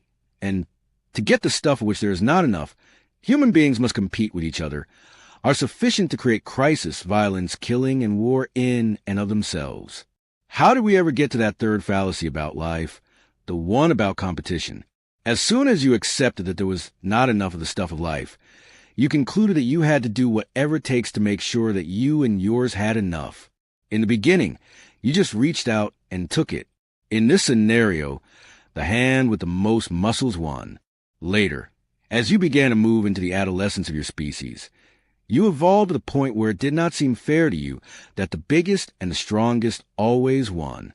Yet you had not evolved to the point where you chose to see everybody win. You still have not.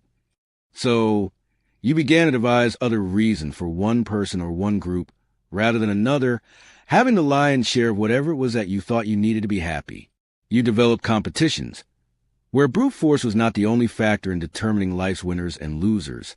The haves and the have-nots, all of this would have been disadvantageous enough. Enlightened beings do not compete with each other for the right to grab and hoard that which belongs to everyone. But you did not even construct the competitions fairly. You chose to create competitions in which the winners were declared ahead of time. What do you mean? I mean that in your particular culture, you decided that if you were rich, white, Christian, American, and male, you were among the winners going in. Each culture, each subgroup of the whole humanity, has its own list, its own idea of who the winners are in life's competition for the stuff of which there is not enough.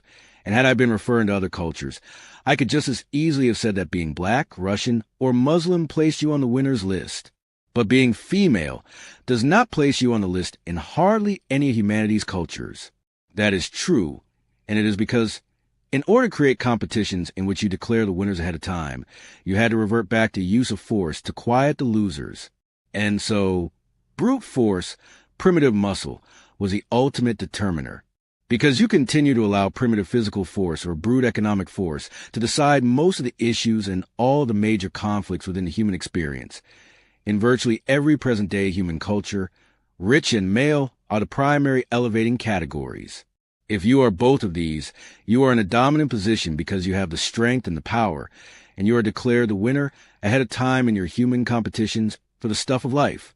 In the earliest days, male predominance was demonstrated with a club. Today it is demonstrated with money, influence, and power, which you make sure is controlled and retained mostly by males. So males continue to get their way by using force. And since you imagine a God who uses force to get God's way as well, you've decided that God must be male. Well, of course God is male. Isn't he? Aren't you? No, but I was taught that God was a he. By whom? My religion.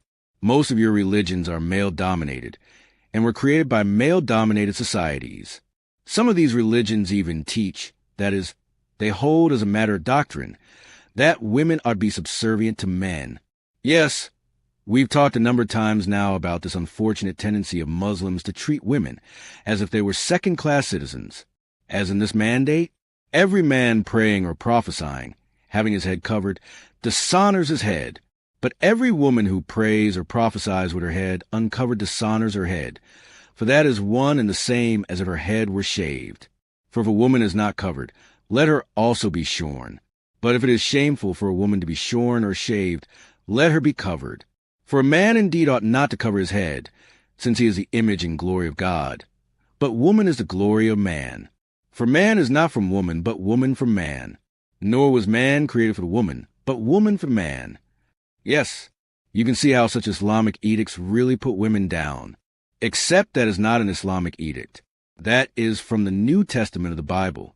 No, It's Islam that has repeatedly placed women in such positions of inferiority, not Christianity.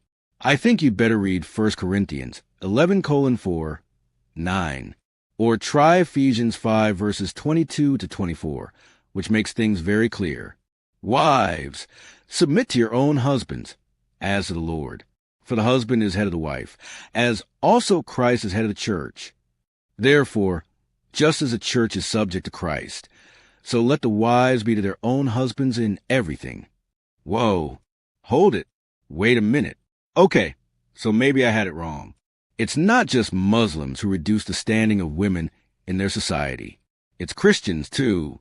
Actually, it's virtually every ancient religious culture. You're right. Now that I page back to the introduction to Bhagavad Gita as it is, written by His Divine Grace A.C. Bhaktivedanta Swami, I see these words. What is material nature? It is explained in Gita as inferior prakriti, inferior nature. Prakriti is always under control.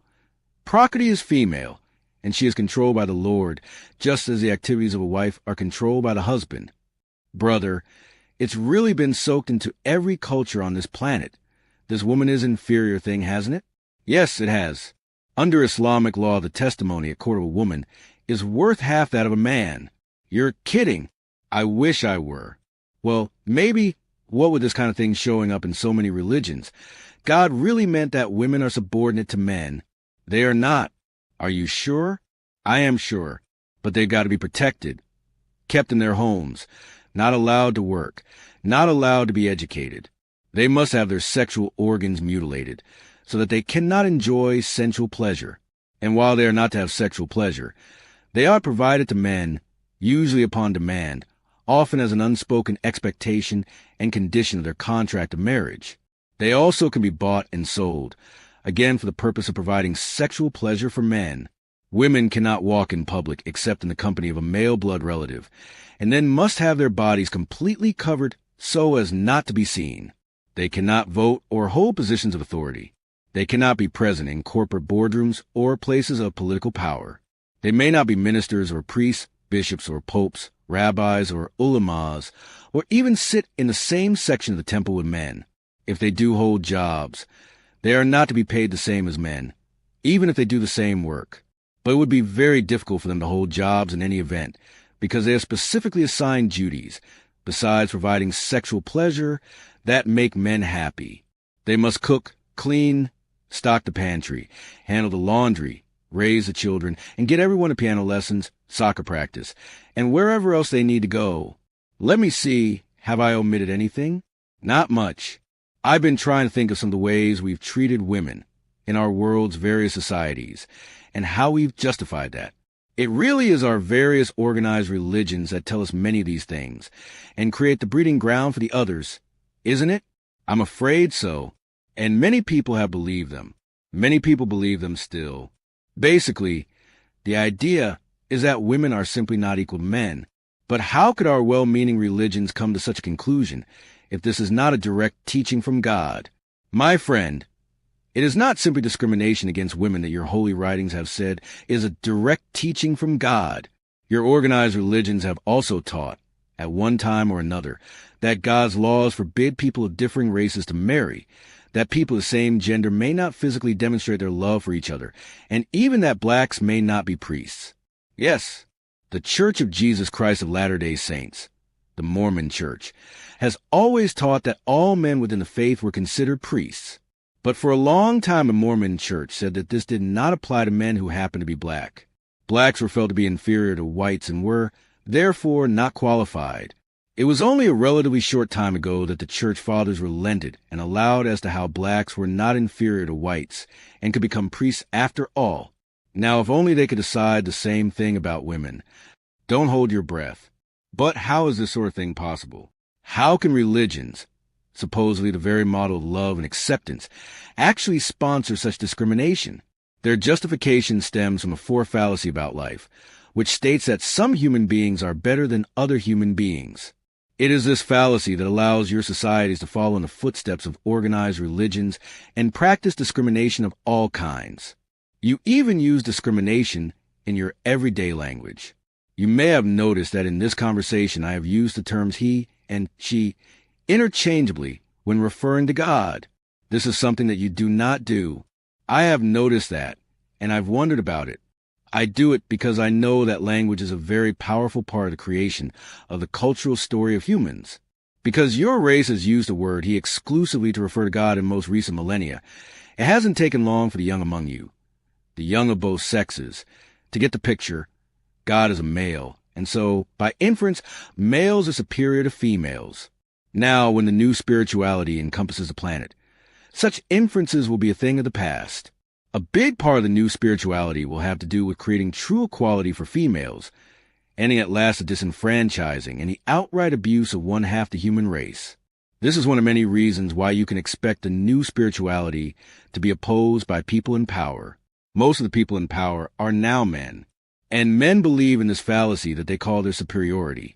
Although many men have by now convinced themselves that it is not really their superiority they are declaring with their actions and decisions regarding women. It is their concern for women and their sensitivity to the fact that men and women have different roles to play in society. What we will label the concern group says that all it is doing by proclaiming and supporting laws and customs that restrict women is protecting them from being exploited and mistreated. Yet its own protection produces massive and pervasive exploitation and mistreatment. The different roles group says it is merely seeking to keep clear the important and separate roles men and women have been given to play in human affairs. It, too, massively exploits and mistreats women under this pretension. It claims that God has assigned men and women their roles, and it proclaims that the very reason the human race is struggling for its survival is that these roles have been subverted. Women are going around doing men's jobs and wearing men's clothes and wanting men's authority. And, according to this group, that's what is creating upheaval in our society. Well, it is creating upheaval. But it is upheaval that is necessary if you are to produce a society of new humans who understand that neither race nor gender nor nationality, nor religious persuasion, nor sexual orientation, nor any other aspect of a person's individuality should disqualify that person from participating fully in the human experience at the highest level and in whatever way he or she chooses, so long as that choice does not impinge upon the rights or safety of others. Now that statement could be a preamble to an Earth Constitution for new humans. Nothing in a person's race, gender, nationality, religious persuasion, sexual orientation, or any other aspect of individuality shall disqualify that person from participating fully and equally in the human experience at the highest level. Whoa! Yes, that would be a revolutionary idea. Revolution means to revolve or to turn around, and such an idea would turn around much of your reality. It would correct the fourth fallacy about life. Chapter 19. I'm fascinated by this fourth fallacy about life, Some human beings are better than other human beings. It seems to me that when we add this to the first three life fallacies, we've quadrupled the odds in favor of disaster. Your assessment is correct. The human idea of better is the most harmful concept ever devised by the mind of any sentient being anywhere. It is what has allowed you to rationalize and justify all of your most primitive behaviors. Some of you have the idea that Christians are better than Jews, or that Jews are better than Christians, that whites are better than blacks, or that blacks are better than whites, that Americans are better than Arabs, or that Arabs are better than Americans, and that the French are better than anybody. That was a joke. I know. You think that Catholics are better than Protestants, that Protestants are better than Catholics, that Republicans are better than Democrats, that Democrats are better than Republicans, that Lutherans of the Missouri Synod are better than Lutherans of the Evangelical Lutheran Church, and that Lutherans of the Evangelical Lutheran Church are better than Lutherans of the Missouri Synod.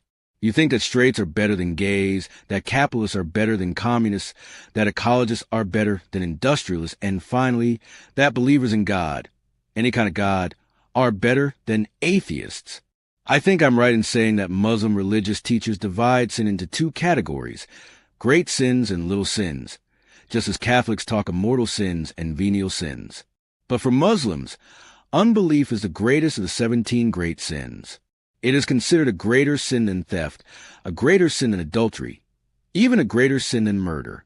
So much better are believers and non-believers that unbelief can be punishable by death, and ending your own life in the process of killing the infidels gets you straight to heaven. In human society, this idea of betterness goes on ad infinitum. Yet surely you're not saying that it is not okay to prefer one thing over the other. If everything were just the same, we would be bored to tears. Differences are good. Variety is the spice of life. Agreed. Yet differences do not have to mean divisions, and in your world they often do. You have allowed your differences to weaken you rather than strengthen you. Some of you have claimed that you are more than merely different. You have claimed that you are better, improved, superior, advanced, enhanced, greater, finer, preferred, chosen, selected, uplifted. You think that because you are this rather than that you are more appropriate, more desirable, more fitting, more suitable, more useful, more valuable, more attractive, more competent, more preferable. In some cases, you have added the phrase "in the eyes of God" to these descriptions, so that you think you are more preferable in the eyes of God, or more fitting or more suitable in the eyes of God, to be a priest, or to be called a saint, or to go to heaven. Some organized religions say that only if you have a penis can you be a priest or a religious cleric. If you do not, you cannot. Some religions say that only if you believe in Jesus can you go to heaven. If you do not, you cannot. Some religions say that only if you follow the teachings of Muhammad can you know God. If you do not, you cannot. These and other of your notions have created a caste system in your religious experience, the last place where such a system has any place at all. What can we do about all this? This idea of our being better than the next person is pretty deeply ingrained. I don't know how we can get rid of it. Actually, the illusion of superiority is an easy one from which to step aside. A simple look at your behaviors when you think you are superior will reveal you to be acting inferiorly. The bigger you think you are, the smaller you become. The better you think you are, the worse you act. The evidence of your own eyes will lead you to this truth. Yet you must open your eyes. You cannot walk around in a daze, as if sleepwalking. And that is what most humans are doing. Sleepwalking, living in a dream, and watching it turn into a nightmare. That nightmare logically leads to, and produces, the fifth fallacy about life. It is appropriate for human beings to resolve severe differences created by the first four fallacies by killing each other. And as you point out here again and again, many organized religions only help to promote and perpetuate this idea. Oh, yes, very obviously and very definitely so. It is your organized religions that have made it clear through their most sacred scriptures that cruelty and killing is an acceptable response to human frailty and human differences. This goes against every human instinct, but organized religion has reorganized human thoughts. Some humans have even been turned against their own instinct for survival, And so people go around maiming and killing each other because they've been told quite directly that this is what God does to them and what God wants them to do to each other. That seems to be going a bit far. No religion teaches that. Are you sure? Have you read the Quran lately? Or the Bhagavad Gita? Or the Book of Mormon? Or the Bible? Do you remember what happened to the Israelites who worshipped the golden calf? Were not 3,000 of them slaughtered by the Levites at my command? Did I not instruct you thus in Exodus 32, verse 27, to take every man his sword by his side, and go in and out from gate to gate throughout the camp, and slay every man his brother, and every man his companion, and every man his neighbor? And what about the 24,000 Israelites who worship Baal? Did I not say unto Moses, as recorded in Numbers 25:4, 9, take all the heads of the people, and hang them up before the Lord? You know, I would say that you are picking out a few isolated examples and are not being fair, but there have been many books written about the history of massacre and slaughter in God's holy name as extensively recorded in many places in the Bible. In these books, we are told how the Bible relates that 12,000 men, women, and children of Ai were killed in an ambush that God himself inspired and supervised, Joshua 8 verses 1-30, and that the armies of the Amorites were destroyed when the Lord slew them with a great slaughter, Joshua 10 verses 10-11.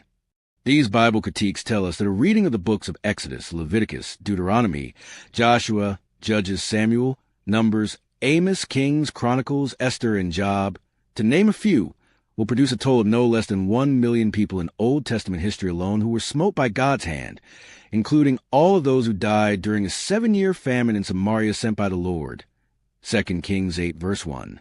Or the 185,000 Assyrians slain overnight by one angel, 2 Kings 19 verse 35. Or by people working at God's behest, such as the 100,000 Syrian footmen, killed on a single day by the children of Israel, I Kings 20:28, 29, 30, or the prophets of Baal, numbering 450, murdered by Elijah, 1 Kings 18 verses 40 and 46, or the 500,000 men of Israel slaughtered by the army of King Abijah of Judah, whom, we are told, God smote. 2 Chronicles 13 verses 16 and 17-20. You may also find it interesting to read the Book of Mormon. It gives humans some very interesting pictures of God. For instance, it says, Howl ye, for the day of the Lord is at hand. It shall come as a destruction from the Almighty. Behold, the day of the Lord cometh, cruel both with wrath and fierce anger, to lay the land desolate. And he shall destroy the sinners thereof out of it. And I will punish the world for evil, and the wicked for their iniquity. Every one that is proud shall be thrust through.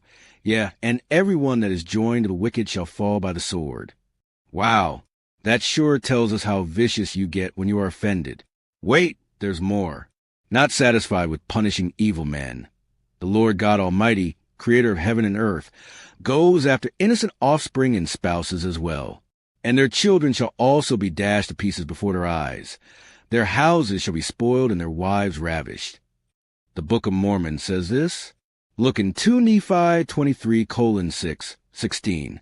Man, that's unbelievable. Indeed, what you must now admit and acknowledge is that you have told yourselves in many of your holy scriptures that God, himself, kills people who offend him, and that God wants you to go out and kill for him, too. Perhaps now it is time, while we still have time, for all of us to ask ourselves some very important questions. Is it possible that the Word of God as put down by humans in their holy books has some errors in it? Is it possible that there is something we don't know about God and about life, the knowing of which could change everything? If only there could be a new gospel. There can be. It was proposed before in the book Friendship with God. 15 words that could change the world. A 2-sentence gospel that would turn your planet on its ear. Yes, I remember now. 2 sentences that would alter everything. They are sentences that could not be uttered from many pulpits or lecterns by many religious or political leaders. You can dare them to say it, but they will not. You can beg them to repeat it, but they must not. You can cry out for them to declare it, but they cannot. Why? Why can't they say it? Because to utter this new gospel would be to invalidate everything they have taught you, everything in which they have sought to convince you, everything on which they base their actions. You're right. It's a new gospel that could save the world, but the world cannot preach these two sentences. The world cannot proclaim them. They are too powerful. They are too disruptive. Still, maybe I'm wrong. Maybe there are some brave religious and political leaders who might take up this proposed new gospel and repeat it. Let's proclaim it here. We are all one. Ours is not a better way. Ours is merely another way. What a message that would be coming from the pulpit to the world. What a declaration that would be from the podiums of all nations. How powerful those words would be, uttered by the Pope or the Archbishop of Canterbury or the leading cleric in the Baptist Church or the world's Islamic voices or the president of the Mormon Church or the head of the Lutheran Church. Missouri Synod. I invite them now, right here, right now, to say them, to declare this their truth, to include it in their next public sermon. Imagine the Pope saying, God loves all God's children, and we are all one.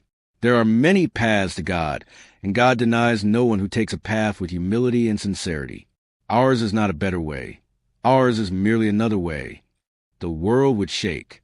The foundations of all the world's major religions, separation and bitterness, would crumble.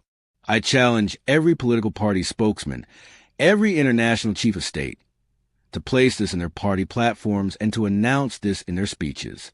Imagine the candidates in the next U.S. presidential election saying, this is a complex time, and there are many approaches to the challenges we face. I have my thoughts and my opponent has hers. My opponent is not a villain. She is not a bad person. She simply has ideas that are different from mine. Listen to our ideas carefully, and then see which one of us it is with whom you agree. But in the end, I want you all to know this. These are the United States, and we are all one. Ours is not a better way. Ours is merely another way. The political process would never be the same. Gone would be the demonizing. Gone would be the character assassinations and the impugning of motives and the make-wrongs and the belittling. Standing in every election would be two candidates presumed to be good people whose aspirations are to serve the public interest, who admittedly are seeking power because there are things they would like to get done, and who simply disagree on how to do them. That is a wonderful picture you paint. That is the picture of a transformed world. But no major political party leader could ever say that. No major religious leader could ever declare it. Their whole message, their very credibility, is based upon just the opposite premise.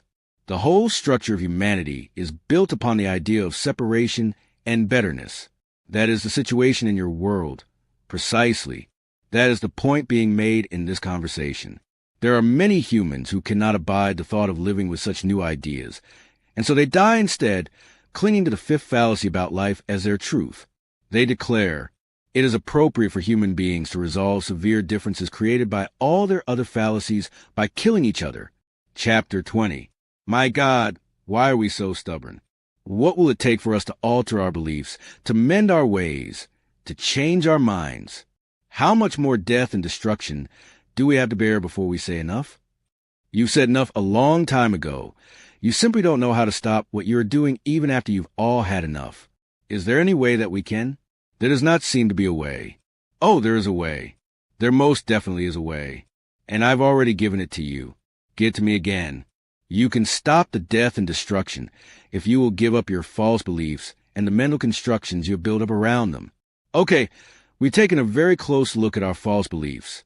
These are what you call the 5 fallacies about God and the 5 fallacies about life, yes? Yes, these are the major false beliefs of humans. Okay, we've taken a very close look at those.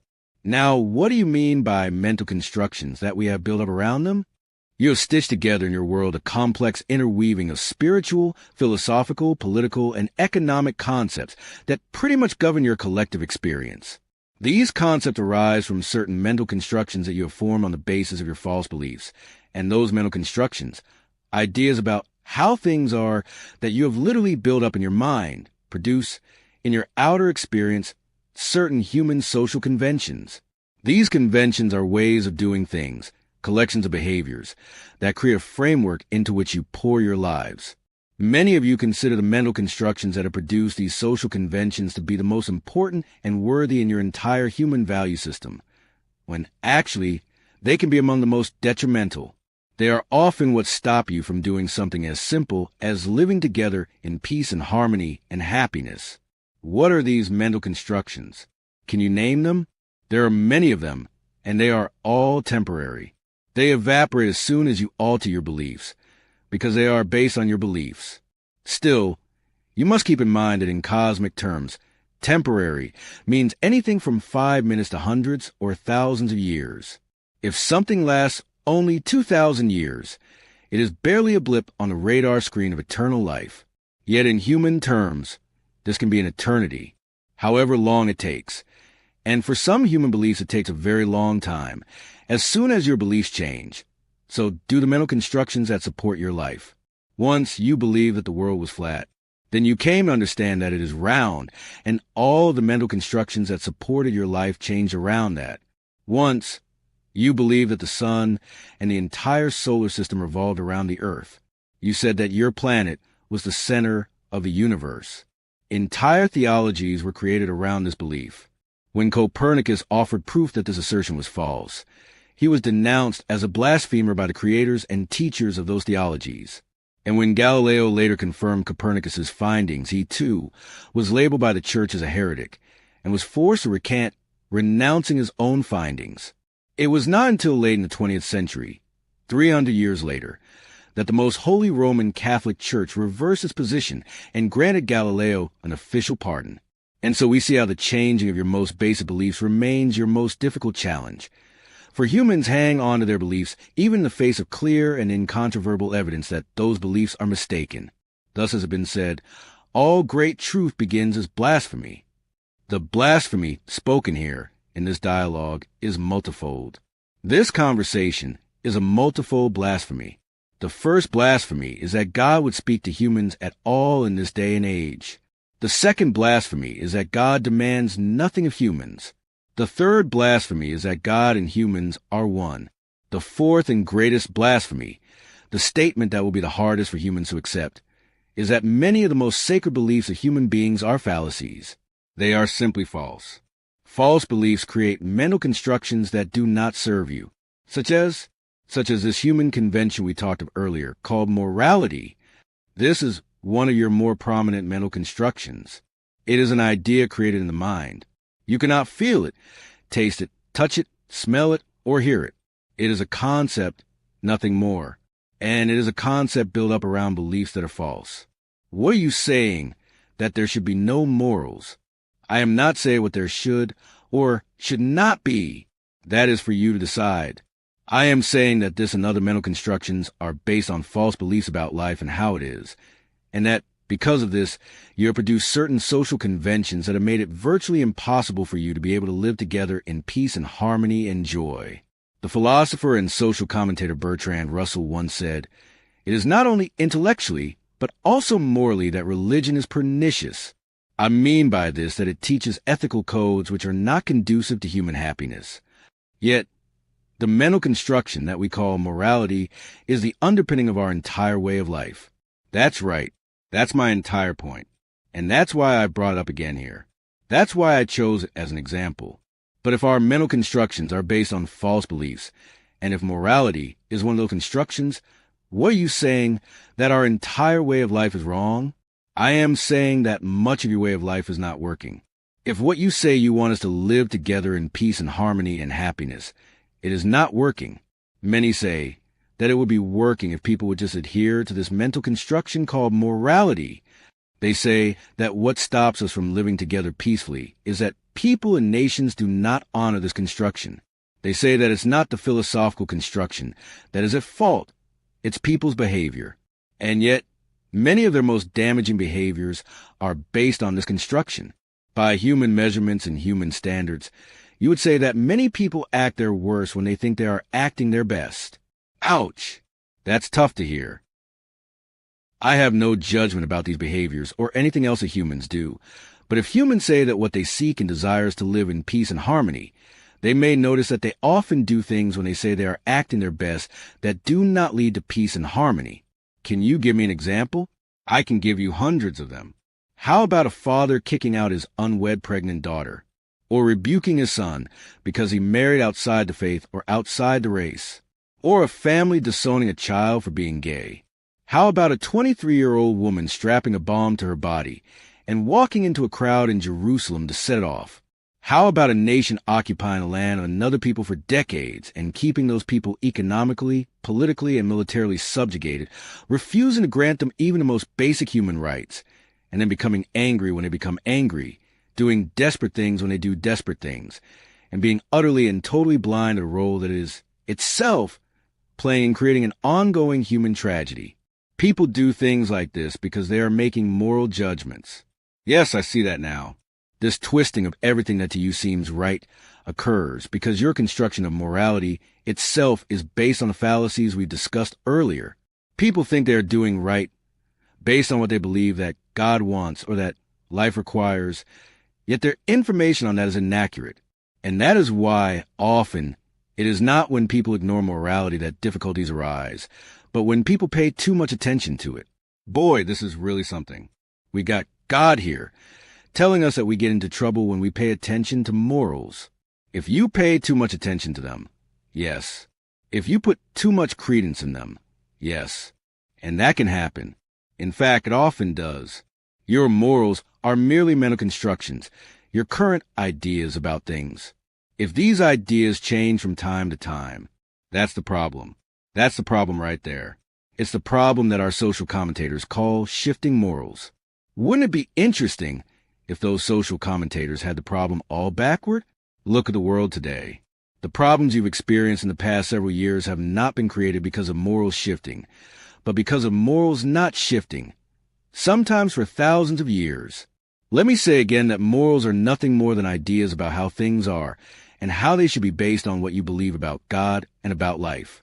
They are ideas, nothing more and nothing less. And they're your ideas, not God's ideas. Human beings tied Matthew Shepard to a cow fence in Wyoming and beat him to a pulp, leaving him there to die, not because of God's ideas, but because of the ideas of human beings, because of morals that have not been shifting. Human beings have ruthlessly discriminated against women, blacks, and other people who are minorities in their midst not because of God's ideas, but because of the ideas of human beings, because of morals that have not been shifting. Human beings have strapped people into electrically wired chairs and turned on the current, killing them in the most inhumane way, in order to teach others that killing is bad, not because of God's ideas, but because of the ideas of human beings, because of morals that have not been shifting. And human beings have created an environment on their planet in which all of this is even possible not because of God's ideas, but because of the ideas of human beings, because of morals that have not been shifting. Your mental constructions based on false and ancient beliefs about God and about life have produced wildly dysfunctional social conventions, behaviors that you call conventional, based on conventional wisdom. Of course, human beings have not developed these kinds of mental constructions to be mean. All of your mental constructions are sincere attempts of the mind to articulate and express underlying principles that support life. Yet, when you pay more attention to your mental constructions and to the underlying principles they seek to express, you can indeed get into trouble. What do you mean by underlying principles? This is a new concept being introduced here. What are we talking about? There's a set of basic life principles that lies behind all of existence, and you know it. You remember it at a cellular level. You recall it from some time before time, when you were not experiencing yourself as who you imagine yourself to be right now. Still, you have not been able to get close to the core, to pull out the essence of these principles, no matter how hard you've tried. The false beliefs that you hold about God and life are clouding them over, covering them up, hiding them from your view, and stopping you from knowing them. This is the cloud of unknowing. It conceals the truth from you. It is not that humans do not want to live according to life's truest principles. It is simply that it is impossible for humans to do so when these basic principles are so clouded over by their beliefs that humans cannot even know what the principles are. In short, human beings are trying to live the truth through beliefs that are false. In this, they have set themselves an impossible task, and that is why so much of life on your planet is not working. Now, please let me acknowledge here that some of your life on Earth is working. You have grown and evolved and become a grander version of humanity. You have learned from some of your mistakes, you have progressed in some ways, and you have become in some ways a magnificent species. And as I said earlier, you have done this against all odds. That is why it seems such a shame to see you making collective choices at this point in your development that could so drastically and negatively impact the life of your species as you know it, if not completely end it. Those humans who understand deeply what is now going on see that the saddest part of all this is that so much can improve so quickly with a few simple changes in the things you choose to believe.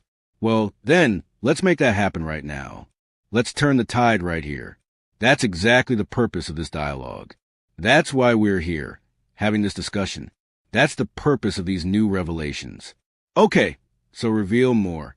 You talk about life principles that you said human beings are seeking to articulate through our mental constructions. What are these principles? The basic principles of life are functionality, adaptability, sustainability. All of life exhibits these principles. All of life demonstrates them. One of these eternal principles stands behind each of your temporary mental constructions, waiting to be revealed. Yet they are covered and hidden by these mental constructions, for they, in turn, are based on false thoughts about life.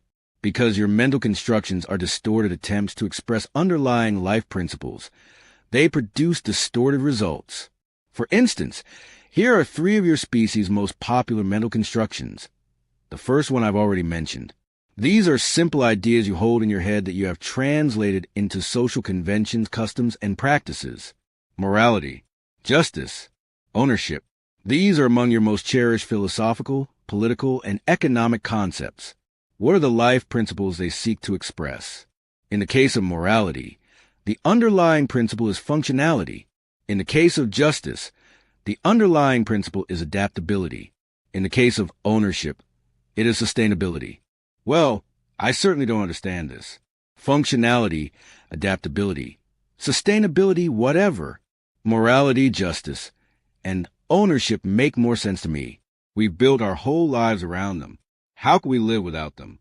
The idea is not to live without them, but to elevate them, to lift them up to the next level of articulation and expression, to move from concept to principle in the living of your lives. This is about raising consciousness, or becoming more fully aware of all that is involved in the process of life expressing. For many people, this may not be easy, given the human penchant for keeping beliefs as they are, no matter how unworkable they have become or always were. There is, however, a fast track that you may take, a way to do this more quickly. What's that? The 5 steps to peace. This produces not just peace in the world, but peace in your inner world. That is the peace we are talking about here. Inner peace, as well as outer peace. Most human beings have not had much inner or outer peace lately. Neither the state of your world nor your state of mind has allowed it. Yet now you can take the 5 steps to peace and raise your consciousness, moving from concept to principle and considering, exploring, and deeply understanding life. Should you wish to take this fast track, here, again, is what you must do. Here, again, are the 5 steps to peace. 1. Acknowledge that some of your old beliefs about God and about life are no longer working. 2. Acknowledge that there is something you do not understand about God and about life, the understanding of which could change everything. 3.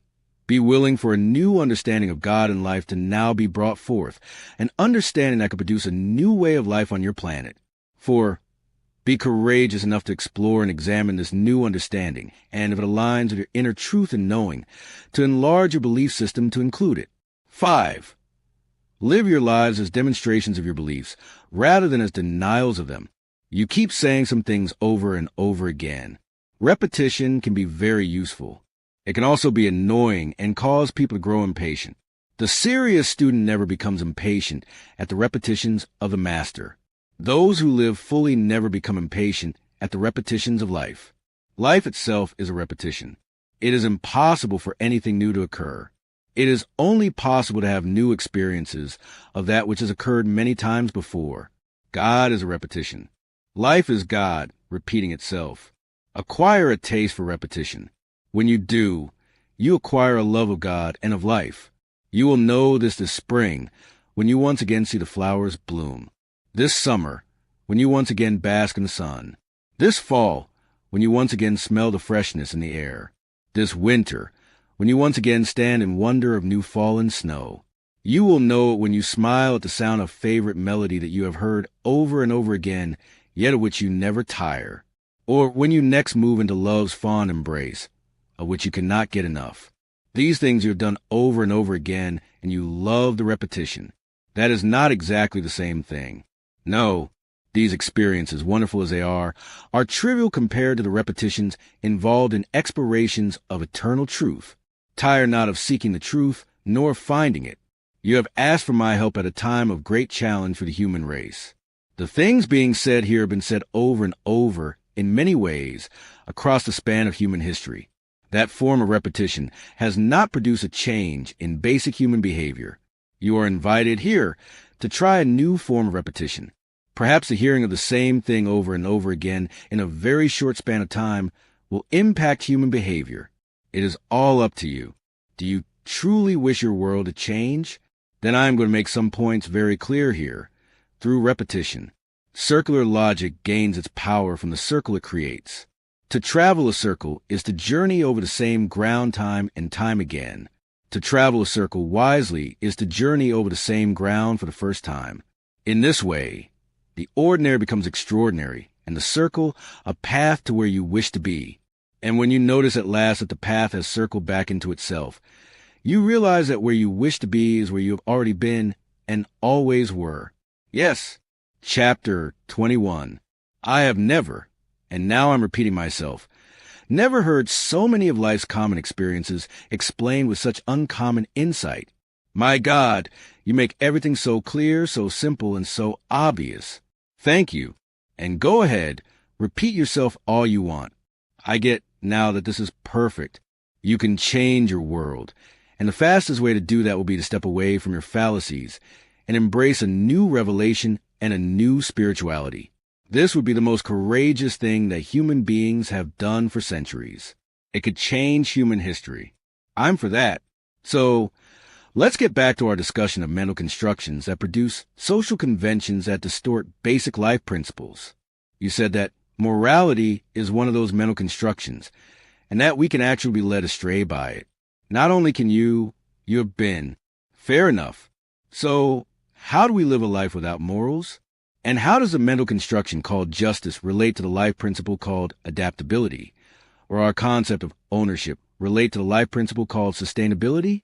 Help me to see the relationship between a humanly recreated mental construction, a social convention, and a life principle. And what makes the last better than the first? The last is not better than the first in terms of being morally superior. It is simply more functional. Basic life principles work. Many of humanity's mental constructions and its social conventions do not. It is as simple as that. Many of humanity's ideas and behaviors are not functional. They are dysfunctional. Have you not noticed, for instance, that most human relationships are dysfunctional? They do not work the way they were intended to work. They break down. They fall apart. This is because humans have abandoned basic life principles in favor of their own personal mental constructions and the social conventions that emerge from them. Now, if the beliefs upon which your mental concepts are based were accurate, your social conventions, that is, your collective behaviors, would be as workable as the basic life principles are. Yet your beliefs are not accurate, but are full of fallacies. We've already looked at your most damaging false beliefs. Now let's see how they produce social conventions that play their effect in your life in a negative way. Great. I've been waiting to get to this. I really want to understand this more deeply. We can't look at all of your social conventions because this dialogue would never end, but we can take one very good example, giving you a chance to see how. False beliefs create social conventions producing societal dysfunctions threatening species survival. Species survival is what we have been talking about here, of course. That is what we have been discussing from the beginning. I know. I'm aware of that. We got to get our act together here. We got to come to some new levels of awareness. If our species is going to survive, because of the way humans are behaving, yes, because of how far you've advanced in your ability to destroy each other, but failed to advance in your ability to get along with each other, yes, that is what is creating the crisis. So let's go back to the first word on our list of examples of humanly created conventions, morality. That's a good one because it's cross-cultural. It touches just about every society on Earth. Our morality has almost destroyed every society on earth as well. That is an accurate observation. So what is the false belief that created the mental concept that we call morality and the social conventions that emerge from it? Your belief that God needs something, namely, that you behave in a certain way, is a fallacy from which your morality has emerged. Okay, good, I get that. But even if God does not have ways in which he wants us to behave, what's wrong with having morals? They help us to live our lives. The problem with morals is that they have to be based on some supreme or final value. Morals without moral authority, like currencies without a gold standard or any other thing of value behind them, are worthless. Agreed. Morals have to have some authority behind them. And in the earliest days, as societies were beginning to form themselves, as differing human cultures were emerging, what was the authority behind their morals? Well, I suppose their idea of what is right.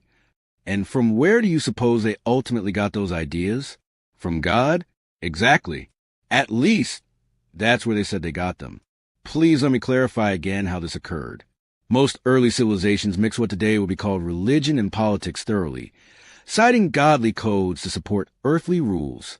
Primitive cultures turned to gods for all that they wished to call forth, not just rain or a good harvest, but also the authority to lay down behavioral rules, or what you would today call morals.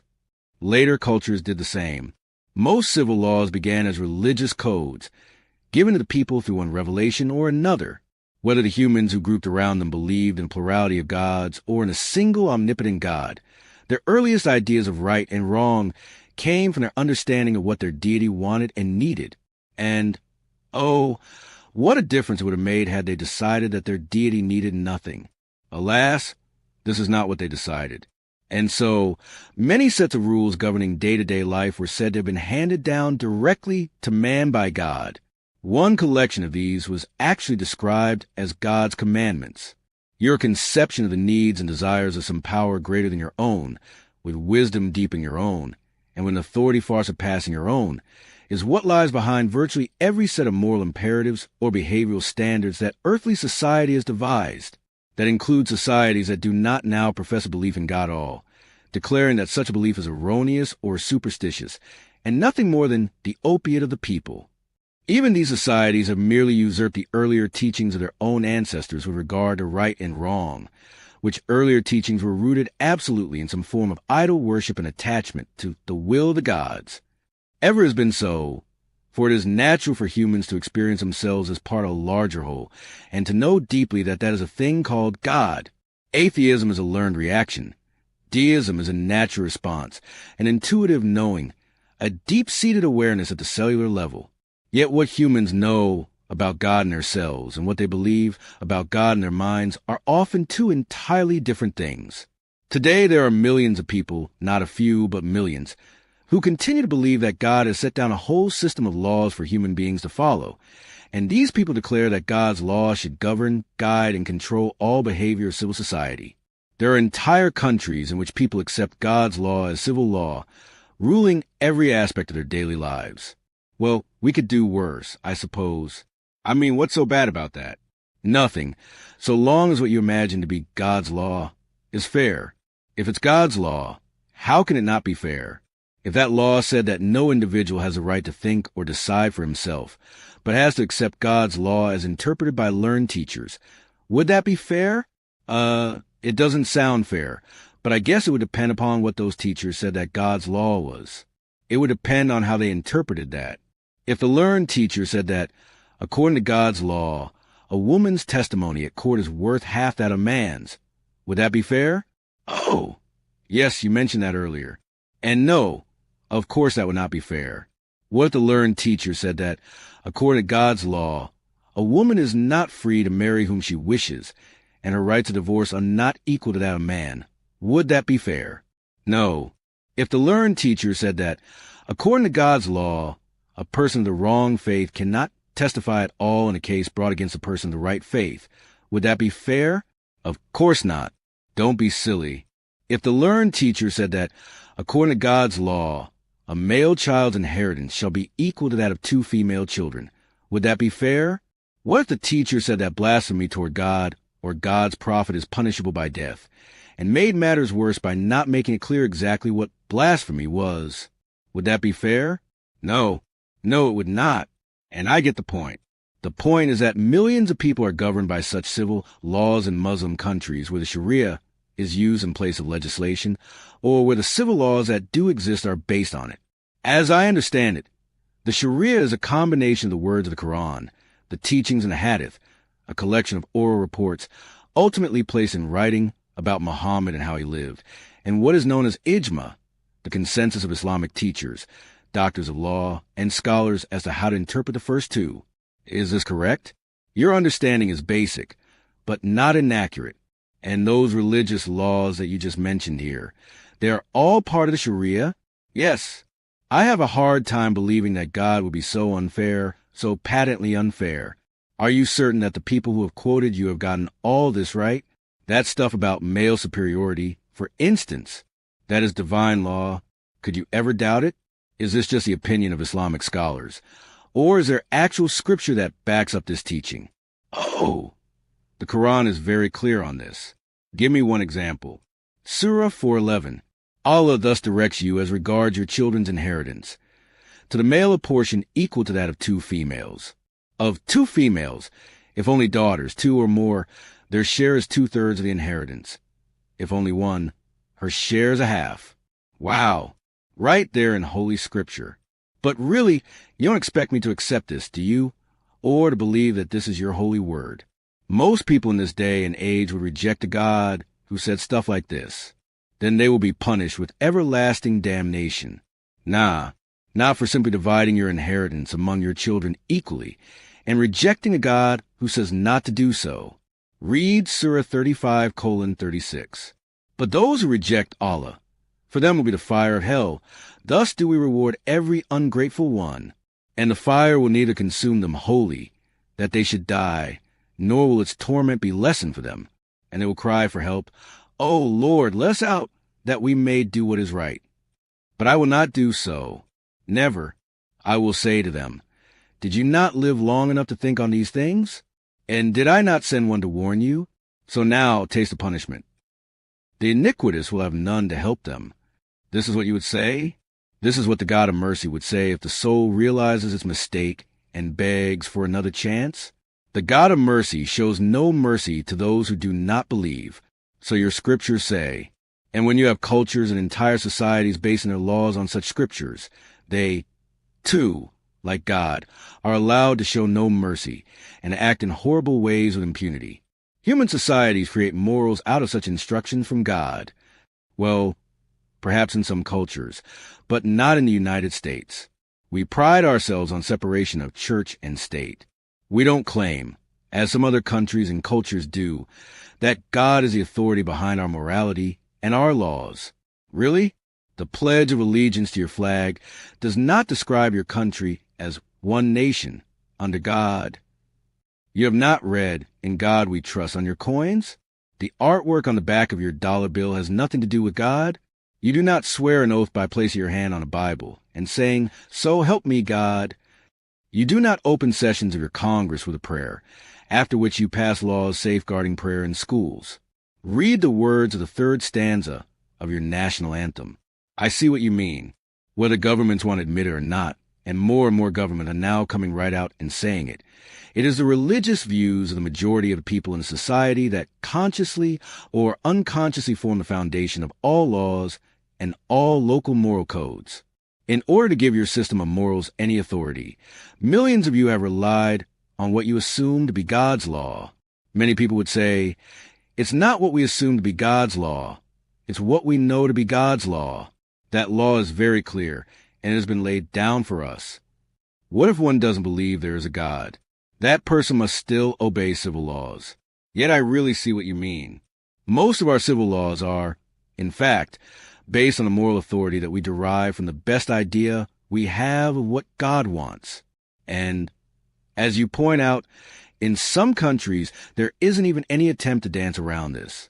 They come right out and say that the civil laws are the laws of God, as contained in Scripture. And if your laws and morals are ultimately based on some interpretation of God's will, then God's law as contained in whatever the locally accepted Scripture is becomes the gold standard. That's right. So your source for God's law had better be accurate. That's not a problem, because God gave the Torah directly to Moses.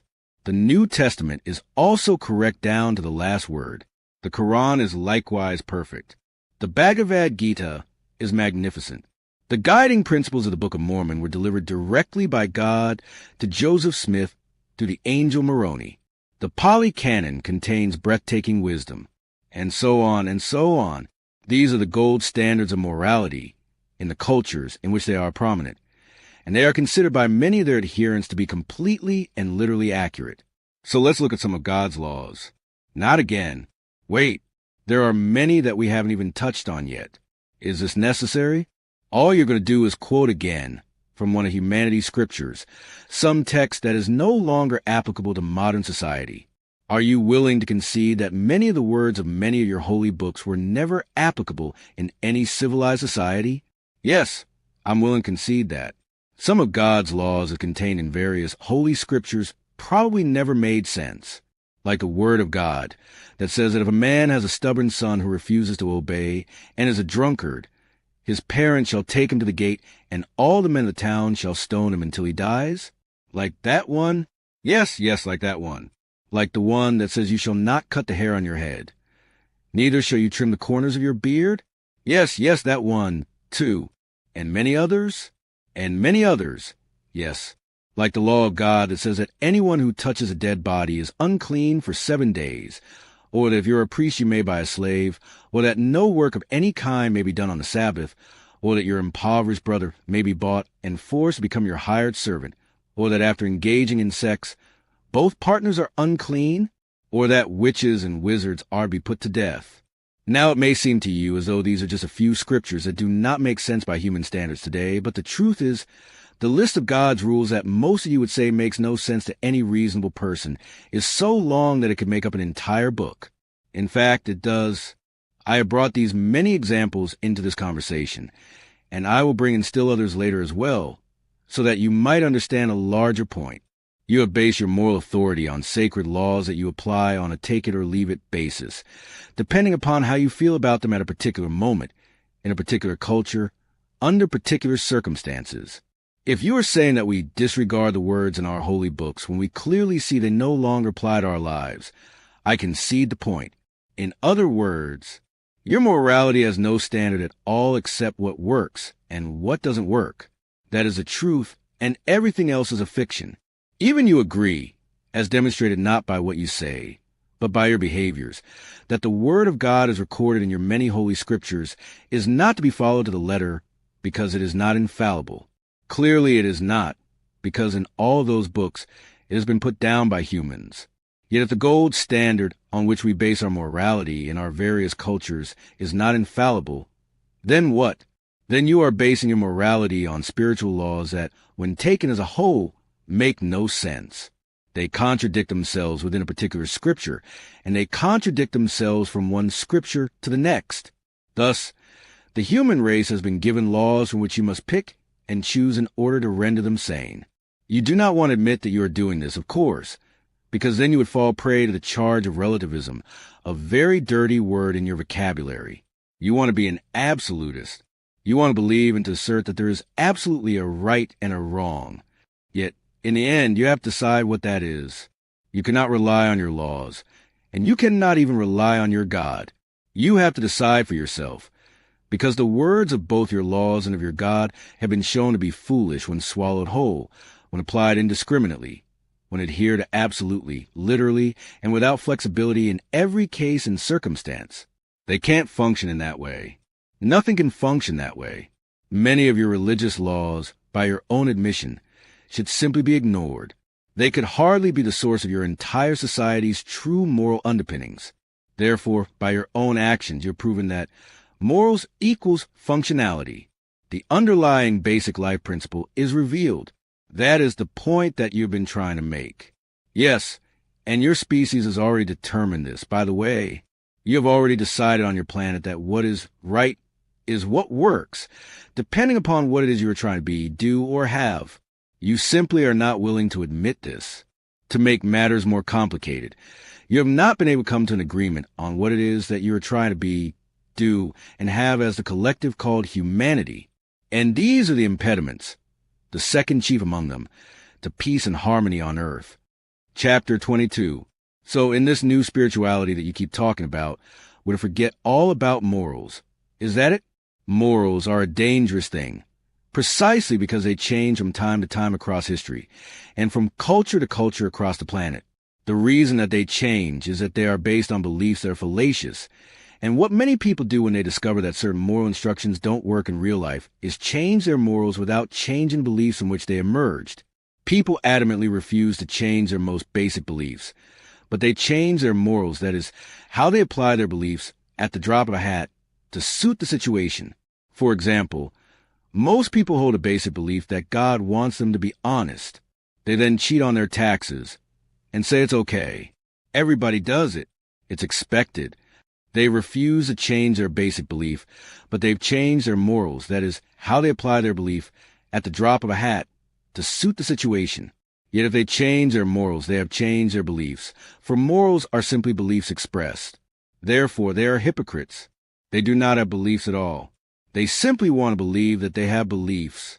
This makes them feel good, but it also makes the world crazy. I think I see the same thing that you do, all over the place. Of course you do. You'd have to be blind not to see it. So you're saying that we should just throw out all morals. You keep wanting to generalize to come up with a 30-second soundbite, but that is not what I am saying. What I am saying is that humans have created a social construction called morals. I am explaining how your morals shift, even though you say they don't. I am observing that you won't acknowledge this, and so you become righteous. It is your righteousness that is killing you. You insist on labeling all errors of functionality matters of moral decay.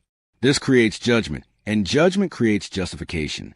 By your judgments about whether a person or nation has behaved morally, you justify your response. You call this response your moral obligation. You claim that you are morally compelled to act in a certain way. Your death penalty is a perfect example. You claim the moral code or God's law of an eye for an eye and a tooth for a tooth is justification for this punishment. It is not even about rendering society safe, because life imprisonment would accomplish that. No, it is a simple matter of evening the score, plain and clear. Yes, we try to soften this edge by calling it justice, but there's a saying, if it looks like a duck, walks like a duck, and quacks like a duck, it's probably a duck. In this case, it's a duck named revenge. But what if morals, which are movable feasts in any event, were not part of the equation? What if the only question was functionality, whether a particular action or reaction worked or did not work, based on what it is you were trying to be, do, or have? Now you have an entirely different context within which to consider your response. Now you're looking at things in an entirely different way. Now you are outside the box in which you have trapped yourselves as a species in a never-ending cycle of violence, destruction, and death. So, to use the example above, does the death penalty do what you want it to do? Does it have functionality? If the purpose of the penalty is to even the score, it does. Yet if the purpose of the penalty is to deter other crimes, it does not. Statistics clearly show that the states and nations using the death penalty the most have no lower crime rates than those using it the least. What is that about? If the death penalty deters violent crime, why don't the rates go down and stay down? Could it be that a society that practices violence in order to end violence has something a bit backward? That is the problem with many moral justifications. They can breed insane behaviors. Your planet saw evidence of that on September 11th, 2001. Again, yet if we don't rely on morals to tell us what is right and wrong, what to do and what not to do, on what do we rely? Functionality. There's that word again. I was wondering if we were going to get back to a deeper exploration of those basic principles of life. Yes, we will, starting with this one.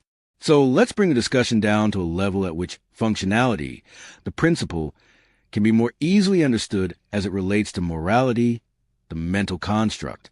Supposing you are driving westward in the United States, heading toward the Pacific Ocean, and you wish to go to Seattle.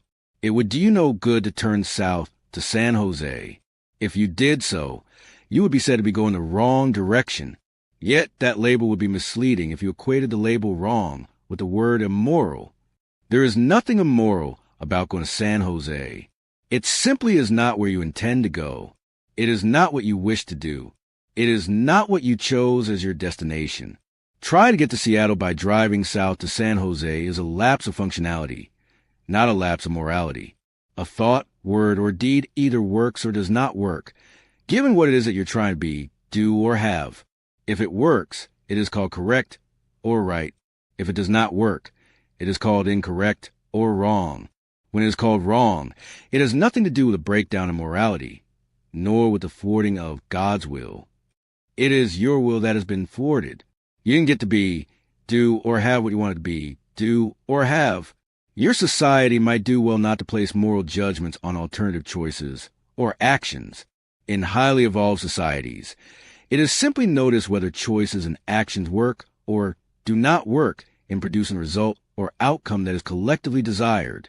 In your own life, by taking the moral value out of your choices, you remove the moral authority from them. They never had moral authority anyway. You've been making this all up. Your earthly societies would then no longer find it possible to invoke the word of God or divine law or Sharia or any other version of what is purported to be a spiritual mandate in order to justify enforcing codes of behavior or personal restrictions on everything from diet to dress to decorum. But that would lead to anarchy. Everybody doing whatever they wanted based on a desire. In other words, a what works and what does not work world would produce nothing but chaos. Much would depend on what it was you all agreed as a world society that you were trying to be, do, or have. What are you seeking to experience? If you are seeking to experience a world of peace and harmony and cooperation, then what works and what does not work would be measured against that. Currently, you are not using this measurement, or you would never do the things you are doing in your world. I think it is worse than that.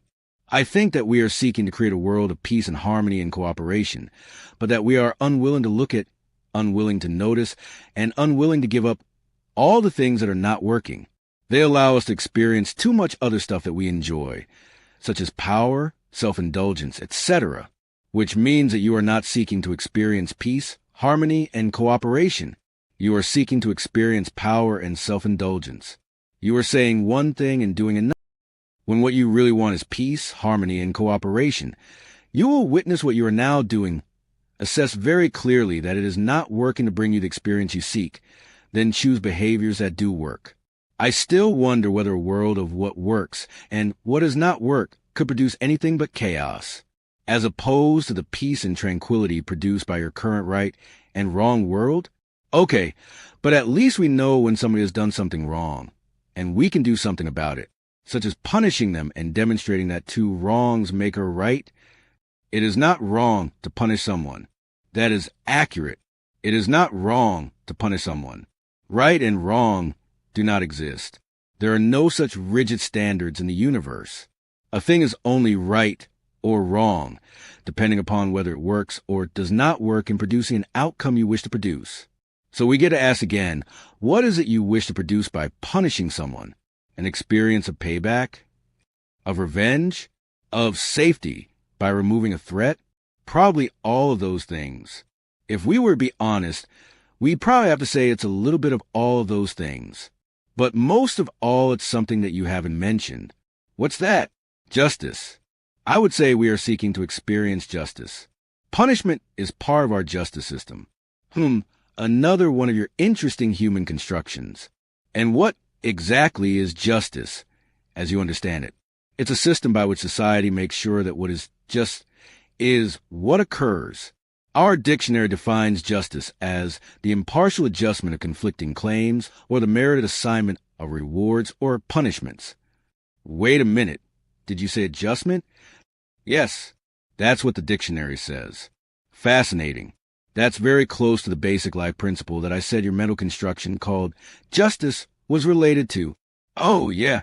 Looking back at the list, I see that now. You said that justice was our distorted attempt to express the basic life principle called adaptability.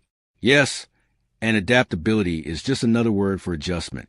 Life always expresses the principle of adaptability. Life is, first of all, functional. That is a basic quality of life. It functions, and it functions in a particular way that allows it to keep on functioning. When functionality is threatened in any way, life finds a way to adapt or adjust in order to keep on functioning.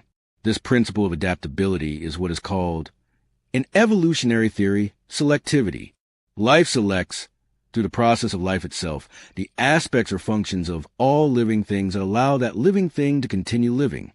By this means, a species evolves. And when it does, a third basic principle of life is expressed: sustainability. Life becomes sustainable by adapting its functionality. All life everywhere expresses these three principles, and the principles are circular, allowing life itself to continue eternally. Life, and everything in life, is functional, or, if it can no longer function in a particular way or mode, it adapts, adjusting whatever it needs to adjust in order to become sustainable. Sustainability creates a circling back to its being functional again, and on through the cycle, over and over again and again, forever and even forevermore. Using what you call your justice system, your society seeks to express the principle of adaptability, fairly adjusting conflicting claims, and appropriately assigning rewards and punishments. Well, it tries to. What does that mean? Does it do it or not? Most of the time. We like to think that it does this most of the time. Most of the time? The truth is your justice system has so many flaws in it, not the least of which is its vulnerability to influence by the rich and powerful and its complete inaccessibility to the poor, the weak, and the downtrodden, that any resemblance between what occurs in your societies and what you dream of as justice is far too often purely coincidental. And I ask you, where's the justice in that? As true as that may be, it is not an argument for not even seeking justice. Listen, we can't just ignore wrongdoing. We have to set to right that which is wrong. Why not seek to make work that which does not work? When you seek to right a wrong, you imagine that punishment is required as part of the process. That is because you see the wrong that was done as a moral failure rather than a functional non-viability. When, on the other hand, you seek not to punish, but simply to make something work that does not work, you merely put in a correction. You change course. You find a new way. You alter your thoughts, words, or deeds. You make an adjustment. This is adjustment. So we see that justice is really adjustment. It is a system called life adapting itself in order to go on in a way that works. In highly evolved societies, all of this is understood perfectly. The behavior adjustment is put in, and while consequences are part of that process, it is through the consequences that are experienced that behavior adaptation becomes desirable. Punishment is not. You are amazing, you know that? That is not something that I would ever have come to. My own reasoning would never have taken me there. I am happy that you are open to getting there, by whatever means. Clarity is the place to which you are going. You are moving to a state called clear. Once you are clear about these things, you can never live in confusion again. It is from this state of confusion that you have wished to remove yourself. That is the purpose of this dialogue and of your having come here. That is true for everyone who is reading this. For the moment is at hand when all the world calls upon all the people to look at all things in a new way. Yet how do we do that? See the truth. Admit the truth. Do not be self-righteous. Notice that what you are doing is evolving, adapting, and of course you are changing the rules as you go along. Not to do so would be silly. You can't live today's life by yesterday's rules. You couldn't even live yesterday's life by yesterday's rules. If what you choose is to live in peace and harmony, then what the world needs now is a new set of rules. That is the point I am making here. It is the point of this entire dialogue. Functionality has all but disappeared from the human life experience. Your species cannot go on as it has been going much longer. You're going to have to express the basic life principle of adaptability very soon. Now, if you want life to sustain itself in its present form, can we talk about that third life principle for just a bit? How does sustainability have anything to do with ownership? You said that ownership was a human mental construction and that it was a distorted attempt to express the life principle of sustainability. I don't understand that. Exactly. Life seeks always to sustain itself. That is a basic life principle. You, as an expression of life, will seek to do the same thing. You have built a mental construct around how to do this that plays itself out as a social convention that you call ownership. You claim ownership over all those things that you wish to see sustained. Seeking to express the life principle of sustainability, you claim ownership of your own body, then of the body of your mate, then of your children. You say that your children are yours, and you say the same thing about your spouse, and you treat these people as if you own them. So, too, with land and other articles and property, you have it that the very planet on which you live, this sphere that revolves around the sun and spins in its majesty one complete cycle every 24 hours, is something that you actually own, at least in parcels. You have decided that this heavenly body, the celestial element, does not belong to life itself, but rather to individual human beings, or, in some cases, to their representatives, that is, their governments, and so you have divvied up the very earth itself, placing imaginary boundaries on that which has no boundaries, and claiming personal ownership not only of the land itself, but the ground as far down as it goes and the minerals and resources within it, and the sky as far up as it goes, which is, of course, forever leading to intriguing international political questions about flyover rights and how high is up. You take these ownership rights so seriously that you start wars over them and kill and die over them, when the truth is you cannot ever own any part of a planet in the solar system, even if it is a planet on which your species evolved. You are all merely stewards, seeking to take good care of that over which you have been given stewardship, including your bodies, the bodies of your mates and children, the land on which you live, and all else that you have in your care. These things are not your possessions, but simply articles that have been placed in your care. They are yours temporarily, only for safekeeping. You are asked by life itself to sustain them, to express the life principle of sustainability, but not to declare that you own them and that they belong to you and no one else. Such a thought is not, in any lasting sense, functional. Nothing that is possessed by anyone is possessed by them forever. Nothing. Things may be in your possession, but they are not your possessions. Ownership is a temporary fiction. It is an invention of the mind and, like all mental constructions, it is temporary, having nothing to do with ultimate reality. As with all your social conventions, the idea of ownership arises from fallacies that you hold as firm beliefs. In this case, the second fallacy about life, which is that there's not enough of whatever it is you think you need to be happy. There is enough of everything you really need to be happy, but you do not believe it, and so you seek to own whatever it is that you most desire, imagining that if you own it, you can keep it forever, that no one can take it away from you, that you can do what you want with it, and that from this experience of ownership will come your security, your sustainability, and your happiness. Nothing could be further from the truth, as anyone who owns many things can tell you. Still, the idea persists. This idea that you can own things has caused more harm to your psyche and more damage to your species than you could ever know. This is because you think that ownership gives you rights that you do not intrinsically have. Oh man, there is so much here. So much to understand, to absorb. I've never had a conversation like this before. I sometimes feel as if I have to go over everything that's being revealed to me 4 or 5 times in order to really understand it, to really get it. That is why I have repeated several times much of what has been said here. Now you understand. So what can I take from this conversation that I can use as a tool to help life go on? Do not worry about life itself. It will go on. I promise you. You could not put an end to life if you wanted to. Life will simply adapt to whatever conditions have been created and continue.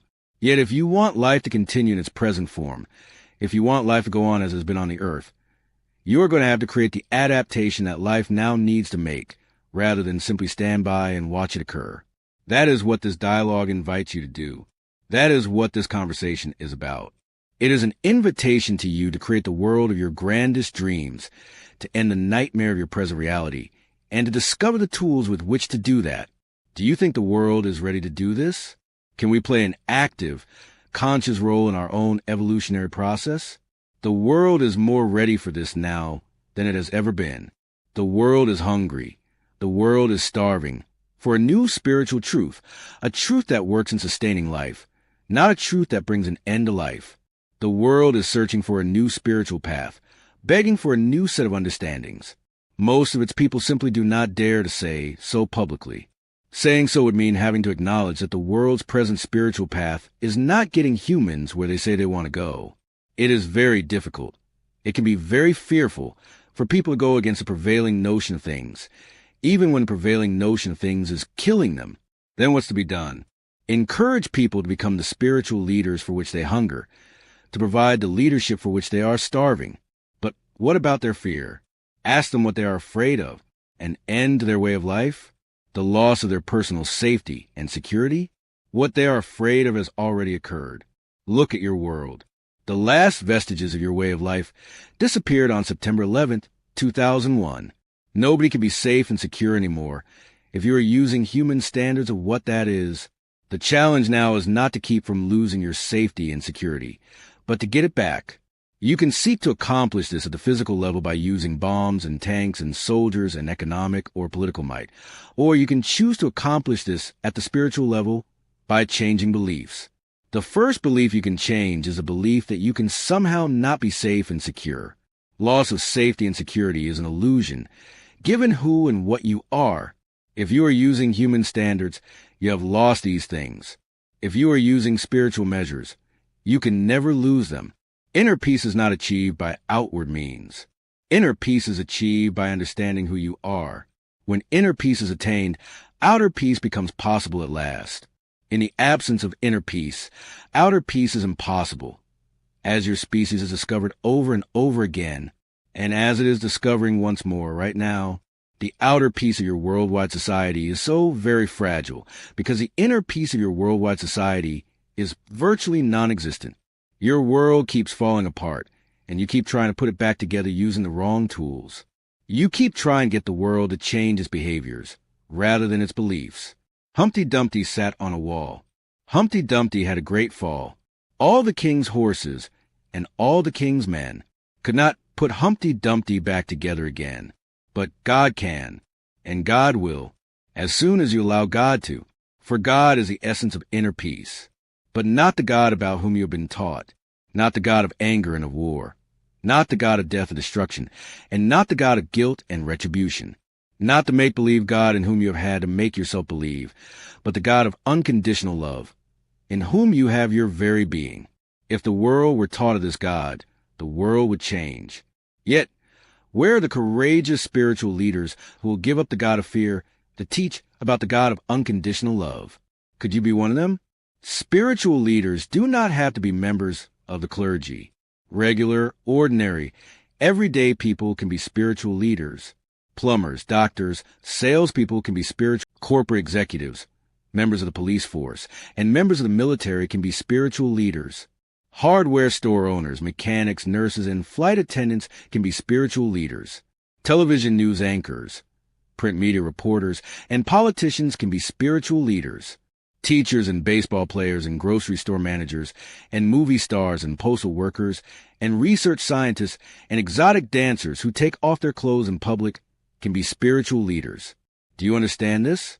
Do you hear what I am saying? This is the opportunity. This is a challenge. This is the invitation. And so, the idea now is not a hideout, but to come out so that others will find the courage to do the same, and all the world may know that it is not alone. What can people do? Give us some concrete steps. Now I'm going to call you on being repetitious. We've discussed this all before. Please go over it again. Lay out for me once more, all in one place. Summarize it. I need to hear it again, one last time. The first thing they can do is take the 5 steps to peace. They can acknowledge that what they've been doing up until now no longer works. If it ever worked, the bravest among them can do so publicly. They can say, "Hey, wait a minute. Has anyone noticed that what we're doing here is not working?" Yes, I was saying earlier that we could publish the 5 steps to peace in newspapers and magazines and get high-profile people to sign on to them. We could put them on billboards and handouts, hold meetings around them, begin dialogues, discuss where humanity can go from here. Then we could put the building blocks in place for a new spirituality. A spirituality that will not be a complete rejection of the old, but that will bring people a new and larger understanding of ancient truths and some new truths to go with them. We could use the new revelations found here as a starting point for explorations that lead to the deepest revelations within each human heart. We would make it clear that these new revelations are not the answer, but only an answer, one inspiration that can lead to many others. Yes, Do not seek to make the new revelations a new religion, but rather allow the new revelations to reveal the simple and awesome truth that new revelation is possible. In so doing, you empower humanity to reveal true humanity to humanity itself. Did you hear that? I said, empower humanity to reveal true humanity to humanity itself. For when true humanity is revealed, it will be found to be godly. Chapter 23. That is an extraordinary statement. And it is true. All the grandest qualities of God, love, compassion, caring, patience, acceptance, and understanding, the capacity to create and to inspire, are what true humanity is all about. Yet humans don't always act with such humanity. What is it that stops us? The fallacies you hold in your mind about God and about life, plus the fear those fallacies create, and your mental constructions which create dysfunctional social conventions, such as a convention of using violence to solve human problems, and of proclaiming that God actually commands, condones, and rewards such killing. All human action and reaction originates in one of two places, love or fear. At its basis, there is no other place from which life may emerge, no other source from which thought, word, and action may arise. And of these two, fear is the predominant leader as the sponsor of human behavior. Most of your mental constructions and social conventions are fear-based. You have put them into place to protect you from something. Your morals protect you from doing wrong and being punished by God or man. Your justice protects you from being treated unjustly. Even a construction called ownership is a protection. You imagine that it protects you from having something taken away from you. None of these protections work in the long run, as the living of your life has proven. And so once again your battles begin. It never stops, does it? It does not, and it will not, until you let go of your fears and the fallacies that produce them. Then your social conventions, the ways you interact with each other that rule your life, will change and more closely reflect the basic life principles that they now seek, unsuccessfully, to express. Why have we not been told these things before? Why have I had to wait until this conversation with God to be given the truths about life that are so clearly articulated here? Largely because of another one of your mental constructions. What you don't know won't hurt you. The things that are being said here are things that your religious leaders and your politicians will not tell you. Even if they believe them, they would not tell you. More than one religious mystery has been withheld from the people on the theory that it is too much for them to handle. More than one social truth has been left unspoken with the same justification. Indeed, keeping secrets from each other has become a way of life for human beings. Today you live in an essentially secret society, where more is unsaid than is said, more is concealed than is revealed, more is covered than is discovered. Humans have created this environment quite intentionally, fearing that if everybody knew everything about everyone, no one would be able to be, do, and have what they want. Your idea is that the only way to get what you want is by not telling anyone else what you're after, much less what you are doing to try to get it. The strange thing is, you don't really want to be less than totally transparent. You don't enjoy it. It does not make you feel good. Yet you are convinced that everyone else has their cloaking device on, and so you keep yours on, too. I certainly get that we have built a social convention called secrecy, for sure. We even have categories for this now. We use the term social lie, industrial secret, government security, and even religious mystery to categorize the ways that we lie to each other, either by omission or by commission. Yes, and humans have created other, equally damaging social conventions as well.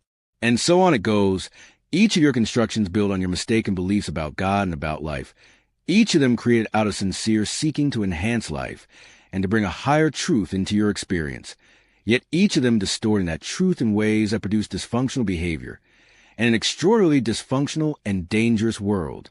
When I hear this, I begin to think that our entire human value system is more destructive than constructive. Is this what you are up to in this dialogue, trying to get us to abandon our entire set of values? I am showing you that you are already doing that. You do it whenever you wish, depending upon what it is that you seek and desire in any given moment. I am suggesting that maybe the reason you so often abandon your values is that the beliefs upon which they are based are mistaken, and that somewhere deep inside of you, you know this. Among the beliefs that you have secretly identified as mistaken is the notion that nothing of any real moral value ever changes. Your religions and your traditions and your culture seek to tell you that moral values never change, but your heart knows this is not true. With this conversation, I am confirming for you what you already know. I am causing you to notice that you know that morality does indeed change, that ideas that had high moral value in one time and place may not have high value in another, that beliefs held in one millennium are not necessarily, and in fact rarely, applicable to the next. I am inviting you here to adopt a new set of core beliefs from which you can create basic values that you do not have to abandon. They are functional. Core beliefs that can change as conditions and awareness and experiences change. They're adaptable. Core beliefs that will always serve a human agenda because they serve the soul's agenda. They are sustainable. Currently, the beliefs that undergird human society are beliefs that serve the body's agenda, and so they lead you into massive dysfunction. What do you mean, the body's agenda? The body's agenda is to survive, to be fed, to be kept safe, and to feel pleasure. The soul's agenda is quite different. The soul knows that survival is not an issue, nor is keeping safe or feeling pleasure. The soul understands that the soul is life itself, locally manifested. Safety and pleasure are its inherent qualities. The soul does not seek these things, because the soul is these things. What is the difference between soul and spirit? Is there a difference? Your soul is the individuation of the divine spirit, which is all there is. The soul is a universal life energy, focused and localized and vibrating at a particular frequency in one specific time and space. Energy vibrating in such a highly specific way is a singular outflow of universal life. You may abbreviate that in English as SUL. The soul uses a rest of itself. That is, it draws upon the energy of universal life, of which it is a part, as one of three tools with which to fashion a particular experience. The energy of universal life is sometimes called the spirit. The other tools are the body and the mind. Your soul is who you are. Your body and your mind are what you use to experience who you are in the realm of the relative. The home of your soul is in the realm of the absolute, where divine spirit dwells. Your soul is now living in the realm of the relative and is on a journey home.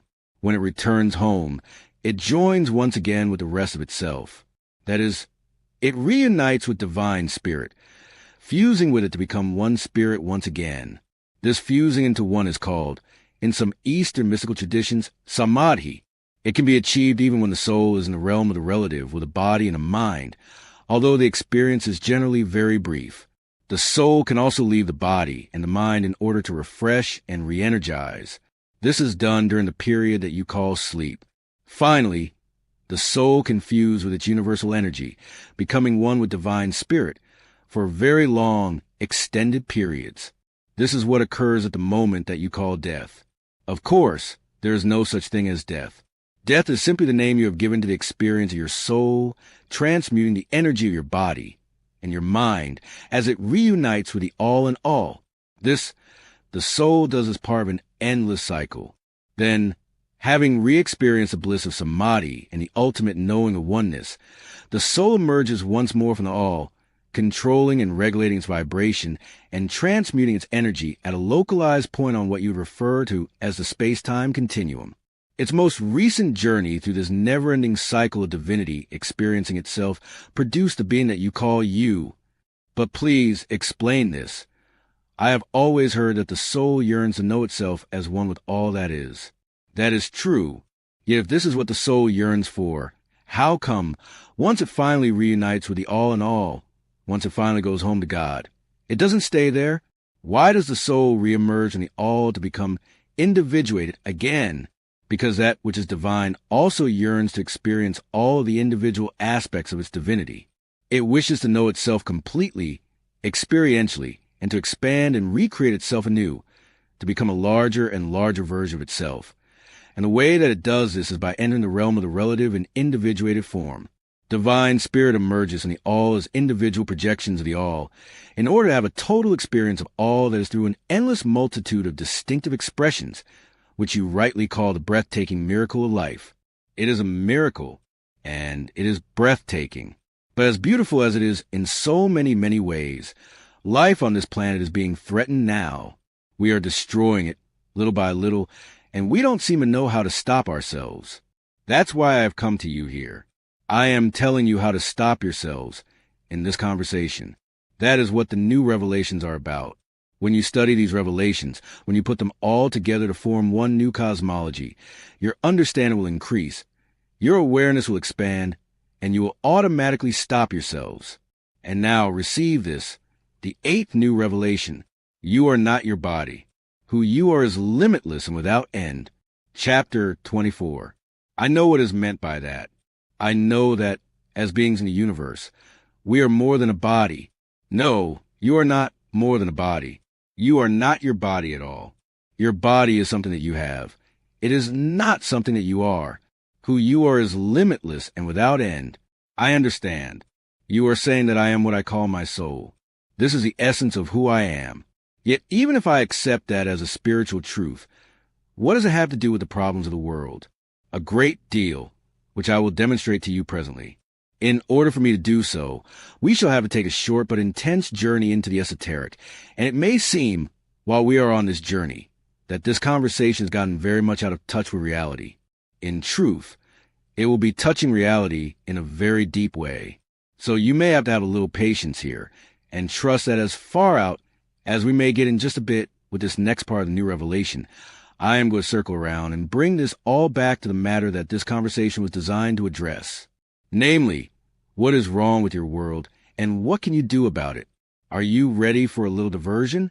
Yes, I can deal with that. But first, tell me how the statement, you are not your body, can be called a new revelation? Practically every religion in the world has taught some version of that. You are right.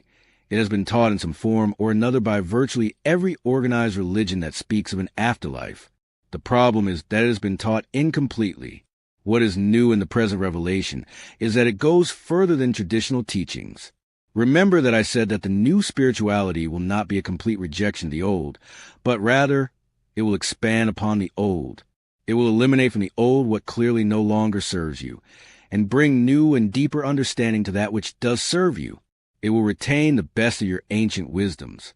And so, some of what you find here you will have heard before. Yet, now we are going one step further. Now, we are moving one level deeper. Most religions have taught that you are more than a body. The message here is that you are not your body at all. You are the essence of that which breathed life into your body. This is the key. This is the core. This is the central truth around which every other truth that humans live must now revolve if you do not wish to experience perpetually the cycle of violence, destruction, and killing that has plagued your planet for thousands of years. You are not your body. Who you are is limitless and without end. This is the key. This is the core. All of the other new revelations gather meaning and increase in force when this revelation is understood. This is the base truth, the prime number, the first cause. Everything else has new meaning when this meaning becomes clear. The building of your newer world starts here. The foundation of the new spirituality rests here. You are not your body. Who you are is limitless and without end. May I ask again, what does this have to do with the world's present predicament? Everything, because the fact that you think you are your body is what has caused and allowed the human race to do all that is done to itself. So now, let us seek to understand the meaning and the implication of the 13 words of the 8th new revelation. The words themselves mean exactly what they say. You are not the conglomeration of bones and muscle and tissue and internal systems that you call your body. That is not who you are. Your body is yours, but it is not you. It is something that you are using. It is a tool, a device, a mechanism that responds and reacts in particular ways under particular influences, and when subjected to particular stimuli. This mechanism can be hurt or damaged or destroyed, but you cannot. This tool can be rendered completely inoperable, but you cannot. This device can cease to function, but you cannot. The basic life principle of functionality expresses itself eternally in, as, and through you. There are those who believe that the body is that which holds you, which houses the essence of you. That is the thought that the body houses a life essence that is called the soul. That is not correct. It is the soul that houses the body. Your soul does not live within your body. It is the other way around. Your body lives within the force field that you call your soul. It is housed within the energy configuration, within the localized expression of universal spirit. That is the essence of who you are. This force field, this radiating, pulsating energy package that surrounds your body, is sometimes thought by you as the aura. It is more than that, much more than what you imagine the aura to be. But that is nevertheless good imagery for your earliest venture into understanding, because it presents you with a picture that you can hold in your mind. The part of you that some of you think of as your soul is the energy of life itself, localized and concentrated at a particular point on what you would call the space-time continuum. This life energy vibrates and shimmers and pulsates and glows around every physical object in the universe. Depending upon the frequency of its vibration, this energy may sometimes be seen. It can also produce other effects, such as heat. Some people call this glow the light, the eternal flame, the source, the soul, or by other names that suit their particular poetry. It is, in fact, the prime essence, the base substance, the core material of all things. This light is who you are. In your misunderstanding, you thought that this light radiates from all physical objects. In fact, the process is exactly the reverse. This light radiates into all physical objects and thus creates them. The energy field that you call this light or the soul envelopes the physical object it is created and extends outward from that object into eternity. That is, the energy never ends. There is no place where your energy field stops and another energy field begins. This means that there is no place where your soul ends and another's begins. It is like the air in your house. In your home, there are separate rooms, yet there is only one air. The air in one room is not separate from the air in another, which you discover quickly when you are in your living room and you smell that bread baking in the kitchen. There is no place where the living room air ends and the kitchen air begins. What is true is that the farther you move away from your kitchen, the less you can sense the portion of all the air everywhere that is there in the kitchen. Yet your dog can smell that bread from outside the house. That is because the air that surrounds a house, that envelopes the house, is not in any way separate from the air within it. This is my analogy to help you understand. And have I not said, in my kingdom there are many mansions? The force field that is your soul becomes thin and expanded the farther it extends from its localized source, but it never disappears completely, nor ceases to be. Instead, it mixes and merges with other force fields, forming other localized concentrations, and creating a complex, interweaving pattern extending infinitely. We are talking here about a force field without borders. We are describing a soul that never ends. This is, in fact, what you are. You are an energy that never ends in time or space. I've never heard the soul described quite like that before. I keep having the experience here of hearing life explained in a way that makes it seem as if I'm really hearing about it for the first time. That is why these are called the new revelations. Not because the information is new, but because the presentation is. For many people, this information will be hearable for the first time, which makes it new.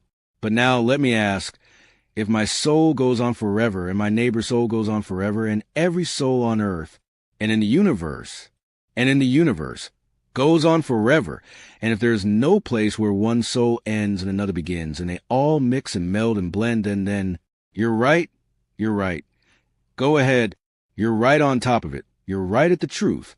Just say it. Then there is no individual soul, and every soul is just one soul, locally and individually expressed. That is exactly right. Then that one soul must be the soul of God, manifesting itself as all that is. That is exactly what is true, and that is what traditional, exclusivist religions do not teach. If organized religions taught this truth, they could never also teach that any one person is better than another, or that any one soul is more pleasing to God than another, or that any one path is the only path to divinity. They could never teach that some souls go to heaven, while others are condemned to hell. It is the teaching of their separatist philosophies and their exclusivist theologies that makes some organized religions not merely inaccurate, but dangerous. Yet the new spirituality can change all that. Yes, it can present a new point of view, one that is not exclusivist, not elitist or separatist. It can invite people to seriously consider, for the first time in centuries, some new theological ideas. It can offer, for exploration and discussion, some new revelations. The new spirituality will open minds to larger concepts than present theologies embrace, to grander ideas than present theologies consider, and to greater opportunities for individual experience and expression than present theologies allow, such as the idea that there is, in fact, only one force field, that there is only one energy, that this is the energy of life itself, and that it is this energy that some people call God. Yes, now you have it.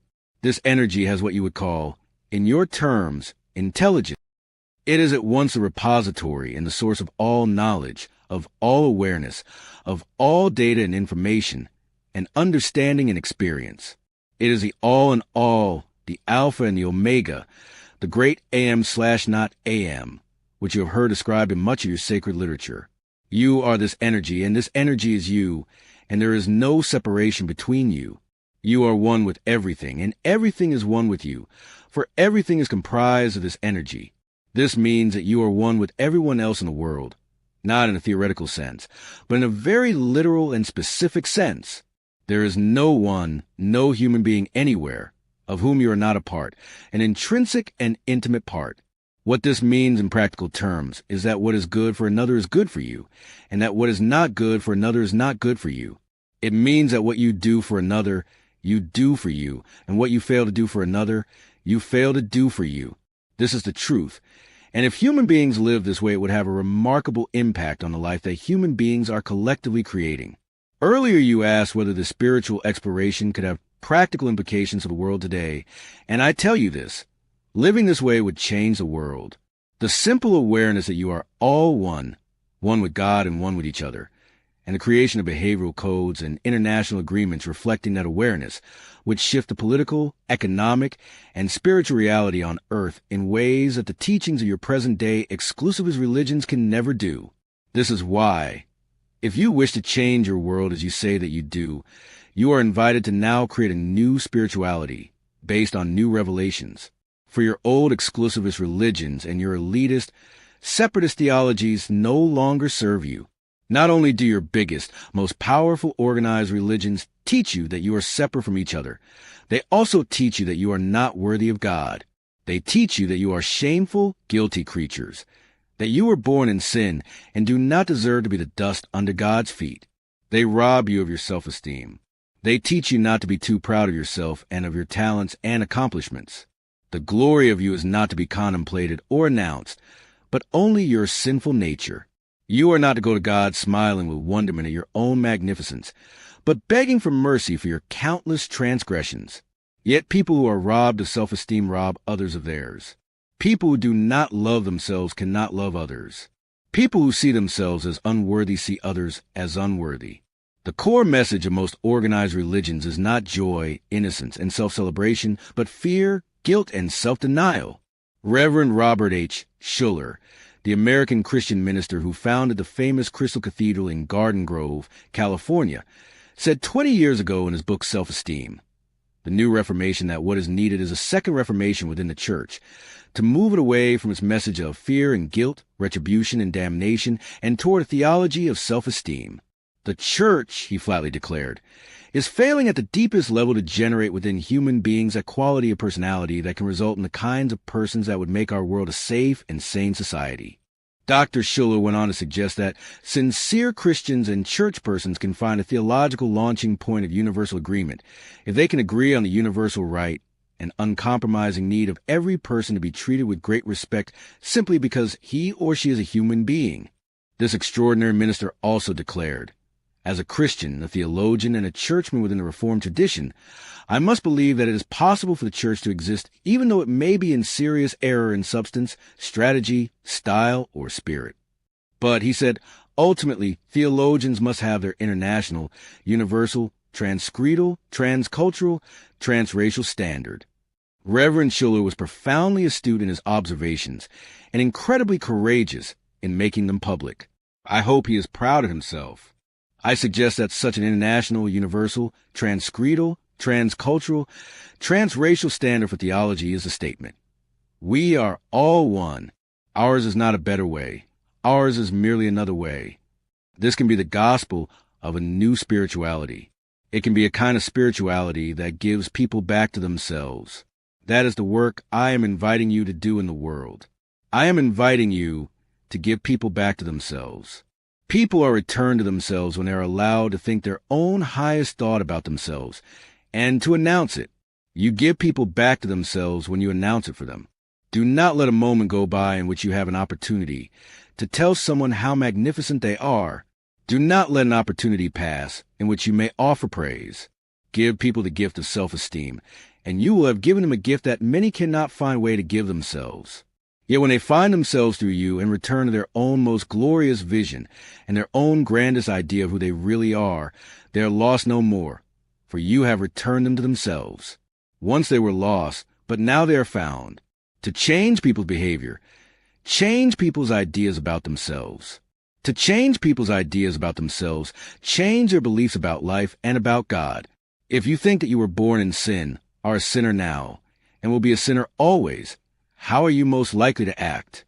Yet if you believe that you are one with God, that you walk in step with the divine, how? Then will you behave? I tell you this, you are an angel. You are the angel for whom someone is waiting today. That is one of the most wonderful things that has ever been said to me.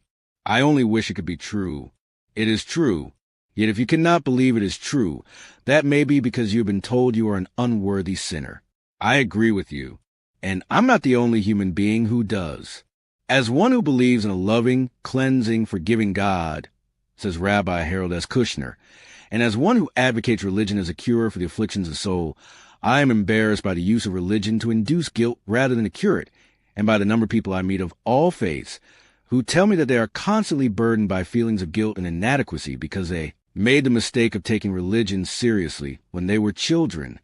In his book, How Good Do We Have to Be?, Rabbi Kushner also says, it is so sad to meet people who think of themselves as deeply religious and to discover that what they think of as religion is, in fact, a childish fear of losing God's love if they ever do anything against his will. Rabbi Kushner has spoken with a voice that is courageous, clear, and true. Now you have a choice between beliefs. I say you are my angel. You say you are but a lowly, groveling sinner. Which belief do you think better serves you? Which do you think better serves humankind? Chapter 25. You are making this all so irresistible. I don't know what to say. Say the truth, and then be it. Say, but the word and your soul shall be healed. I am an angel. I am one with God, and God is one with me. Good. Very good. Can this be true? Really true? I am not separate from you. All my life I've been told. Your elitist, exclusivist religions have not served you or humankind, but created both a huge misunderstanding. That is because the core message of those religions is a message of separation from God, when the reality is that you are eternally unified with me. You are saying that, at its basis, all of life is unified. Yes, yet humans have always had a question in their minds about this. Science has been trying to resolve this question for centuries. Has it not? Is this not what the search for a unified field theory has been all about? That is exactly what it has been all about. And now we're hearing terms like the superstring theory and other such descriptions from our physicists as they try to explain to us scientifically what you've just explained to us spiritually. Yes, science and spirituality are coming closer and closer together on your planet, and soon it will be discovered that the two were always one. It is the same discipline, approached from different angles. It is the study of life, and what life really is, examined and explored from different perspectives. Very soon now, science will confirm a great many things that spirituality has been telling you all along. When it does, the human race will be faced with ethical and philosophical decisions, the likes of which it has never been faced with before. What does that mean? I don't understand. Spirituality has been saying to you that life is eternal, that you are immortal, and death is only a horizon. Science is now about to show that to you, and to show you ways that you may push back that horizon into the very distant future. You mean extend our lives? Yes, beyond anything you might ever have imagined. Spirituality has been telling you that you create your own reality, that you have all the secrets and power of life within you. Science is now about to show you that, and to show you ways that you may use that power and those secrets. Spirituality has been telling you that you are God. Not only that you are a part of God, but that you are gods in human form. Have I not said ye are gods? Science is now about to show you that, and to show you ways that you may impact life with the power of the gods. When you begin to be able to do this, and this is coming now not a matter of decades, but years and even months, you'll be faced with many, many decisions. Are we to play God? You'll be asking yourself. This will be the central question of the 21st century. To what extent are you to interfere in matters that you used to think were supposed to be left up to God? And to what extent is God calling upon you to use the tools you've been given by God with which to perform miracles? These are the kind of ethical decisions that religions are hoping to prepare you to make in the future, just as they have been trying to help you in the past to make social, political, and economic decisions. Yet unless they expand their own belief systems, religions, well-meaning as they are, will be no more successful tomorrow than they were yesterday. Organized religion is going to have to vastly expand and deepen its understandings of life and God before it can tackle today's problems, much less tomorrow's. Will the problems of tomorrow be even worse?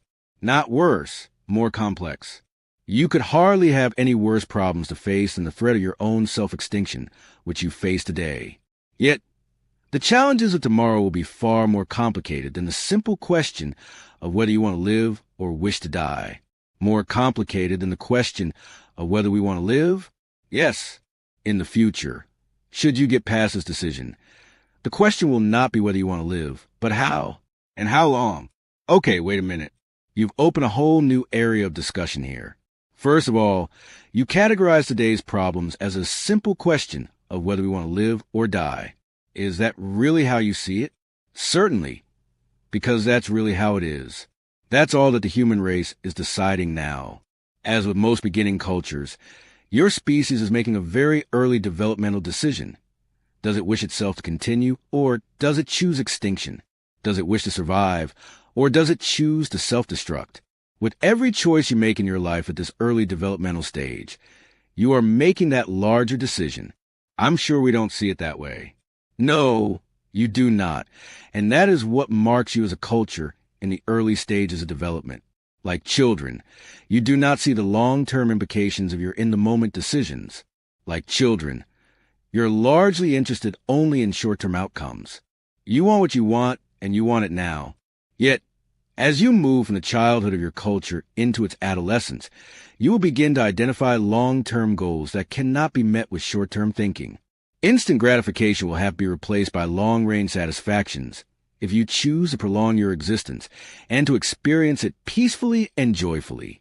This is by no means a closed matter. This is by no means a decision already made.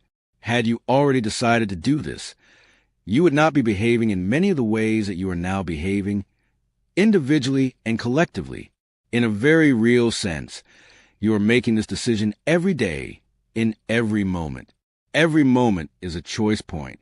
It is in each moment that you decide whether you want to live long and prosper, as your popular television science fiction character Spock would say, or to die young. We are deciding this in every moment. Oh, yes, for yourself and for your species. In some ways that are obvious, and in some ways that are subtle. Your decision to breathe is a decision to live. Your decision to eat is a decision to live. Oh, well, of course at that level we are deciding between life and death. But who decides not to breathe? Who decides not to eat? All sorts of people. People make these decisions all the time. You've never heard of a person who decided to stop eating? Or who asked for a respirator to be turned off? No fair. Those are people who are dying already and are being kept alive with extraordinary measures. They're simply asking for no extraordinary measures. And they are dying now because of other decisions they have made throughout their lives. Collective decisions and individual decisions. Decisions to pollute their environment and then to live within the pollution. Decisions to poison their soil and then to eat the foods grown in the poison. Decisions to inhale and ingest into the body things that should never be put there, have no use there, and do not belong there. All sorts of decisions, large and small, made all day, every day. You do not think of these decisions as life and death decisions, because you are an awakening culture, not yet fully aware of the consequences of your own actions.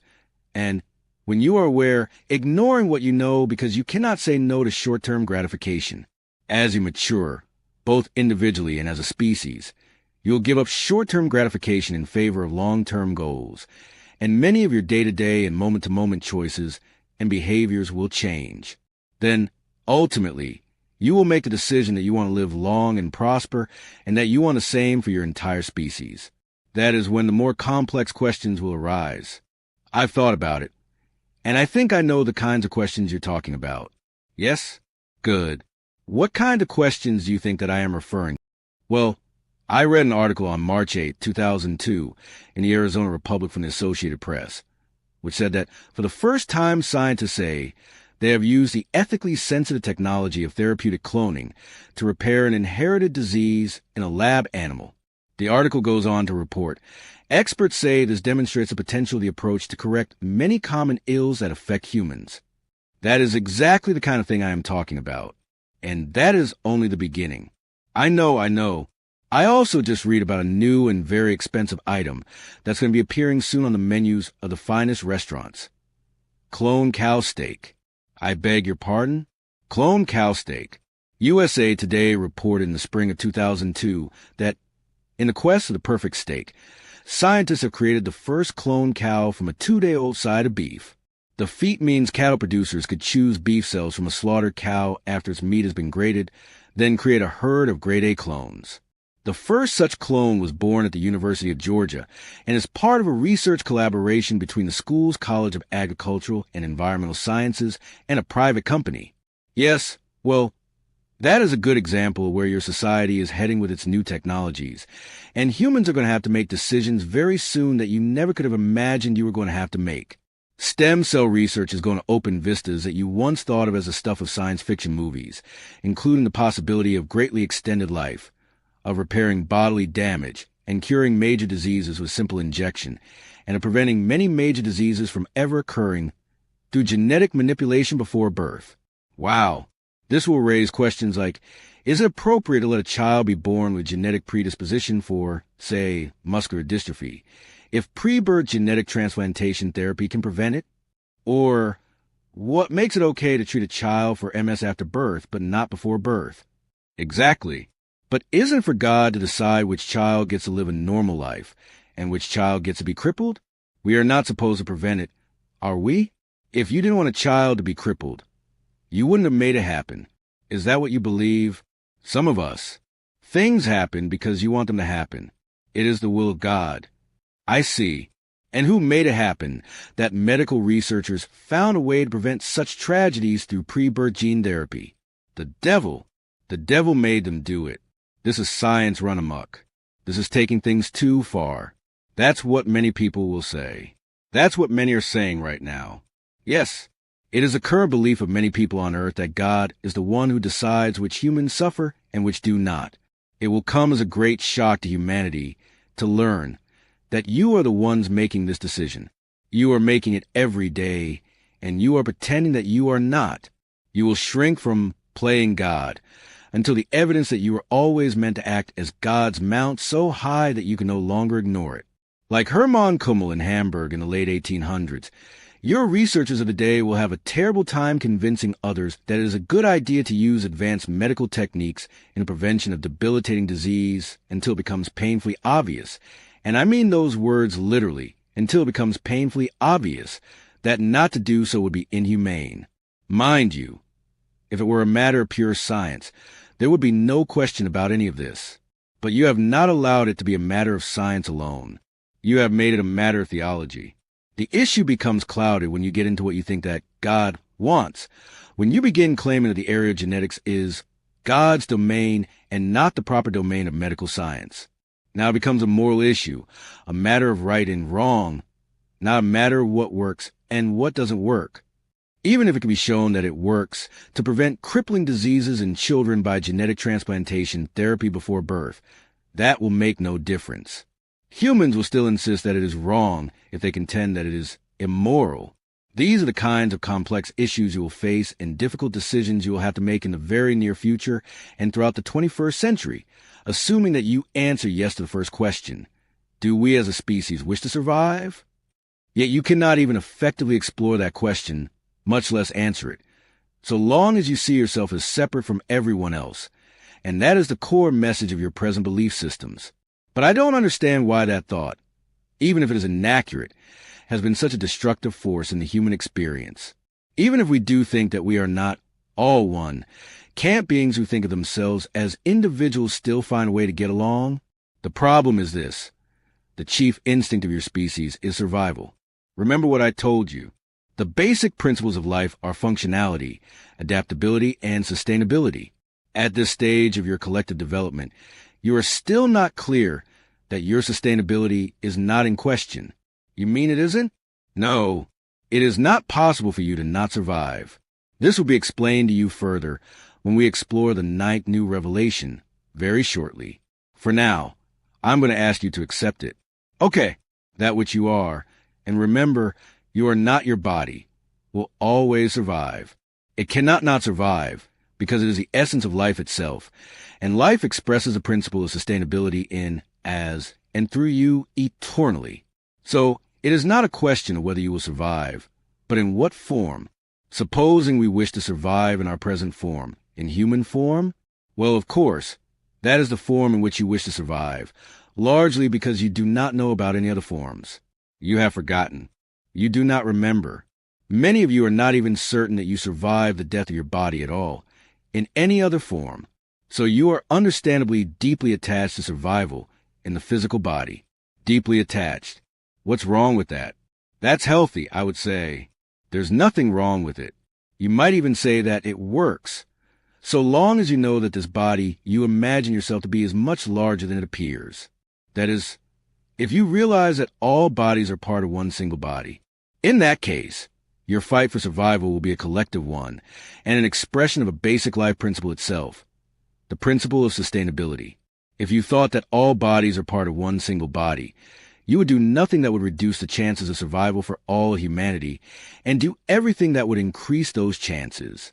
This is exactly the opposite of what you're doing now, with your mistreatment of the environment and your ecology, with your misuse of politics and your economies, with your incomplete understanding of spiritual truth as expressed in so many of your religions, with the mistakes of your mental constructions and your social conventions, and with all the behaviors that emerge from all of this. You are doing a great many things that reduce the chances of survival for the collective called humanity.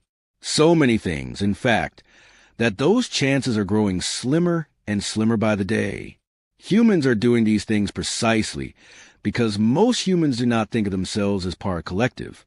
They think of themselves as separate beings living separate lives on a planet where other separate beings are living other separate lives. And while they know and fully understand at some level that separate beings may do better when they cooperate with each other than when they don't, they very quickly revert to a survival of the fittest mentality whenever they or theirs feel threatened.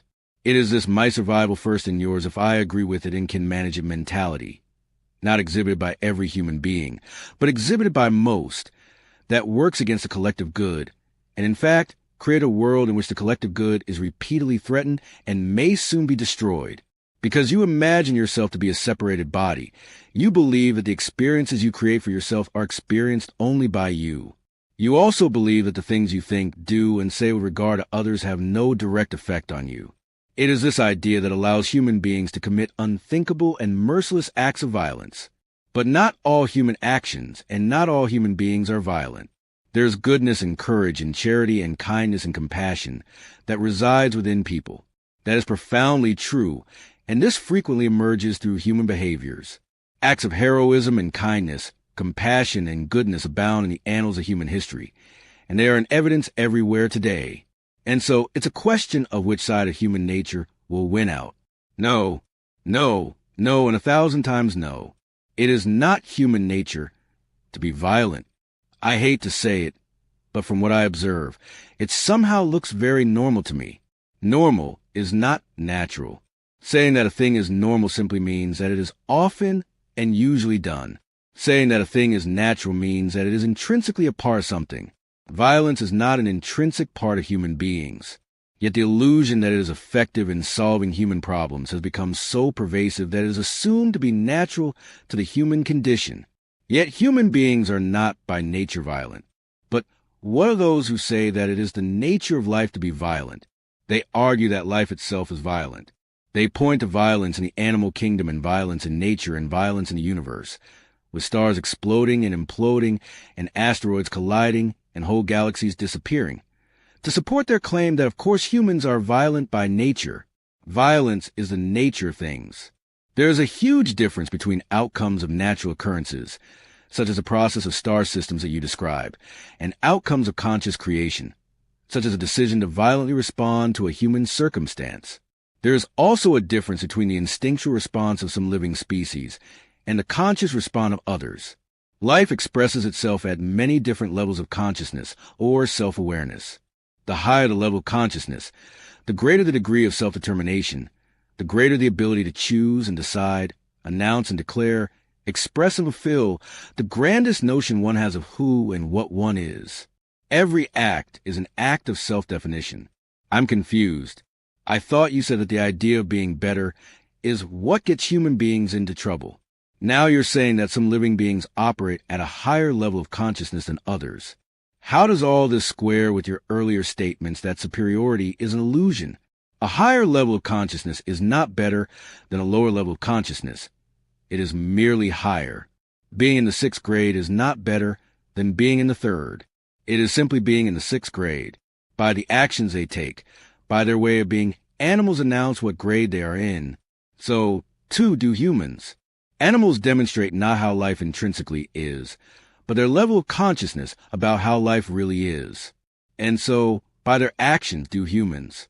Human beings once declared themselves to be God's greatest achievement, beings of the highest level of development, having dominion over the creatures that creep and the birds that soar and the fishes in the sea. Such was the level of their arrogance. Gosh! This is a view still held and taught by some of the world's religions. Yes, yet it cannot continue to be seriously subscribed by even a casual observer of human behavior. Then if violence is not natural, why is it so normal? Why is anger such a constant aspect of human behavior? Just a minute. You have equated violence and anger there. You've made them seem as one. Anger and violence are not the same thing and should not be confused. Anger is a natural emotion. It is very natural to be angry at times. It is also very okay. That is, it works if what you wish is to live a life that is harmonious. What? I don't understand. I've always experienced anger as discombobulating. That is because you have not known a peaceful and loving way to express it. Express with love. Anger is the discharge of disharmony, not the creator of it. I've never heard that before. I've never thought of it that way. That is all that anger was ever meant to be. It is built into the system. It is part of being human. It is a pressure valve, releasing negative energy. It is not the release of negative energy, but the failure to release it that will get you into trouble. It is not the expression of anger, but how it is expressed that causes your concern. There are many ways in which anger may be released that do involve no violence whatsoever, neither physical nor verbal. Learning to release anger in these ways is the mark of maturity. How can I do that? There are many ways in which you can do it, and many people who can assist you in learning about those ways. Some people attend anger management classes. Some people learn to meditate. Some simply begin making new choices about how they are going to express their anger based on new decisions about who they are. If one is serious about learning how to express anger with love, one can find helping resources quite easily. For now, understand that anger is not a negative emotion. It is a healer. Anger releases negative energy.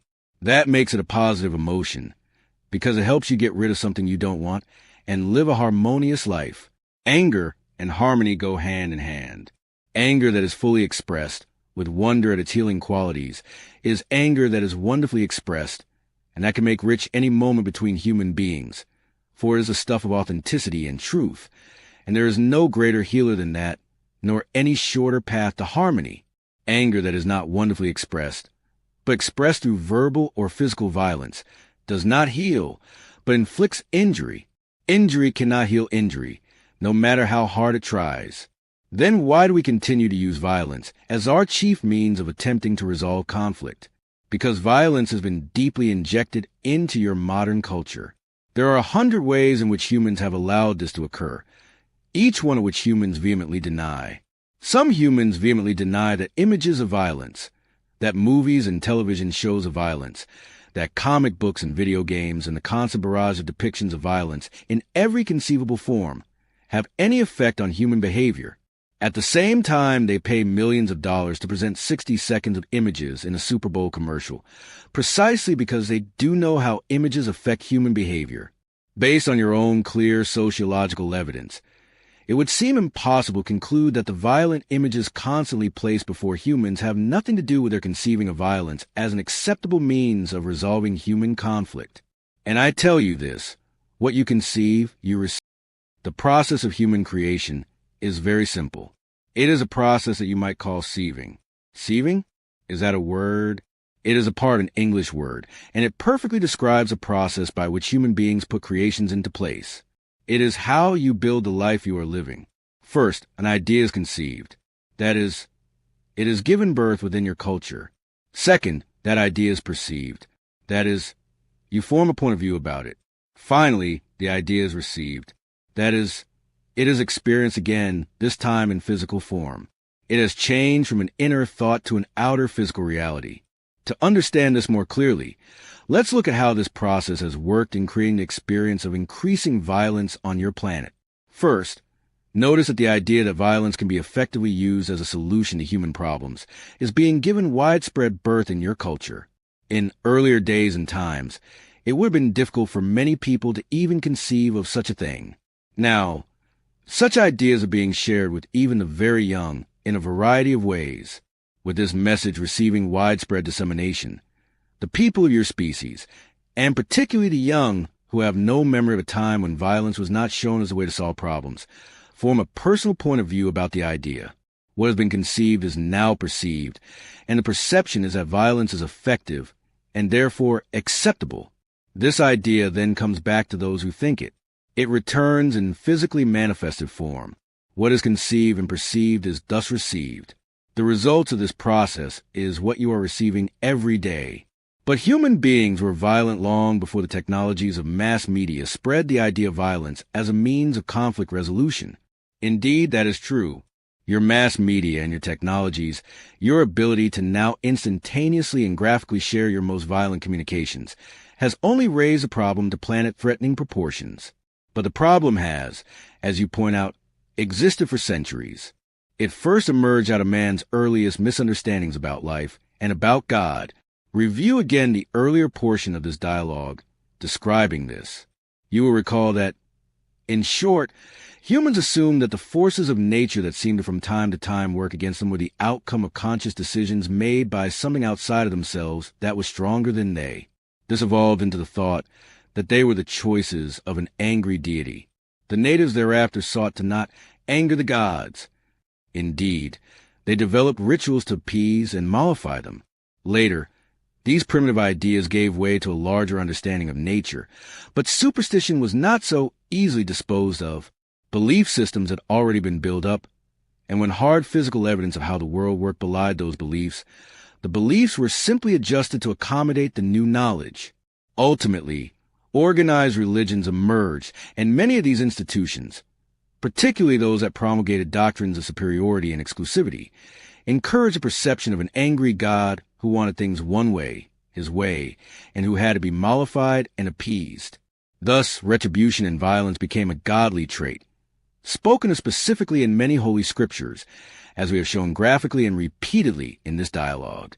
And whether the religions of those scriptures actually encourage violence or not, many of their followers have been willing to believe that they do, for in such belief lies their justification to do unjustifiable things, and to call it justice. I still don't understand this. As human beings developed and grew more and more sophisticated in their understanding of nature and life and how everything worked, surely they would have given up their idea that violence was natural and therefore okay. How could we continue to believe that? Because this belief is supported by other beliefs, underlying beliefs, which have never been seriously challenged. These are your most fundamental beliefs, inculcated in society just as surely as massive violence is inculcated in your culture today. The creation myth of virtually every human culture tells, in one form or another, the story of an angry deity who separated himself from humans in a tirade over humans' inability to do as he asked. To reinforce the message, Scriptures in nearly every major religion contain passages vividly describing an irate God's further acts of anger and violence. The illusion of disunity and unworthiness. The idea that all of life is separate rather than intrinsically unified, and that humans are inherently evil, is the cause of dysfunctional and violent behaviors. Humans act violently because they believe they are alone, that ultimately they are isolated, and that they must do whatever it takes to preserve, protect, and defend themselves in a world filled with evil. And what is this self that they must defend? Why, it is the body, of course. This is what they think. And so, survival of the body becomes human beings' prime motivator. And whenever they feel the safety, security, or survival of their bodies threatened, they attack others in defense of the selves they think they are and call this self-defense. Because you have seen other bodies like yours do the thing that you call die. You think that you, too, can die, and so you do everything in your power to keep from doing that, because you believe that death is the end of you. Your observation that your body can die, that is, ceases functionality, is correct, but your thought that you are your body is not. This is where your confusion lies. This is where your fear originates. And this is the source of all the horror that you have collectively created and jointly experienced in your life on earth. Yet now it is time for your confusion to end. Now it is time for you to stop creating hell on your earth. For either you will stop creating it, or you will create the ultimate horror, which will be the end of life on earth. So here is my invitation today. Do not end your life, end your confusion. Chapter 26. That really is the choice that we have, isn't it? That really is. I have put it in such stark terms, so that you could quickly grasp the seriousness of your present situation. Make no mistake about this. You have placed yourselves in the direst circumstance. The hearts of millions of humans have been filled with despair, with anger, with hatred, and with desperate intent. And now, thanks to the forward race of your modern technologies, you have placed in the hands of those angry humans the ability to vent their negativity with tools of destruction beyond anything of which you could have dreamed in your worst nightmares. You keep making this point. Are you trying to discourage us beyond all hope? No, I am trying to wake you up. Okay, I'm awake already. But now that I'm awake and aware, it all looks worse, not better. Is there any hope? There's enormous hope. There's extraordinary opportunity. There's a breathtaking possibility. But you must be willing now, right now, to seize the moment, to seize the day. You must decide here and now, in these days and times, not in some far-off distant future, whether the world is to be fashioned with tools of devastation or tools of recreation, with words of hate or words of hope, with acts of war or acts of peace, with thoughts of fear or thoughts of love. You must decide whether you're going to be destructive or constructive. You can now destroy yourselves utterly, or you can recreate yourselves anew in the next grandest version of the greatest vision you ever held about who you are as individuals and as a species called the human race. How can we recreate ourselves anew? How can we create a new human, a new society, a new spirituality, a new politics, a new economy, a new world? How do we do this? You have asked again, so I will answer again. Begin at the level of belief. I am telling you that the root cause of humanity's problems is what you believe. Yet, many people will not believe this. They would rather believe the beliefs that have produced the unbelievable. Your current belief systems have produced unbelievable horror, unbelievable devastation, unbelievable destruction, unbelievable cruelty, unbelievable sadness and suffering, unbelievable oppression, and anger and hatred and conflict and warring and killing. The ways in which human beings behave, the things human beings do to each other, are unbelievable. Yet many humans would rather accept what they cannot believe than change the things that they do. So, then it is hopeless? No, it is not, because for the first time in a very long time, the number of those people is dropping. The number of people who see that their old beliefs no longer work is growing. The number of people willing to say, there must be another way, is increasing. That number is rapidly reaching critical mass, and what you can do is help it get there. Now here is something you should know. Critical mass is not that difficult to achieve. It is not nearly as high a number as most people think.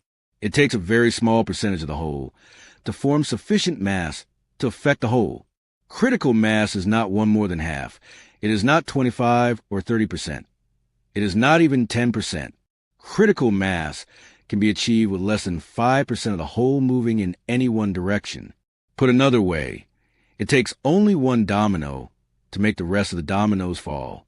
And so, it is as I've said twice before, what is needed now is a small number of people, a tiny percentage, who are willing to become, in their nations, in their cities, in their towns, in their villages and neighborhoods and churches and synagogues and temples and mosques and community halls and political party meetings, and even in their homes. The first domino, what does that look like? How can people do that?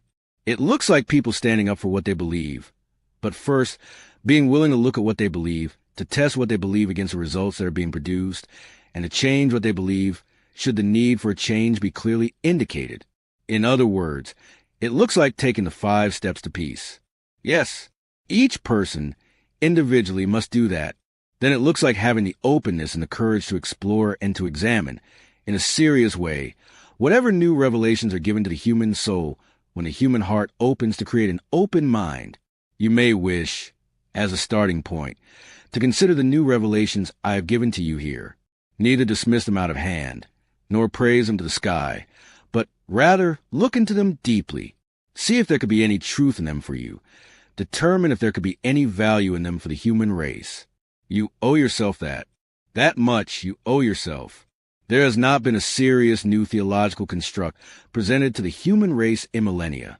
There has not been an expansion of your theologies in 100 generations. You have not challenged your God in a very long time.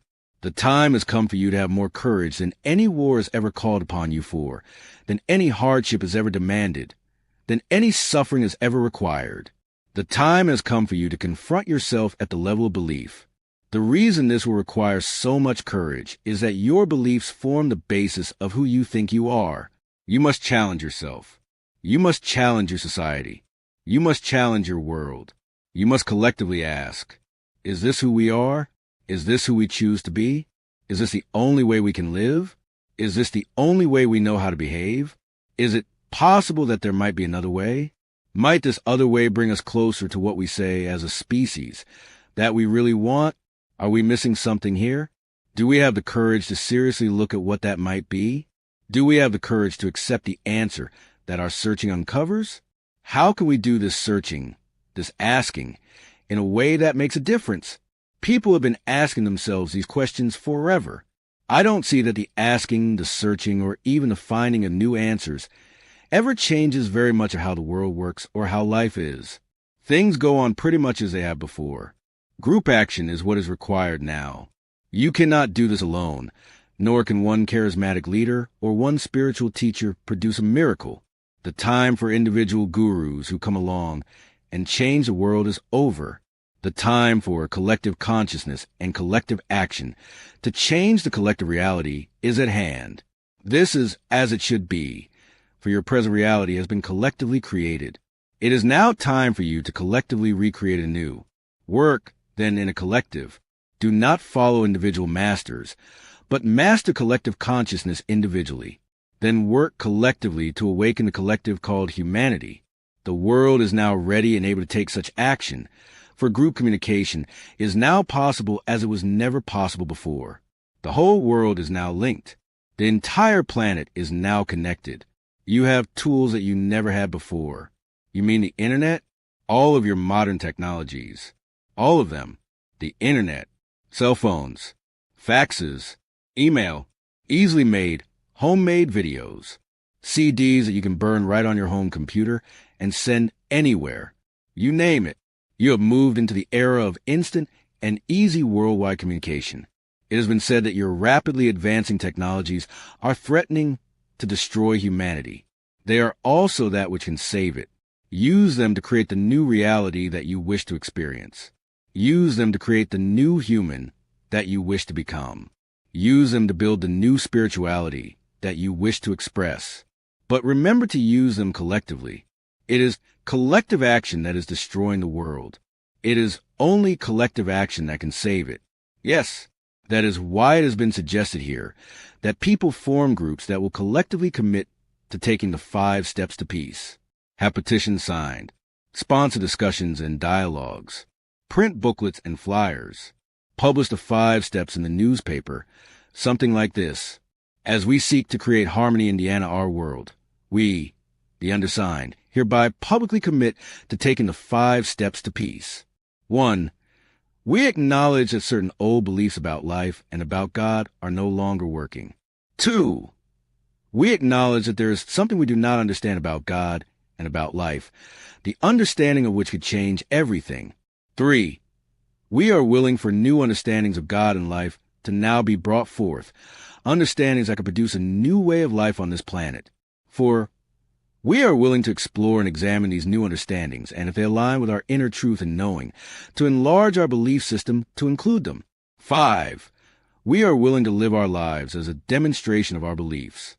Ask prominent figures in the community, including political and business leaders, to sign on to it before it is published and have their signatures included at the bottom. Create a groundswell. Get groups involved.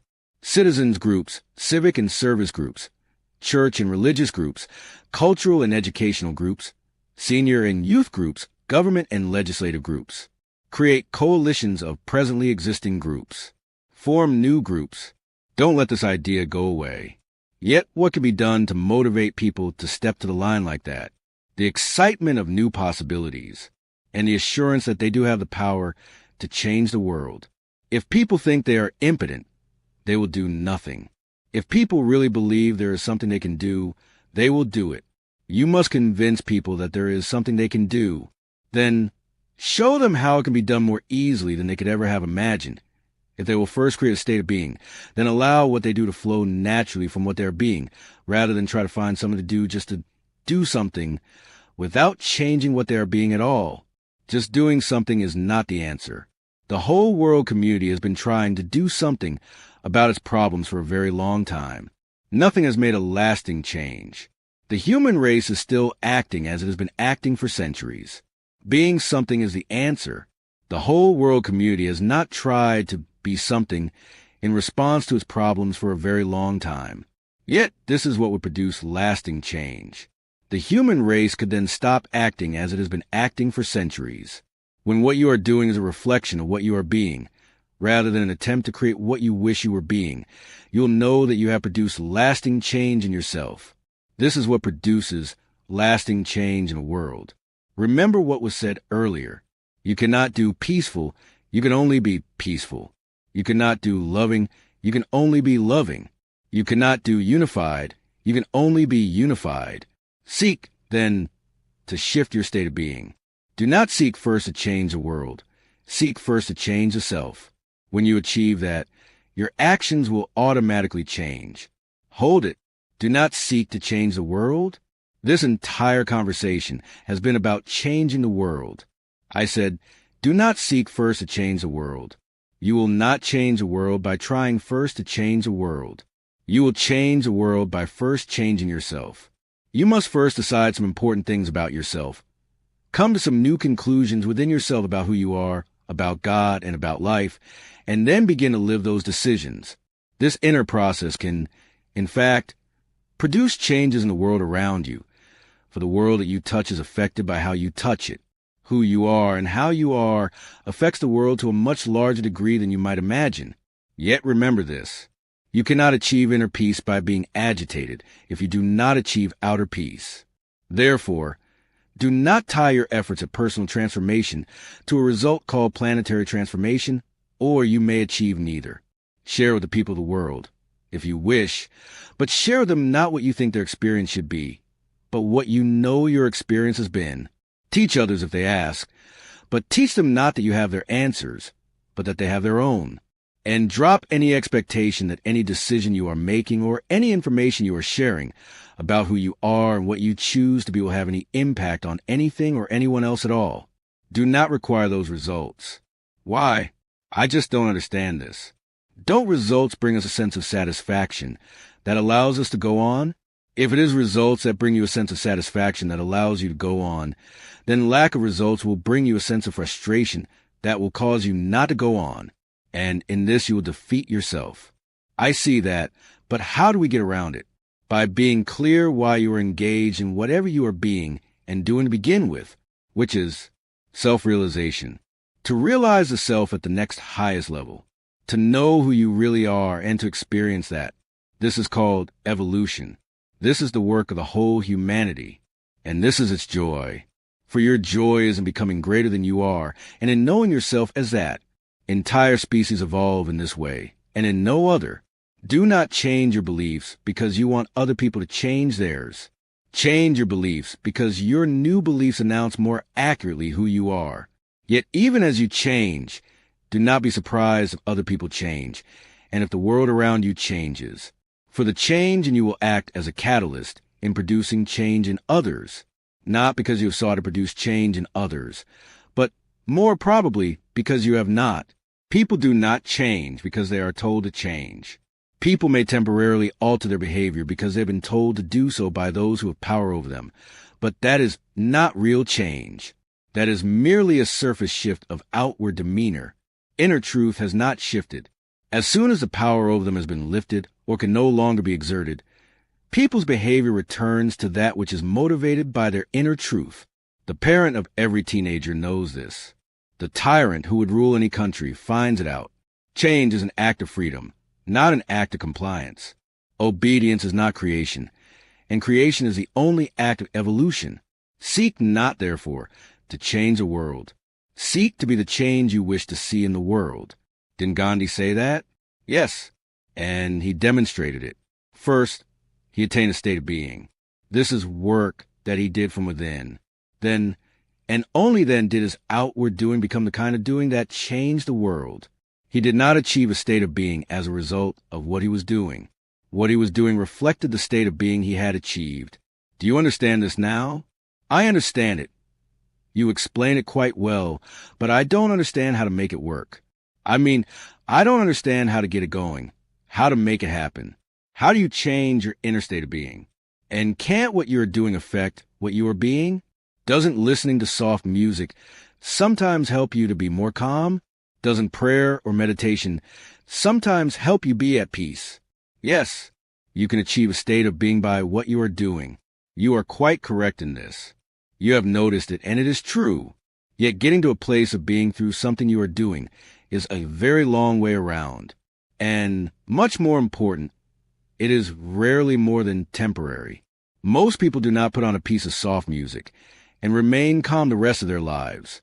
Most people do not pray and continue to be at peace in every succeeding moment. A decision to come from peace and love, rather than try to get to them, turns everything around. It completely shifts the axis of your experience. It places the source of what you desire within you, rather than outside of you. That makes it accessible to you at all times and in all places. This is genuine power. The kind of power that changes lives and changes the world. This level of complete inner peace and total love for all humankind can be reached in a single moment. It can also take a lifetime. Everything depends on you. Everything depends on how deeply you desire it. You may achieve any inner state of being you wish by simply choosing it and calling it forth. At present, most of your states of being are reactions. They do not have to be this. You can make them creations. Help me with this. What do you mean? What are you talking about? Let me give you an example as a means of explanation. Right now, when you move into any moment, you rarely do so with your state of being determined ahead of time. You wait until you see what the moment contains and provides, and then you respond by being something. Perhaps you wind up being sad. Perhaps you wind up being happy. Perhaps you wind up being disappointed or elated.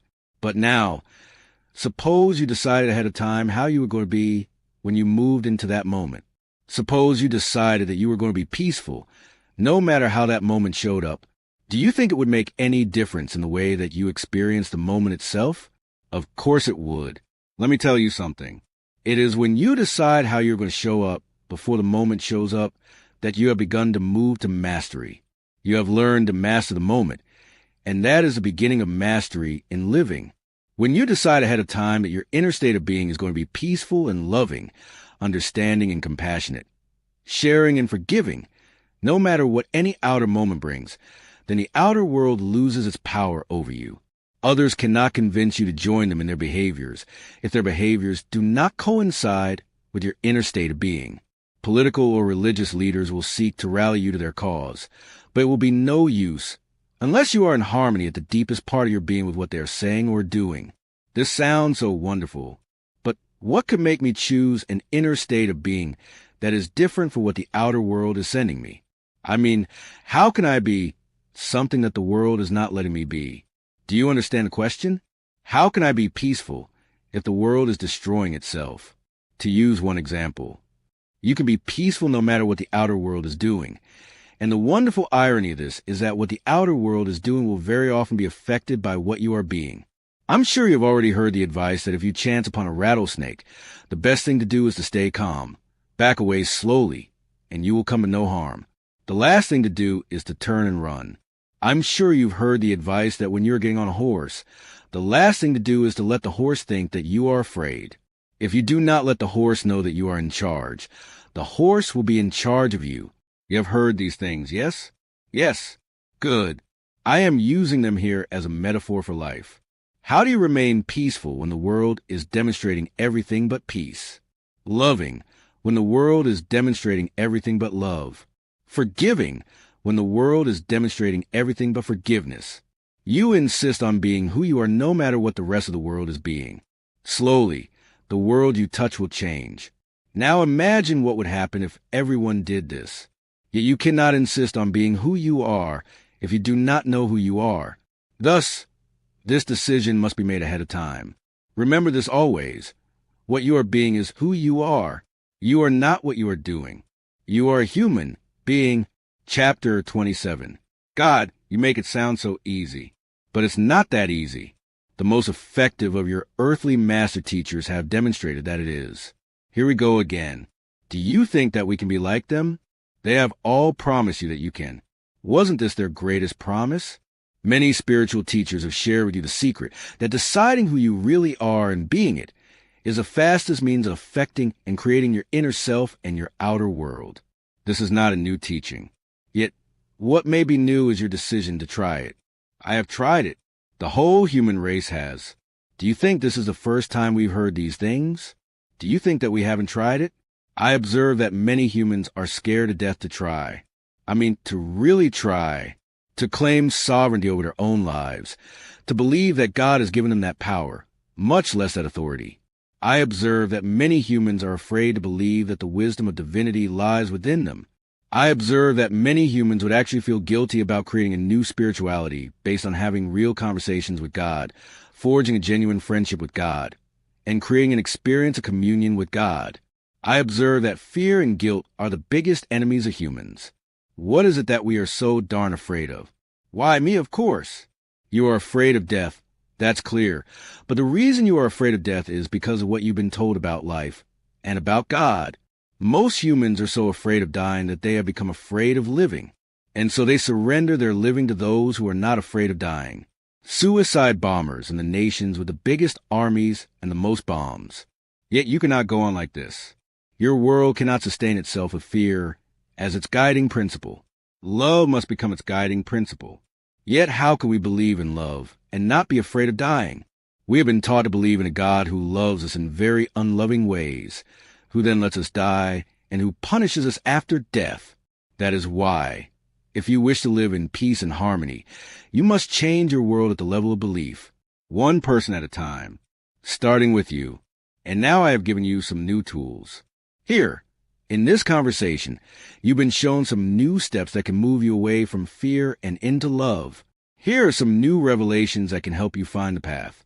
These are major philosophical and theological statements. They carry monumental implications for all humankind. And now, I want to bring you the last of these revelations. Consider it carefully. Look deeply into its larger message. This is the 9th new revelation. You cannot die, and you will never be condemned to eternal damnation. Oh, my God! If that were true, it would change everything. It is true. It will change everything the moment you decide to live it as your personal truth. Most of your world's religions have taught the first 3 words of this truth. Yet what they have said to you after those 3 words has turned this truth into a nightmare. They have told you that your soul never dies, but they have also told you that your soul could spend eternity in hell. And their description of what could cause you to spend eternity in hell, as well as what could cause you to spend it in heaven, has created a hell on earth. For some religions have taught that killing others for the right reasons will send you straight to heaven, while others have taught that believing in God, but doing it in the wrong way, will send you straight to hell. Now, if that doesn't twist your head around, nothing will. I declare to you now that these teachings are wholly and completely inaccurate. They were brought to your world not by God, but by human beings. Human beings who assume that God must be angry, vindictive, revengeful, and retributive because humans are angry, vindictive, revengeful, and retributive. Human beings who imagine that God must be petty, nitpicking, particular, and exclusive because humans are petty, nitpicking, particular, and exclusive. Human beings who thought that God designed eternal life based on a system of reward and punishment because humans design life on earth based on a system of reward and punishment. Reward and punishment, as I have pointed out, is a human social convention, having nothing to do with divinity. It is not a divine notion at all, but a human contrivance replacing the divine notion of unconditional love. Reward and punishment is a human attempt to express the life principle of adaptability. Humans have created rewards and punishments in order to cause themselves to adapt their behaviors to what they imagine God wants. Yet the social convention is distorted by the fallacies that humans hold about God and life. And thus, some humans exhibit behaviors that no God could ever want. There are many millions of people who do not do that. Of course, people who are beautiful in the depth of their soul and who spread and share beauty wherever they go. There are people who teach only love and people who heal by their very beingness. You all know these kinds of people. It is quite possible that you are one of them. It is absolutely certain that you are seeking to be one of them, or you would hardly be engaging in the sort of personal and spiritual growth work that could lead you to this kind of conversation with God. And so to you goes humanity's thanks. On you rests humanity's hope. In you resides humanity's highest vision. It is a vision that soars beyond humanity's limited beliefs in things that are not true. There are those who see the world as it is and ask, why? And there are those who dream of things that never were and ask, why not? To those who dream the dreams of angels, I declare that I will help you create that dream and turn it into reality. Thus have I come to bring you this ninth new revelation, and to now repeat it, so that humanity cannot miss it and cannot ignore it, nor its implications. You cannot die, and you will never be condemned to eternal damnation. With this final new revelation comes your vision. Through it comes your freedom and your movement into your true self. When you understand that you are not your body and that who you are never can and never will die, and when you understand that you will never be condemned by a judgmental, angry, and vindictive God, then will your lifelong worries about your happy survival be over. The end of these worries will transform you completely, causing you to interact with the world in an entirely new way.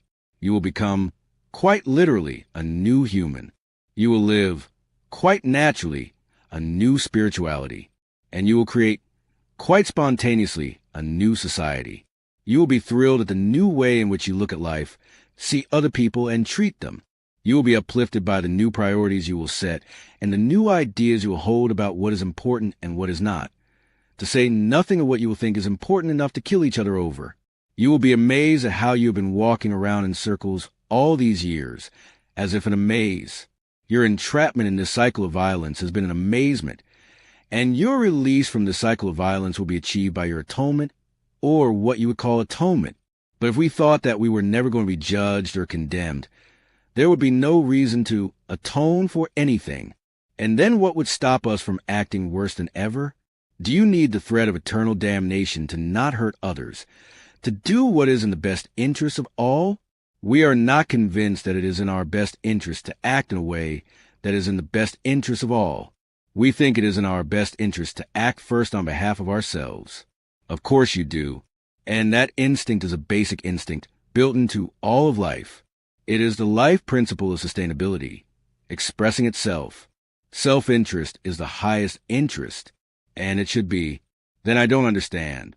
Now you've got me really confused. If self-interest is the highest interest, and it should be, then everything else you've been saying here falls by the wayside. Only if you have a very limited definition of self. And so we come full circle. It is your false beliefs that limit your definition of the self. When you see the self as including all others, your definition of self-interest expands, and the world changes overnight. I said to you very early in this conversation that the problem now facing the world is easy to solve. The answer is obvious. Simply enlarge your definition of self. Now you are able to understand this statement more completely. Expand our definition of self. It's as simple as that. It's as simple as that. When you believe yourself to be one with all others, you will abandon your self-destructive behaviors. When you believe yourself to be one with God, you will create new behaviors, new ways of being that will change your life and change your world forever. The new revelations that I have given you here can serve as a catalyst in enlarging your awareness, opening you to a consciousness that will allow you to expand your definition of self. Yes, I see that now. These new revelations feel so redemptive because they deliver us from evil, telling us that ours is a kingdom and the power and the glory forever. They release us from fear. They allow us to love again, to love God again, and to love each other again. They give us back to ourselves. We can love ourselves again, and life, and yes, even death. Now you can believe the unbelievable, that God wants nothing but good for you. You can stop being afraid of God now. You never had to be, and you will never have to be again. You can have a conversation with God. All of you, anytime. You can have a friendship with God. All of you, every day. You can experience communion with God. All of you, in each moment. You can release at last the thought that God wants you to suffer, that suffering is good, that you are not supposed to be happy. But what about James chapter 4, verse 8 of the New Testament?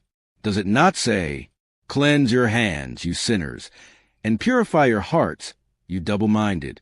Lament and mourn and weep. Let your laughter be turned to mourning and your joy to gloom. Humble yourselves in the sight of the Lord, and he will lift you up."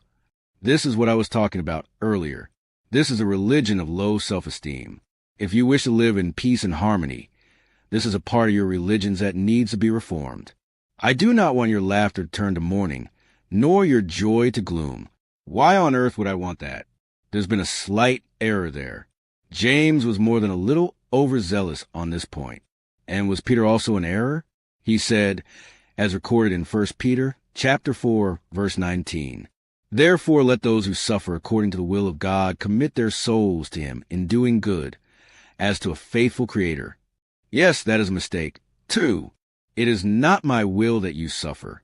Yet the Quran also says that it is the will of Allah that some will be led to knowledge and truth, and that some will not, and will suffer for it.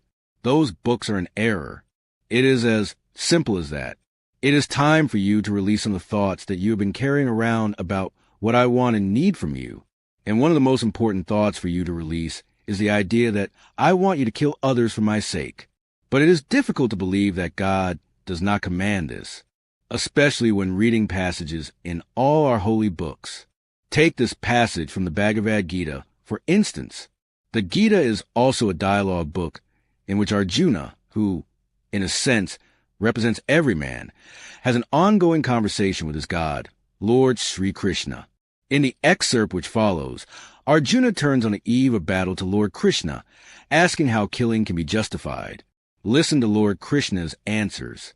"Arjuna, I do not see how any good can come from killing my own kinsman in this battle, nor can I, my dear Krishna, desire any subsequent victory, kingdom, or happiness. Alas, how strange it is that we are preparing to commit greatly sinful acts. Driven by the desire to enjoy royal happiness, we are intent on killing our own kinsmen.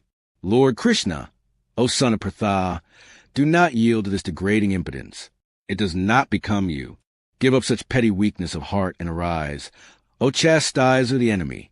Lord Krishna goes on to explain that the soul can never die.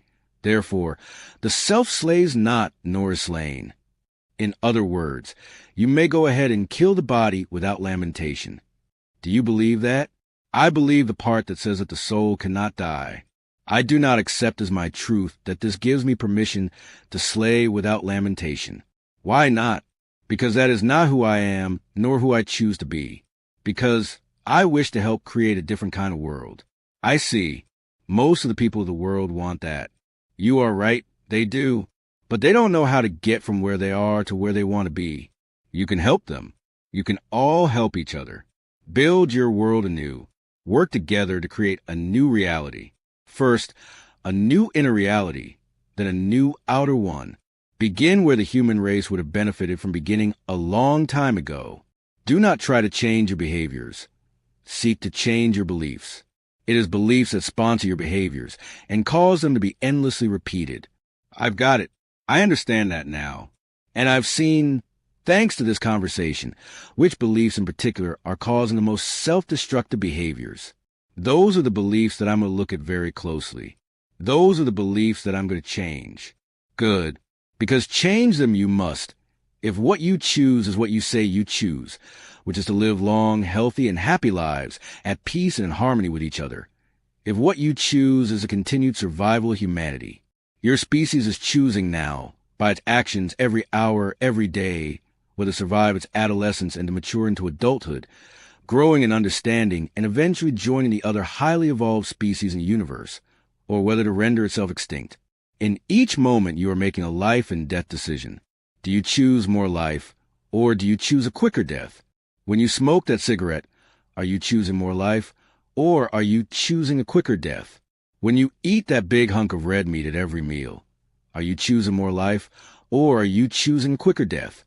When you go for days and weeks and months without even the slightest physical exercise, are you choosing more life, or are you choosing a quicker death?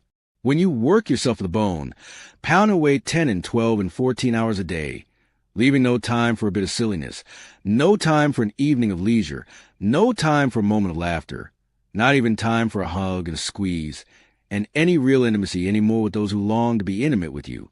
Are you choosing more life, or are you choosing quicker death?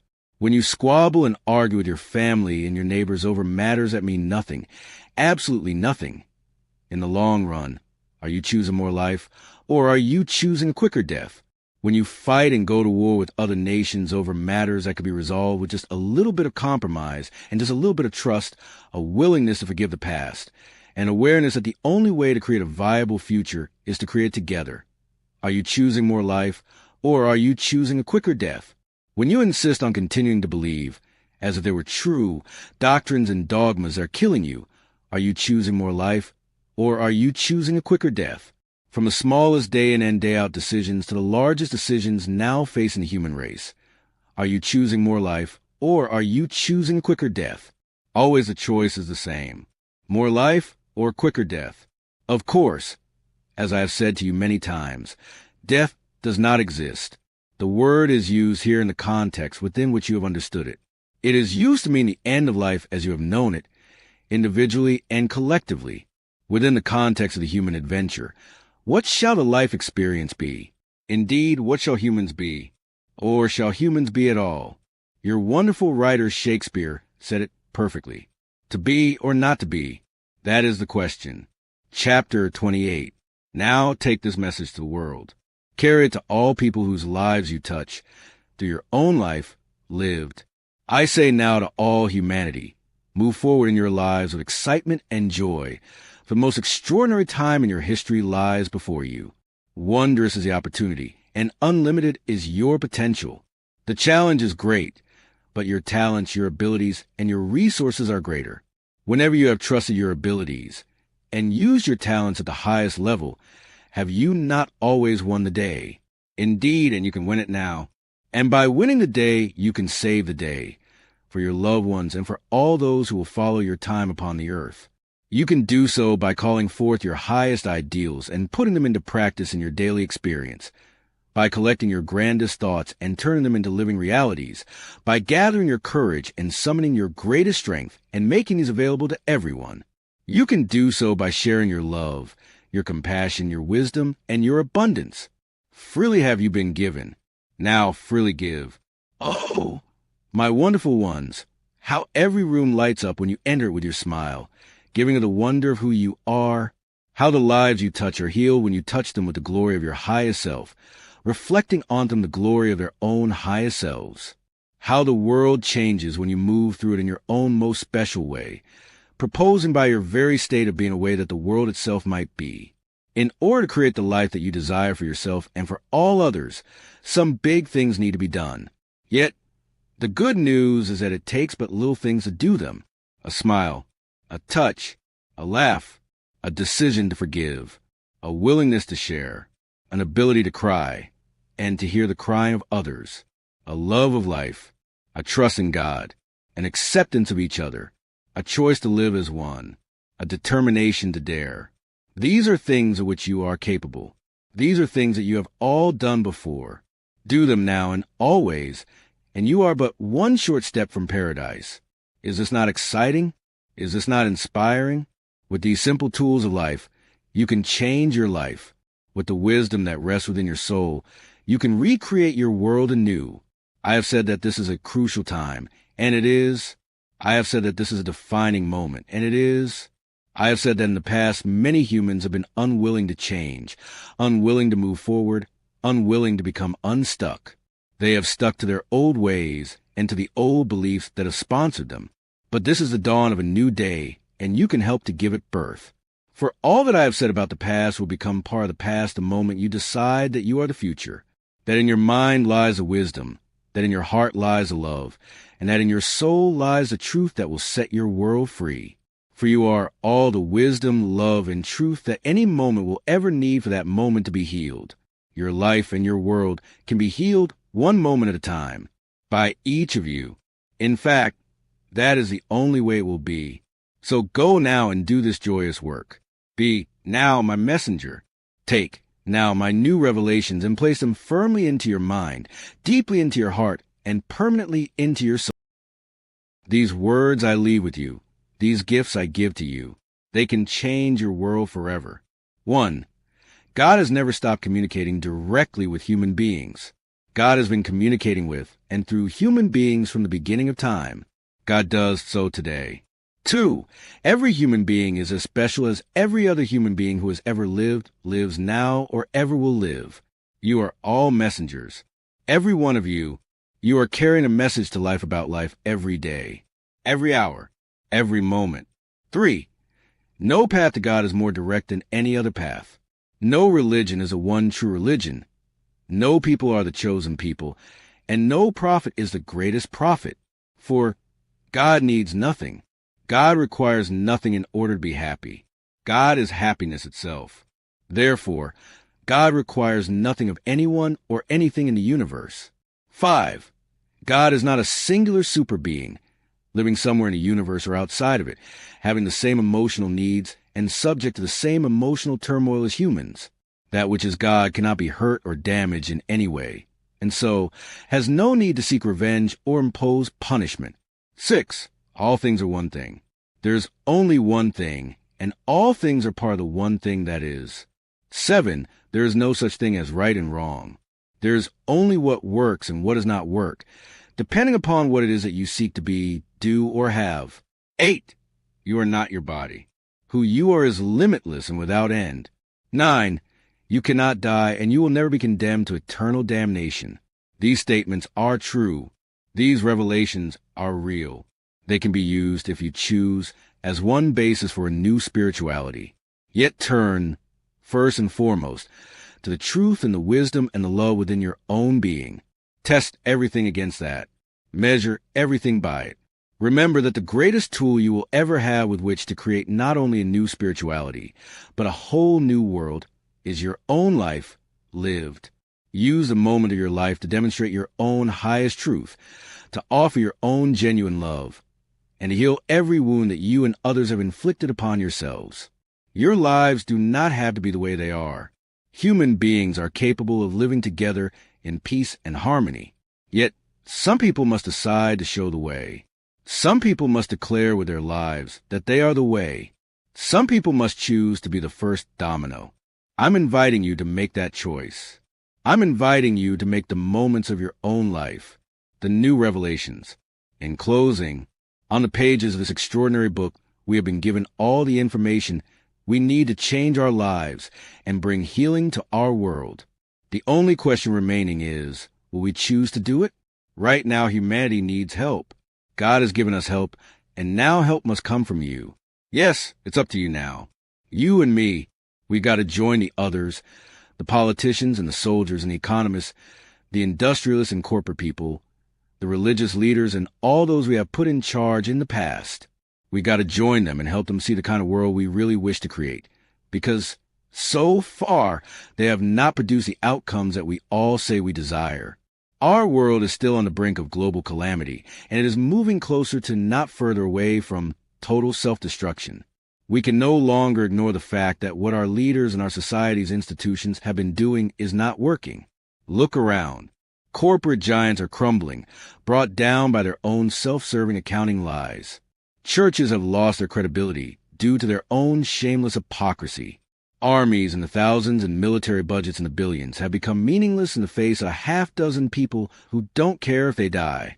And what is supposedly the fairest and most democratic political system on earth cannot get a presidential election right. So now it's up to the regular folks, the untitled people, to become members of the team, to lead the team. We're going to have to get in there with the others, become leaders ourselves as we rebuild our world one person, one family, one village, one town, one city, one state, one nation, one idea and one moment at a time. We've waited long enough. We must now get about the task, each one of us, of changing the prevailing notion of who we are in relationship to each other and of what life is really about. This book gives us the tools with which to do that. All that's needed now is commitment. We have to care. We have to dare. We have to share. We have to care enough to be our very best. We have to dare enough to be that now. We have to share enough to touch the whole world, each in our own way, with the shining light of our love and the truth of who we really are and who we choose to be. What we need right now is a new idea within humanity about humanity itself, an idea that could create enormous and lasting change in how we see and experience ourselves and in how we live our lives. The challenge we're going to face is that many people don't want to change. Some don't believe that change is possible, while others don't believe that humanity is facing any real peril at all. Still others simply don't seem to have the will to do what it takes to make a difference. Yet a golden age of peace is within our reach. All that is needed now is the will to create it. All things are created with three basic tools: understanding, ability, and will. We have at last the understanding and the ability. Will is the final element in every choice-making process. It is the ultimate tool of creation. Where there is a will, there is a way. Without the will, we can do nothing. Standing before an audience in Zurich in the spring of 2002, I talked about the human resistance to change even in the face of potentially disastrous results from failing to do so. We want in this life to hang on to our ancient beliefs and prejudices and behaviors, and we do not want to change them or even have them be seriously challenged, even though we say we are begging for a different kind of world. We could have a solution put right in front of us, and most of us would not avail ourselves of it. We don't want to change. We don't want to let go. We want everyone else to change. We want a world to change, but we don't want our world to change. Yet, if we want the world to change, we had better start looking at the striking contradictions in our own behaviors. I am not different from you. I have not corrected my most serious self-defeating behaviors any more than you have. So this is not the pot calling the kettle black. I'm right in there with you, but this much I know.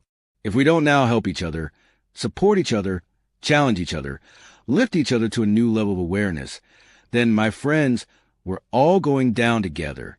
And I don't want that for us. We can do better than that. We can change our lives and our world, but we must deeply desire to do so. And we must commit to starting here, right where we are, not over there, where that other person is. So, I challenge you, challenge me. Wherever you see me behaving in a way that is less than you know me to be, or that brings me results you know that I do not even want, you tell me so. Not critically, not angrily, but with love. Simply say, I know that's not who you are. I know that's not what you really choose. And I would like to give you back to yourself. And then, give me permission to do the same for you. If we will do that for each other, the sky is the limit. And now I'll say the same thing to you, who are reading this book. Let's wake each other up. Let's end our long global nightmare. Let's be the beacon that shows the way when the other becomes lost. Let's be bringers of the light. Let's be the first domino. As this book says, we will be most effective when we choose to work at this together as a collective. There are many ways to do this. One way could be to join with the Conversations with God Foundation, our nonprofit education organization, as partners in a joint creation. The mission of the Foundation is to inspire people everywhere to be the change they wish to see. Our desire is to render the CWG message accessible and understandable in the fastest way to the largest number of people. The Conversations with God Foundation produces books, audio cassettes, videotapes, interactive online and email courses, and other educational materials, and also presents classes, retreats, and seminars. If you are as excited about the information in this book as we are, and if you believe it would serve the world to have as many people as possible become aware of this material, you may wish to play a personal role in creating that outcome. Our Inspire the World campaign offers you a chance to do so in a very direct way by partnering with us and sharing your talents, your time, your energy, and your resources. There is much that you can do. To learn more, please go to www.inspiretheworld.com, which will take you directly to the campaign page on our main website. If you are not on the internet, you may contact the Foundation office at The Conversations with God Foundation, PMB number 1150, 1257, Siskiyou Boulevard, Ashland, Oregon 97520. Telephone 541-482-8806. Our foundation also maintains a worldwide directory and resource network of people and organizations seeking to connect with others and gather new energy as they work to uplift and enhance all of life on this planet by being the change they wish to see. To plug into this network, go to www.beingthechange.net.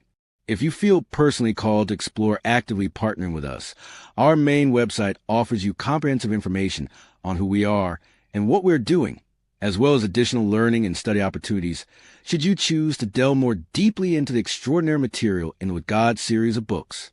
Included in those offerings is an interactive 16-week email course and an online self-paced study course on the New Revelations, helping you to integrate its powerful messages into your everyday life.